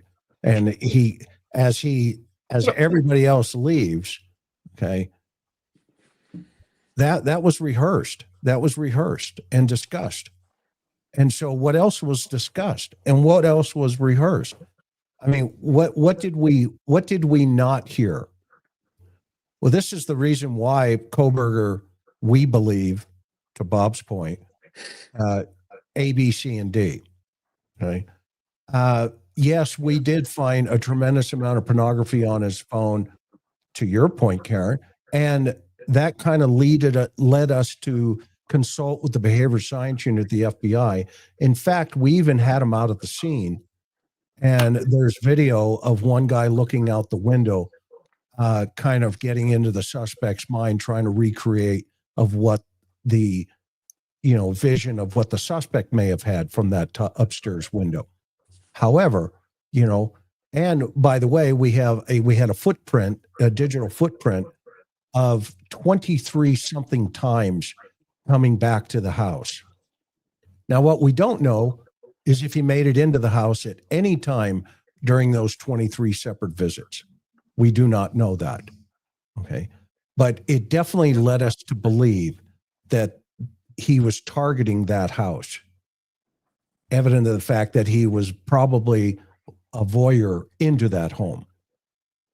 And the list can just go on. And I'm just thinking on the top of my head from, what we know in the public. I mean, these are the investigators. They have the actual evidence, the reports, and they're looking at them. And that just told me how disconnected these guys were from the reality of understanding the totality of what they were dealing with. And he passed it off. I'm sorry, Gary. They passed it off to, we talked to a bunch of experts. Okay. Go ahead, Gary. No, it's just, I'm annoyed because I feel that a lot of the way this went down had to do with not taking the time to understand the psychology of Kohberger. And in a way, he was given a lot of wiggle room to play out his fantasies.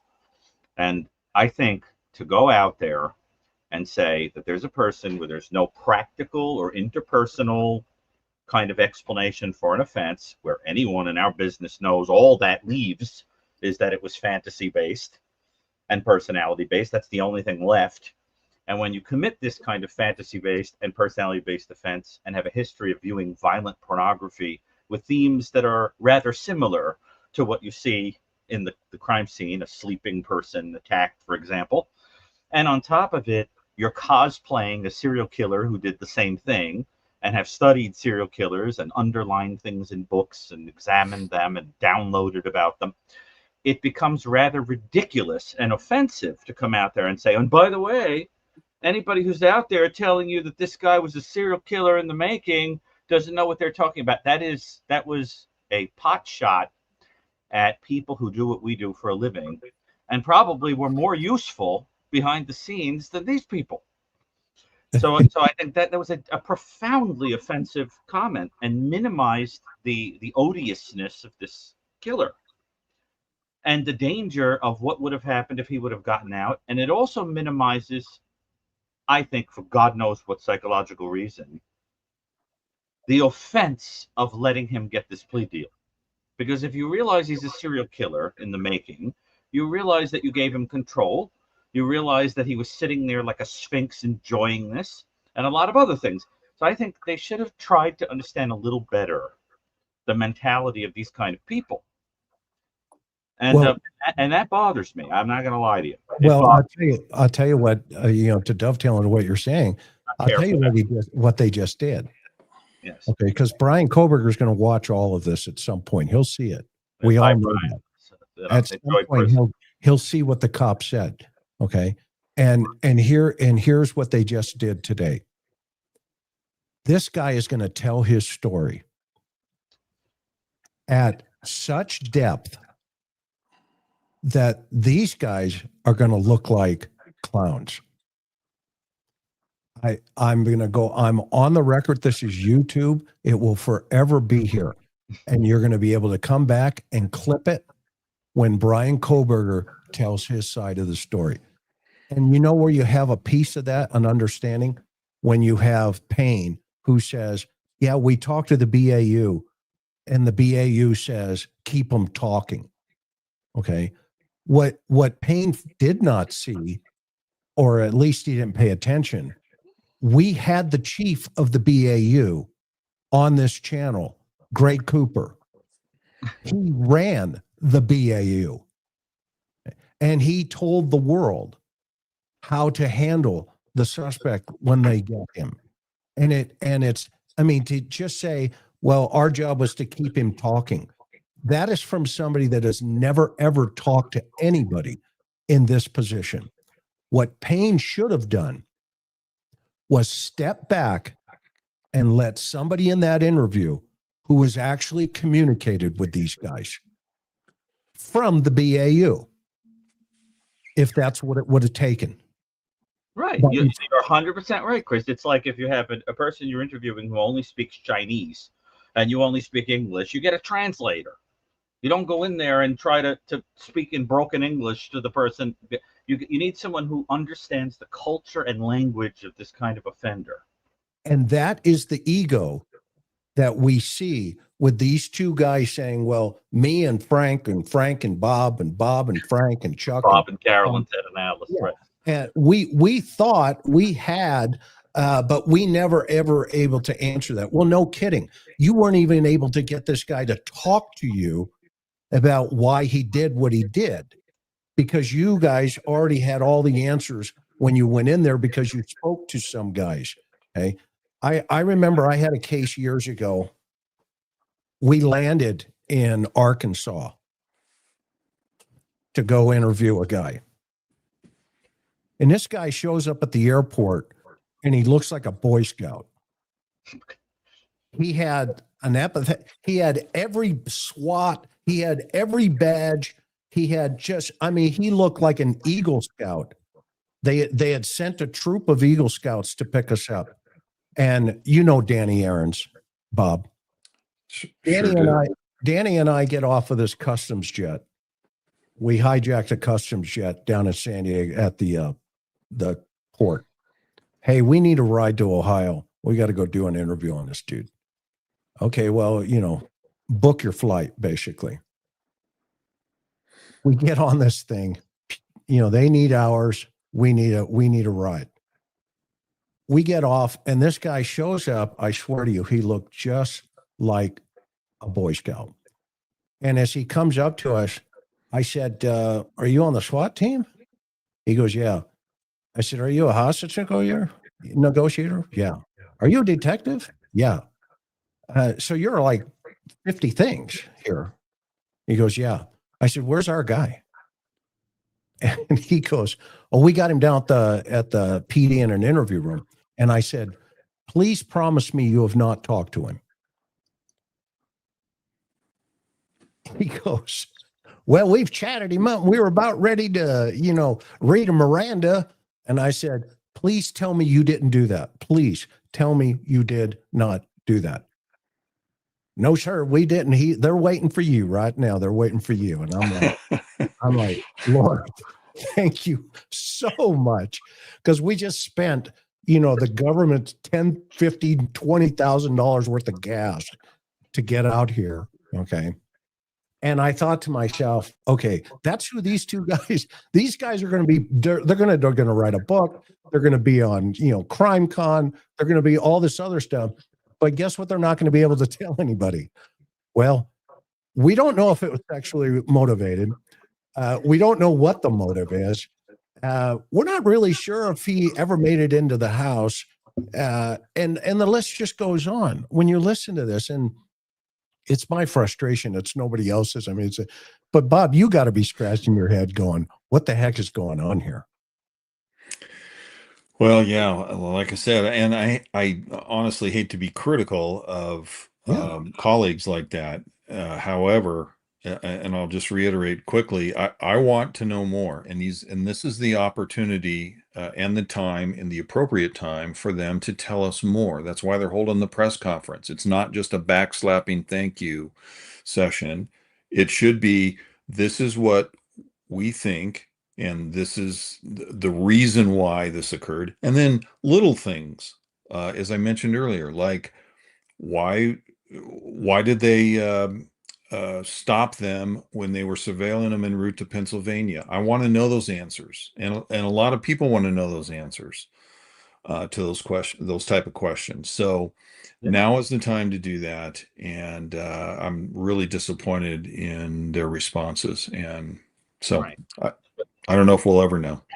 Well, you know, I was sitting here thinking for a moment about why that remark irritated me so much about the don't think you're looking at a serial killer. And I realized why it's bothering me. It's bothering me because it's like saying that the victim impact statements were dumb.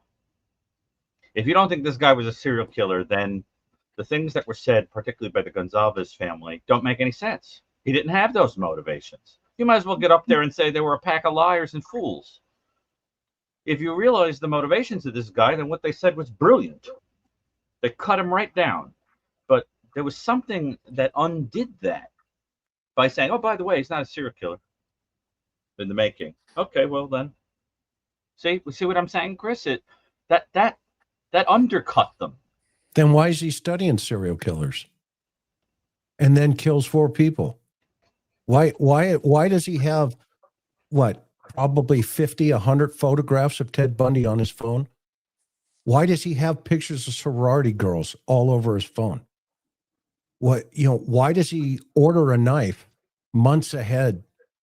Why does he pick Washington State University? Why does he study? I think he would have been insulted if they would have stood up and said, yeah, this guy was an incel. Because he'd be like, well, yeah, I looked into incels, but I'm not that guy. I'm more like Ed Kemper, Ted Bundy type. In fact, I'll even dress up like him. And right after the murder, I'll stick my thumb up, to tell you, yeah, we're good to go. Okay. I mean, what do they suspect? What do they think? I mean, I'm not the sharpest tool in the shed sometimes, but by golly, that elevator did not go to the top floor and get out and everybody goes, wow, that I wonder if we just went up 5 flights of stairs. Okay. No, we were just on an elevator. Okay. Let's kind of do the math here. And I agree with you 1,000%, Bob. This is killing me to critique your colleagues like this. It bothers me. But the other side of the coin of this, and we all know on this call or on this meeting here, that's the whole reason the Cold Case Foundation exists. Because you get 2 people like that and they can't solve a crime. The DNA solved this crime. Let's admit it. Okay. If the DNA had not been in that house, we just heard from investigators. We don't know what the motive was. We don't know. We don't know. We don't know. Okay. Then how do you know you would have solved it? He said that the short investigator with the beard said that they had the vehicle description, and he was certain that they would make an identification based on the vehicle, but it would likely have been weeks and weeks away, further down the road than what the DNA proved. So, who knows whether they would have or not. That vehicle information was out there for, I don't know, a week or 2 before we got the DNA information. And somebody correct me if I'm wrong, but I believe that that's fairly accurate. Yeah. Someone, I'm sorry for stepping on you, Karen. And I just wanted to point out, somebody, and I can't remember who it was, said in the comment that they would like to have seen Olivia as the prosecutor. And I agree completely. I would like to have seen Olivia as one of the investigators, because I think she had so much fire in her and is so intelligent and has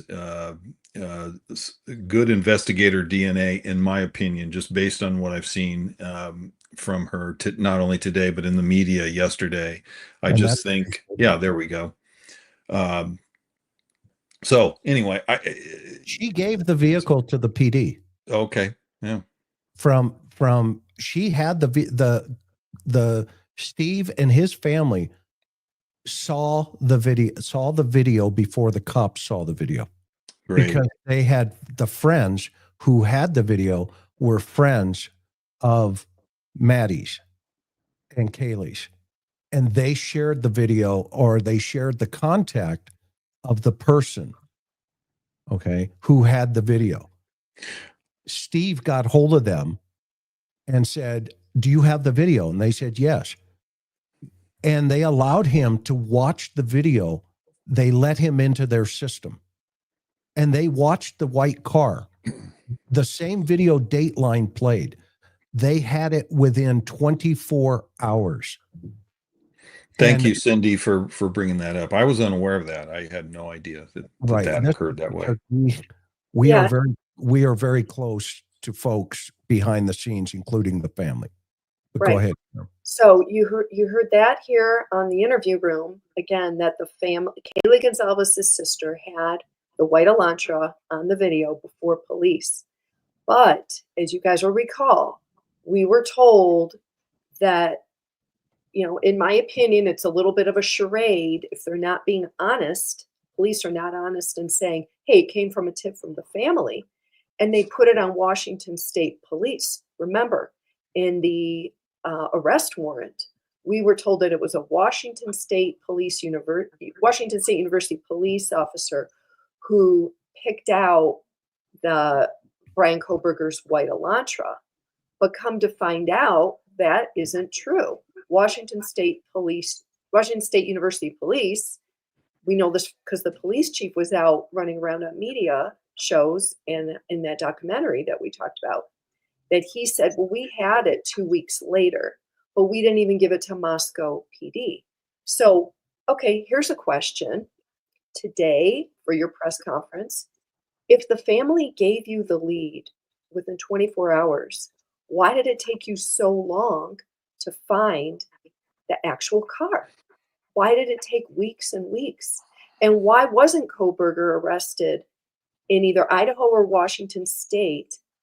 Why was he allowed to return to Pennsylvania? Okay. No one's asking these types of questions at this point. And there's plenty of other questions that we all have. And instead, we're getting a song and dance, you know, at this joke of a press conference. Well, and that's a great point, Karen, because at this, that's the kind of question that the press should have been pressing them on.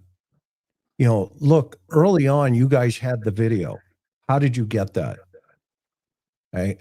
But even more importantly, you know what they should have said, what the lead detective should have said?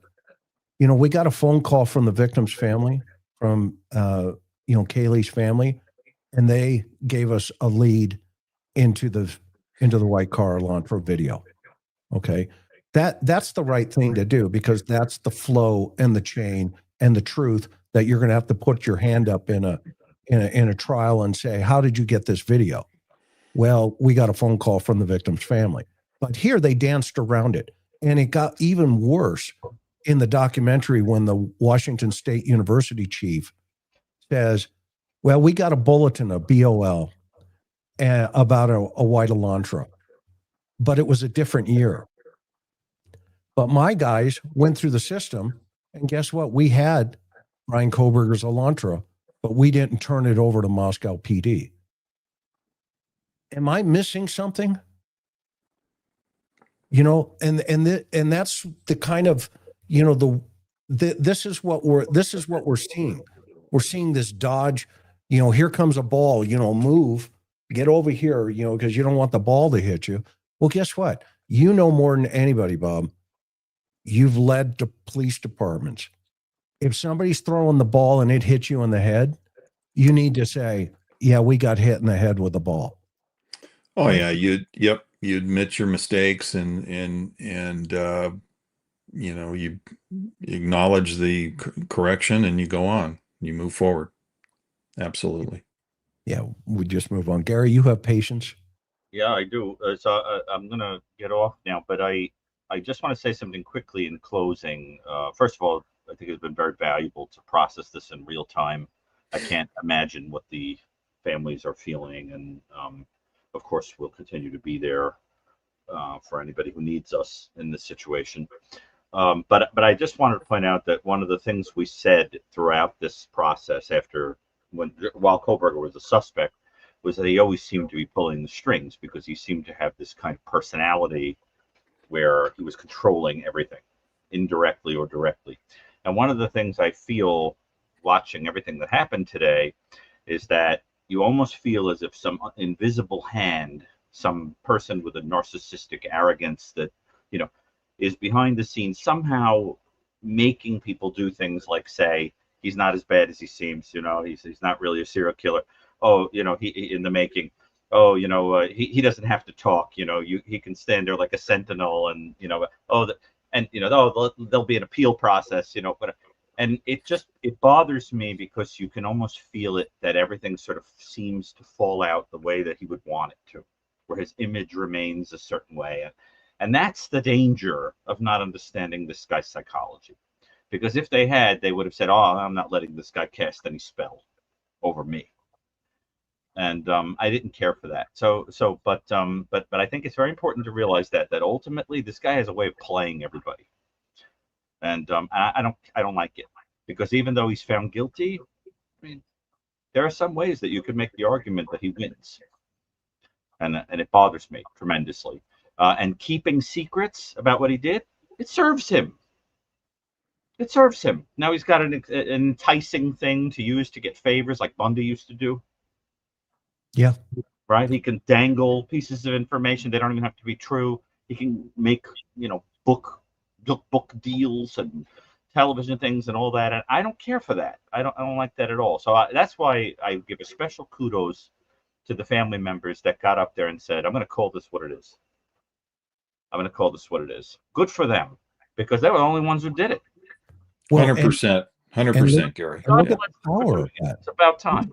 Look at the power of Olivia's statement. I mean, every one of us went, "Holy cow. That's it. That's him. That's the guy." Poke him right in the eyes and empower yourself as a family. I expected Steve to do that, but to Gary's point, I think it was the strategy of the family to have Olivia deliver those remarks, and she did it expertly, in my opinion. I cannot disagree with that at all. She Karen, really what did, do you and I think it's worth pointing out that, remember the survey that Kohberger did as a grad student, asking criminals, how did it feel to commit your crime? How did it feel? All that. She masterfully turned those survey questions onto him with this case, with these 4 murders. That's it. And kudos to her. I mean, the whole thing was amazing. And the follow-up by Christy of the questions, I mean, her statements of, well, I think they're going to be there to help you, meaning bad people in prison who are going to do bad things to you when you're locked away for life. I mean, I just thought it was such a powerful 1-2 punch that Steve set up by turning that podium looking squarely at the killer. That's it. Man. And to put the frosting on top of that, Karen, to keep going where you're going. They got him. Olivia got him. And you're having the chief, you're having the cops, you're having the DA say, "We don't know." Yeah, they almost tried to unravel what she tied up in a bow and served to him. Exactly. A woman was the smartest person in the room. Yeah. Which bothered him, I'm sure. And she was the only one, and well, a few of them, and the family got, but I think that it was awesome. But the thing is this: the only answer anybody watching this got about his motive was delivered by the family. That's it. That was the motive. Ego, perversion, inadequacy, being a loser, except that's it. There's nothing else to it. Fantasies. And she got up there and said what nobody else would say, because she wasn't a puppet on a string to this guy's ego. And good for her. I'm proud of her. And the whole family I'm proud of. So, it was nice. I'm of course proud of all the victims' families, because there were other people who made wonderful testaments of faith and wonderful testaments to the pain that they're going to feel, to kind of force him to have to, even though he doesn't care, to have to listen to these people's names and understand that there were real life consequences. Good for all of them. But they're the only ones who seem to tell any real meaningful information in this whole thing. And so that's why, we're always on the side of the victims. Yeah. We have no interest in this guy. It's these are great points, everybody, in the chat. Great points in the chat. Papa Rogers. Okay, I'm not convinced now that it wasn't him. Personally, I mean, but are they going to release that information? Maybe we'll see it in the the documents are going to be dropped. But here's my question, based on what we just heard in that presser: do they think it was him? They don't think he was a serial killer in the making. At least Thompson didn't. Okay. And, the cops and the WSU guy didn't think he should send over the Elantra 14 days after finding it, nor did they, take into account that the family was saying, hey, we have this white car in the neighborhood. Can you tell us about that? Okay. But here's the video. I mean, that is in of itself, I've had a lot of cases. I've put people on death row. I put Brandon Wilson on death row in San Quentin. And guess what? I didn't do a press conference. And not one murder that I ever worked did I stand in front of a microphone. Not one. Okay. Well, I'm going to jump off because I've got an appointment with the chief, but not me. Okay, I'm going to head off. I have an appointment now, but thank you guys very much. Okay. Yep. Thank you, Gary. Thank you, Gary. You being here. Good. Okay. Chris, I would dovetail to what you're saying. Couple things. I think the media there in Boise really missed some hard-hitting questions about this case to the prosecution, other than what we already went through. And this was the time to do it with the cameras rolling, because it's too easy for them to squirm out of answering these things. And look, we've already heard that several of these characters are going to be retiring. So if you don't get it in sealed documents and the one press conference they hold, you don't ask your questions, we're not going to know. I think this was also a great time to put to the prosecution and Moscow Police Department a long list of questions and concerns about this case. Nobody took them to task for the university's involvement in this. Now, again, I get these are kind of peripheral to the actual evidence in this case. But I mean, how about the gag order? How about the house being torn down? How about, the Dateline leaks? How about this idea that's been put out there by legal experts that the cost of the trial was one of the reasons that they didn't go to trial? I mean, that's unheard of. To say that out loud, if that is a stated reason. These are all valid, legitimate questions, and now today would have been the time to put those questions for sure to the prosecution. We have hundreds and hundreds, probably thousands of sealed motions at this point. Why did Bill Thompson allow the defense to delay for 2 years? I mean, my list goes on. We saw obviously the word salad by the prosecution, which is what we're talking about. I don't know. It's a little disappointing that their feet weren't held to the fire a little more by the folks, the media and social media people who are right there with them at this press conference. Bob, what are your thoughts about what we just heard, Karen? I mean, that's why she was dangerous. She would pepper you. Yeah, I mean, you're a chief. You were a chief. And you hated to have her in the audience because it was always like, oh crap, here comes Smith, here comes Karen. Yeah, I mean, those are all valid questions, obviously. And they may not have been able to answer some of them legitimately because some of that is still under investigation by the court, the leaks, and so forth. But that's how I would answer that. I have an opinion, or I really can't elaborate anything on that because the court is still investigating the leak issue. But and I hate to keep harping on the investigators, but I'm very, very underwhelmed by their response to the few questions that they had. And it would have served them well. It would have served all of us well. And I can tell you from being a citizen here in Boise and in Idaho, Many of my friends, my neighbors, my colleagues, they're asking these same questions, and for them not to answer, at least to some extent, to the extent that they can. And again, I go back to their working theory on the case, the two investigators, that is, and what is it? What was it? Where were they going with this thought?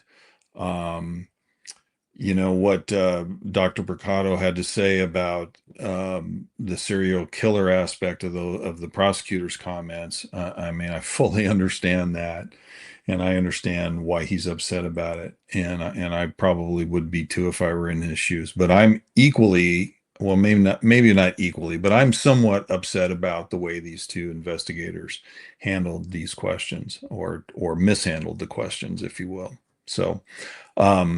If you were their boss, would you counsel them?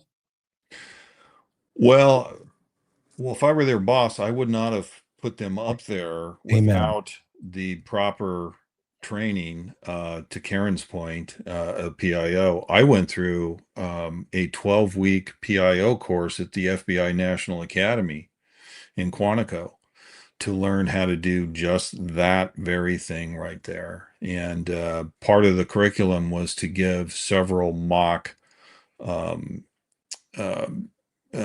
press conferences, and to run them, and then to run them as an executive or a leader, a lieutenant or higher in the agency. And so I don't understand why they weren't better prepared, and I don't understand why of course their chief was standing right next to them, so maybe that's the answer. I don't really know. It baffles me a little bit. Yeah, it didn't come off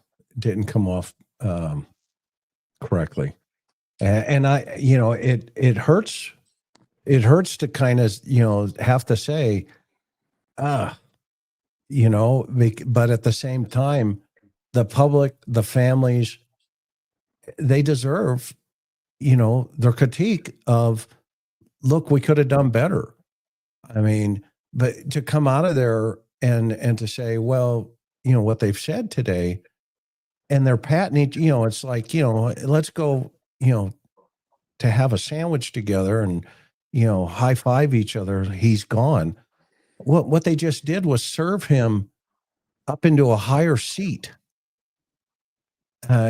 Because he's going to get in prison. Everybody knows, and he's going to start talking, and he's going to tell his story. And guess what? The cops didn't tell his story. He's going to tell it. And that is an investigative failure. That is an investigative failure by allowing the suspect to have the last word. Yeah, Exactly. completely. Yeah, that's exactly And right. we know that in prison he will get an iPad, okay, to communicate. They get to watch TV. It sounded like they get to watch, basic cable at least. There's going to be definite opportunity for this guy, for the killer, to get his story out, for sure. Well, if Bryan N's report is accurate, he'll have email capability on the iPad. So Yeah, exactly. Guaranteed he'll talk to somebody at some point, probably after he gets settled in, if that's possible. He'll start talking to somebody. Yeah, because he's gonna pull a Dennis Rader. He's going to create a confidant. He's going to share information and say, well, this is why they got it all wrong. And here's my story, according to Bryan Kohberger. And this is why the family's so upset. I mean, if what we saw today was what the family saw and was experiencing, and when he comes out, when Thompson comes out and says, well, we know that some family members, didn't like the decision, and, we had to blah, blah, blah. Okay. You sent them a damn email with an attachment of the plea deal. Who does that? Mm-hmm. I mean, yeah, I'll tell you Well, this. I traveled all the way to North Dakota, to Dickinson, North Dakota, to visit myself and another detective, to visit with a family, to present a plea deal to them on a murder case. And we drove hours and hours and hours. This is when I was working in Wyoming in the 90s, and I was on a state task force. And we traveled up there, and we spent hours with these very good people in delivering this to them. And we stayed a couple of days actually because they wanted some time to think about it. And then they came back to us in person and made their decision and told us what their decision was. But those are the kind of things that you do. You don't send an email. And again, I hate to be critical because I'm not in their shoes. However, it seems very, very odd and perhaps unprofessional. Maybe unprofessional is too strong, but just it seems to be a little off base to communicate with a family of a victim like that. It's just my opinion. So and then justify it. yeah, That's like pouring salt in the wound. You know, and that's why you had two separate press conferences. Mm-hmm. You know, the way this whole press conference should have gone down, you should have had all the victims' families in that room. You should have had the cops and the prosecutor, AG, FBI, whoever. Okay. And at the end, everybody goes, Bryan Kohberger is going into prison forever. And their children will never, ever be forgotten. Okay. Instead, you have one family out on the courtroom steps while the other folks, this was a divided situation from day one, and today proved it. You had a secondary press conference from all the fellas and gals, you know, patting each other on the back. You know, look how great we are, and the big hat, you know, Idaho State Police, yada, yada. Okay, great. Good, Colonel. Great to have you here. But guess what? The victims' families are outside on the porch. Do you remember I'm sorry, Chris. No, that's all right. Go ahead, Bob. I was just going to bring this up and then make a point. So do you remember what the first press release right after the murders were discovered, what the first press release said, the key point of the first press release? I forget. It was, there is no threat to the public. That's right. And the mayor put it out, remember? Yes. And you talk about a huge misstep. At my work and my colleagues, which are all law enforcement professionals, we were shaking our head at that. How could they possibly put that out and then in the next paragraph say that they don't have a suspect? They don't know who committed the murders, but there's no threat to the public. Well, the reason I'm bringing that up is in my humble opinion, these guys were overwhelmed at the onset of this case. And now it wasn't until they brought Idaho State Police and the FBI and perhaps some other investigators that may not have gotten any publicity that they consulted. It wasn't until then that they started getting at least somewhat back on course and proceeding in a methodical, professional way. But at the beginning, it was, that was a head shaker. And I was here at the time. I was living here in Boise at the time, and we just could not believe what we were hearing. So to your point, Bob, on this Amazon Prime documentary, the mayor of Moscow, who put that initial statement out, he said, quote, we didn't have a plan, end quote. Okay, this is, the mayor, this is the guy. And then he said, after 3 days of doing press conferences with the media and getting beat up, we then insisted that Moscow Police Department get up and make a statement. And the Moscow police chief, if you'll remember, he's now retired. He was an older guy. Yes. This guy is the replacement. So he wasn't there right at the beginning. He got up in that first press conference and he apologized for not holding a press conference sooner for the I meeting. remember that. I remember. It's like, okay, PIO 101, you never apologize. I mean, why do you have to apologize? And tell them the Well, podium. obviously you screwed up. Karen, tell them the podium.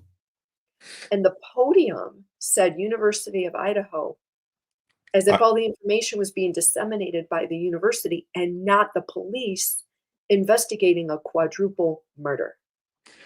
Well, I Talk can. about make every mistake in the book that you're not supposed to. Yeah, I totally agree. And I do remember that.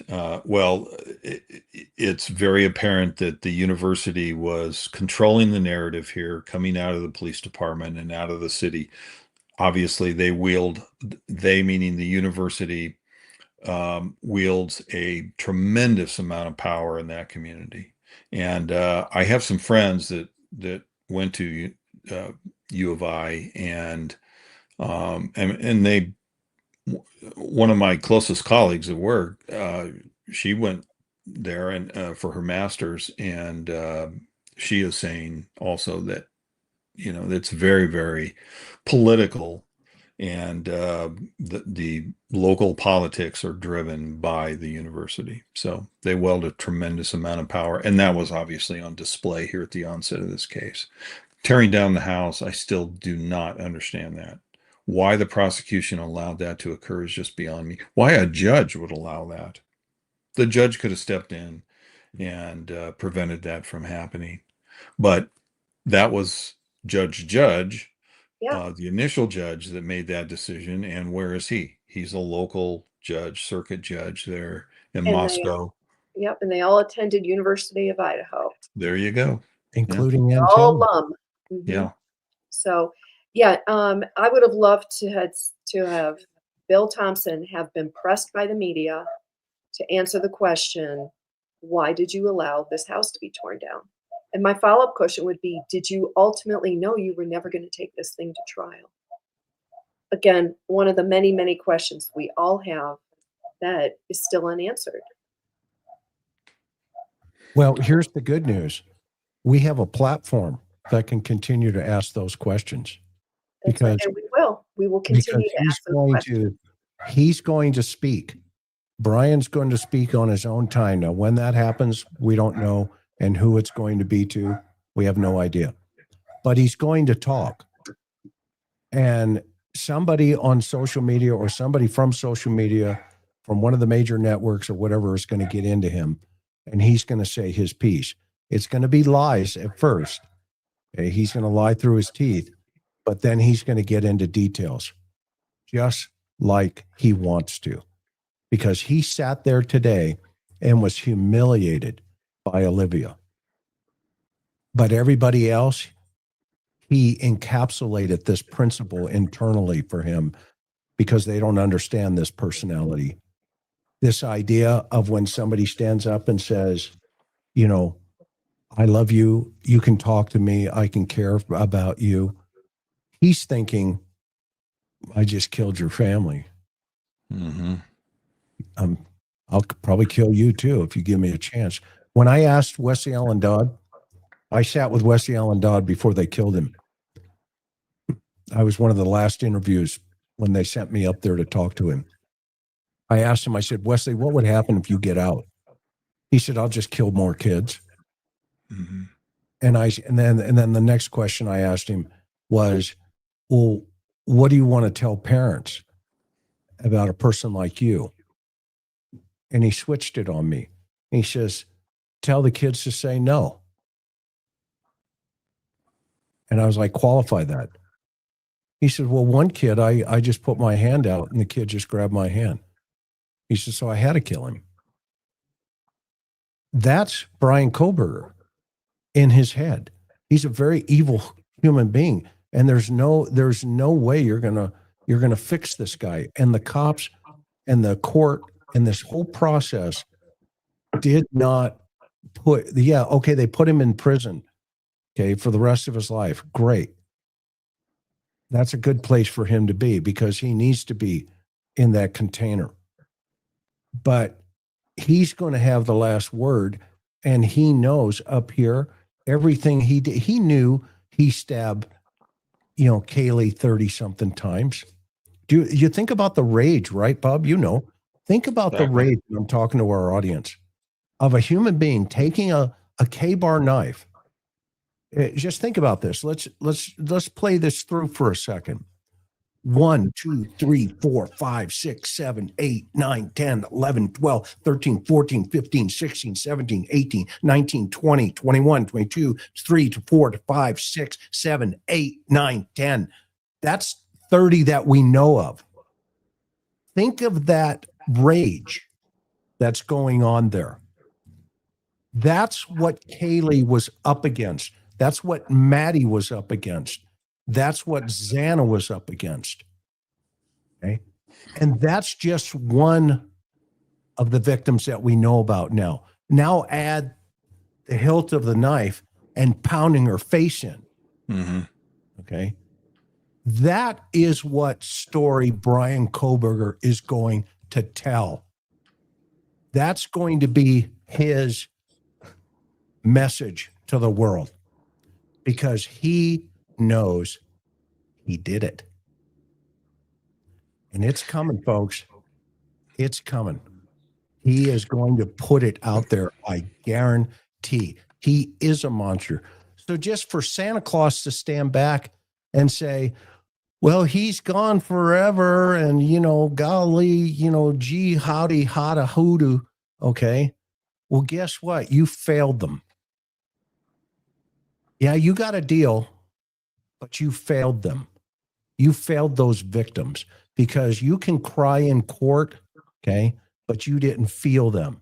And you can walk into a crime scene, and then your chief can stand up and say, well, this has ruined the entire department. We all feel this. Really? Put your big boy pants on and go to work. I worked over 300 murders. Okay. It's not rocket science. And guess what? I'm talking about it today. I'm not crying in the courtroom. These victims deserved bulldogs. They deserved investigators. They deserved the court system. They deserved somebody like Steve, like Olivia, to come up and say, you are nothing. You're zero inside, Bryan. I see right through you. Okay. And who agrees with that is the judge. He said it in his closing, in his statement prior to the sentence, imposing the sentence. He said that in his statement. Yeah, I love Hitler for doing that.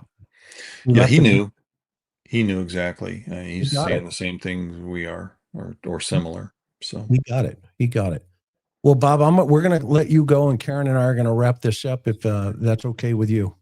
Absolutely. Thanks for having me. Thank you so much for being here. We always appreciate you. Really appreciate you being here. Love your insight, and we're so grateful for your commentary and being there in Boise and your experience, sharing your thoughts with our audience. We're just grateful. Thank you so much. Well, again, thank you for having me, and appreciate all the comments from the viewers, and it's always a good time being here with you guys, even under these circumstances. So thank you very much. Thanks, bud. Take care. Yep.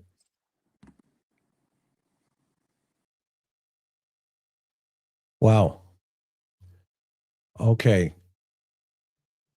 What do you think, Karen? What do you think? Is it over? No, it is not over. If I had to wrap up today in the last 5 hours here with the sentencing hearing, kudos to these families and the victims. And by the way, Bethany Funk's statement and Dylan Mortensen getting up there, man, Dylan nailed it. She was so strong. It's so difficult. And we heard everybody affected by these murders. It's just devastating. They're going to be dealing with unbearable grief a lot longer than we're going to be talking about the killer. So our heart goes out to them. Of course, the families all did an incredible job. And we just can't say enough about Olivia Goncalves, Christy and Steve Goncalves, for their strength and just exactly, they knew what they were dealing with this killer. And boy, they delivered such strong statements. You know, Olivia did incredible, and I think she spoke for a lot of people. And to, you know, I don't think it's surprising seeing how weak the prosecution and the investigative team was. Yeah, they got their guy. He is behind bars for life, but it just doesn't feels a little sticky and incomplete completely. And we're not even the victim families. We're just along for the ride here. We're just, you know, on the outside. And, you know, to our TIR family, this case isn't over, meaning there's still so much information that hasn't come out. We are going to be pressing the authorities like many other media outlets. We want the unsealed documents. We want to have our questions answered. So there's a lot more ahead. And, you know, we heard today, Judge Hippler said, well, from today, the killer has 42 days to file an appeal, despite signing a waiver on his plea agreement. So that piece is not over, of course. And being a victim-centered show, we welcome any and all of the victim family members to come on our show going forward, talk about this if it's helpful or not at the same time. But this case is not over, and we will stay continually engaged, and we will stay dogged to get the documents that Latah County needs to release, and we will keep you guys informed. We'll keep you along on the journey with us. Yeah, we will also let you guys, realize with inside of yourselves that yes, everybody is affected by this. In Moscow, the community, etc. There was no question about it, and you two deserve. You folks up there, deserve some closure on this. From different people's perspective, right? But here's the other point of that concept. The families will never get closure. After today, they feel like they have closure, but they don't have closure. They can say that they do verbally, but internally, they're wearing that mask of emptiness. This is emptiness now. And my passion is driven by that emptiness, because Bryan is going to take advantage of that. He's already back in the back talking about it right now in the holding cell to his folks, whoever they may be, his confidants. It's going to be his cellie at some point. And, the families have to move on. I hope I'm wrong too, but I don't think I am, Cindy, because I've lost a son who was 20 years old. And you never move on, or you just actually move on, but you never move on. That emptiness is always there. And because there will be no birthdays, there will be no Christmases, there will be no family reunions, there will be no, weddings. There will be no grandchildren. None of that. It's gone. And the sad part is the system has served it up now to that evil human being. And he is human. He made a conscious decision to kill things, people, other humans. And he has now been left into a position to tell his story. Now think, and that's sad. Because the cops had an opportunity today and the system had an opportunity to tell the story about the victims. Not just, talk about, their time to move on. They will never move on. And that was such a shallow statement for the DA to say. Yeah, and to your point, he repeated the move on, finality, move forward. You can't make statements and expect families to do that just because he's done and ready to move forward. I thought that was so callous of him. Yeah, he's going to move on. He's going to retire. The community will move on. Okay. When all the cameras, when all the lights, when all the action goes away, the family won't be moving on. They'll project that they've moved on. Okay. But if you watch just that documentary where Ethan's dad says they have him, in an urn in the basement so he can go visit him every day. Think about the power of that concept. Bryan Kohberger put him in that urn. Bryan did that. And the father and the mother, even when you watch that documentary, mom says, where do you put your kid? Where do you put your kid? That is not moving on. That is trying to cope with the pain, the suffering, the heartbreak, the grief. Okay. Karen knows I have a box in the garage. I'll share it one day of cards that were sent to me by Ryan, notes, all the things, right, hon? All the things we shared with our son. Okay. We still have them. We've not moved on. Every once in a while, I got out of the car yesterday and I looked over and I saw the box and I was tempted to pull it down. But sometimes it's too painful. I can't. So this, I hope people understand me a little bit better, and us, Karen and I come from a position of authenticity. I've lived it. We've lived it. And people know that. People know it. Yeah. We've experienced it. And that's why we're so passionate about just doing the right thing, the entire system. It's the system's responsibility, including this platform, to be honest with the circumstances, to be honest with the families and the victims. And it's tough to critique law enforcement officers, but sometimes it's necessary. And in this particular case, it's necessary. And so that's why we love Hawaii. In Hawaii, they have the Aloha spirit.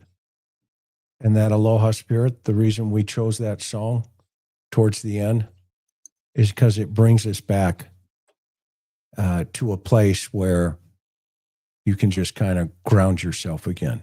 And we hope that the family is able to ground themselves, because eventually you do just live with it. But it's the club nobody ever wants to be in. Karen, thoughts?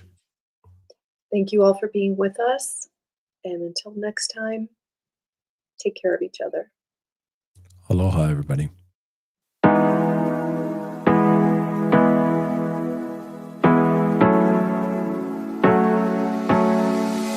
Hard working every day, I'm stressed out 24/7, babe. No timeouts, wish we could fly away. You and I go to our favorite place. Oh yeah, make special memories.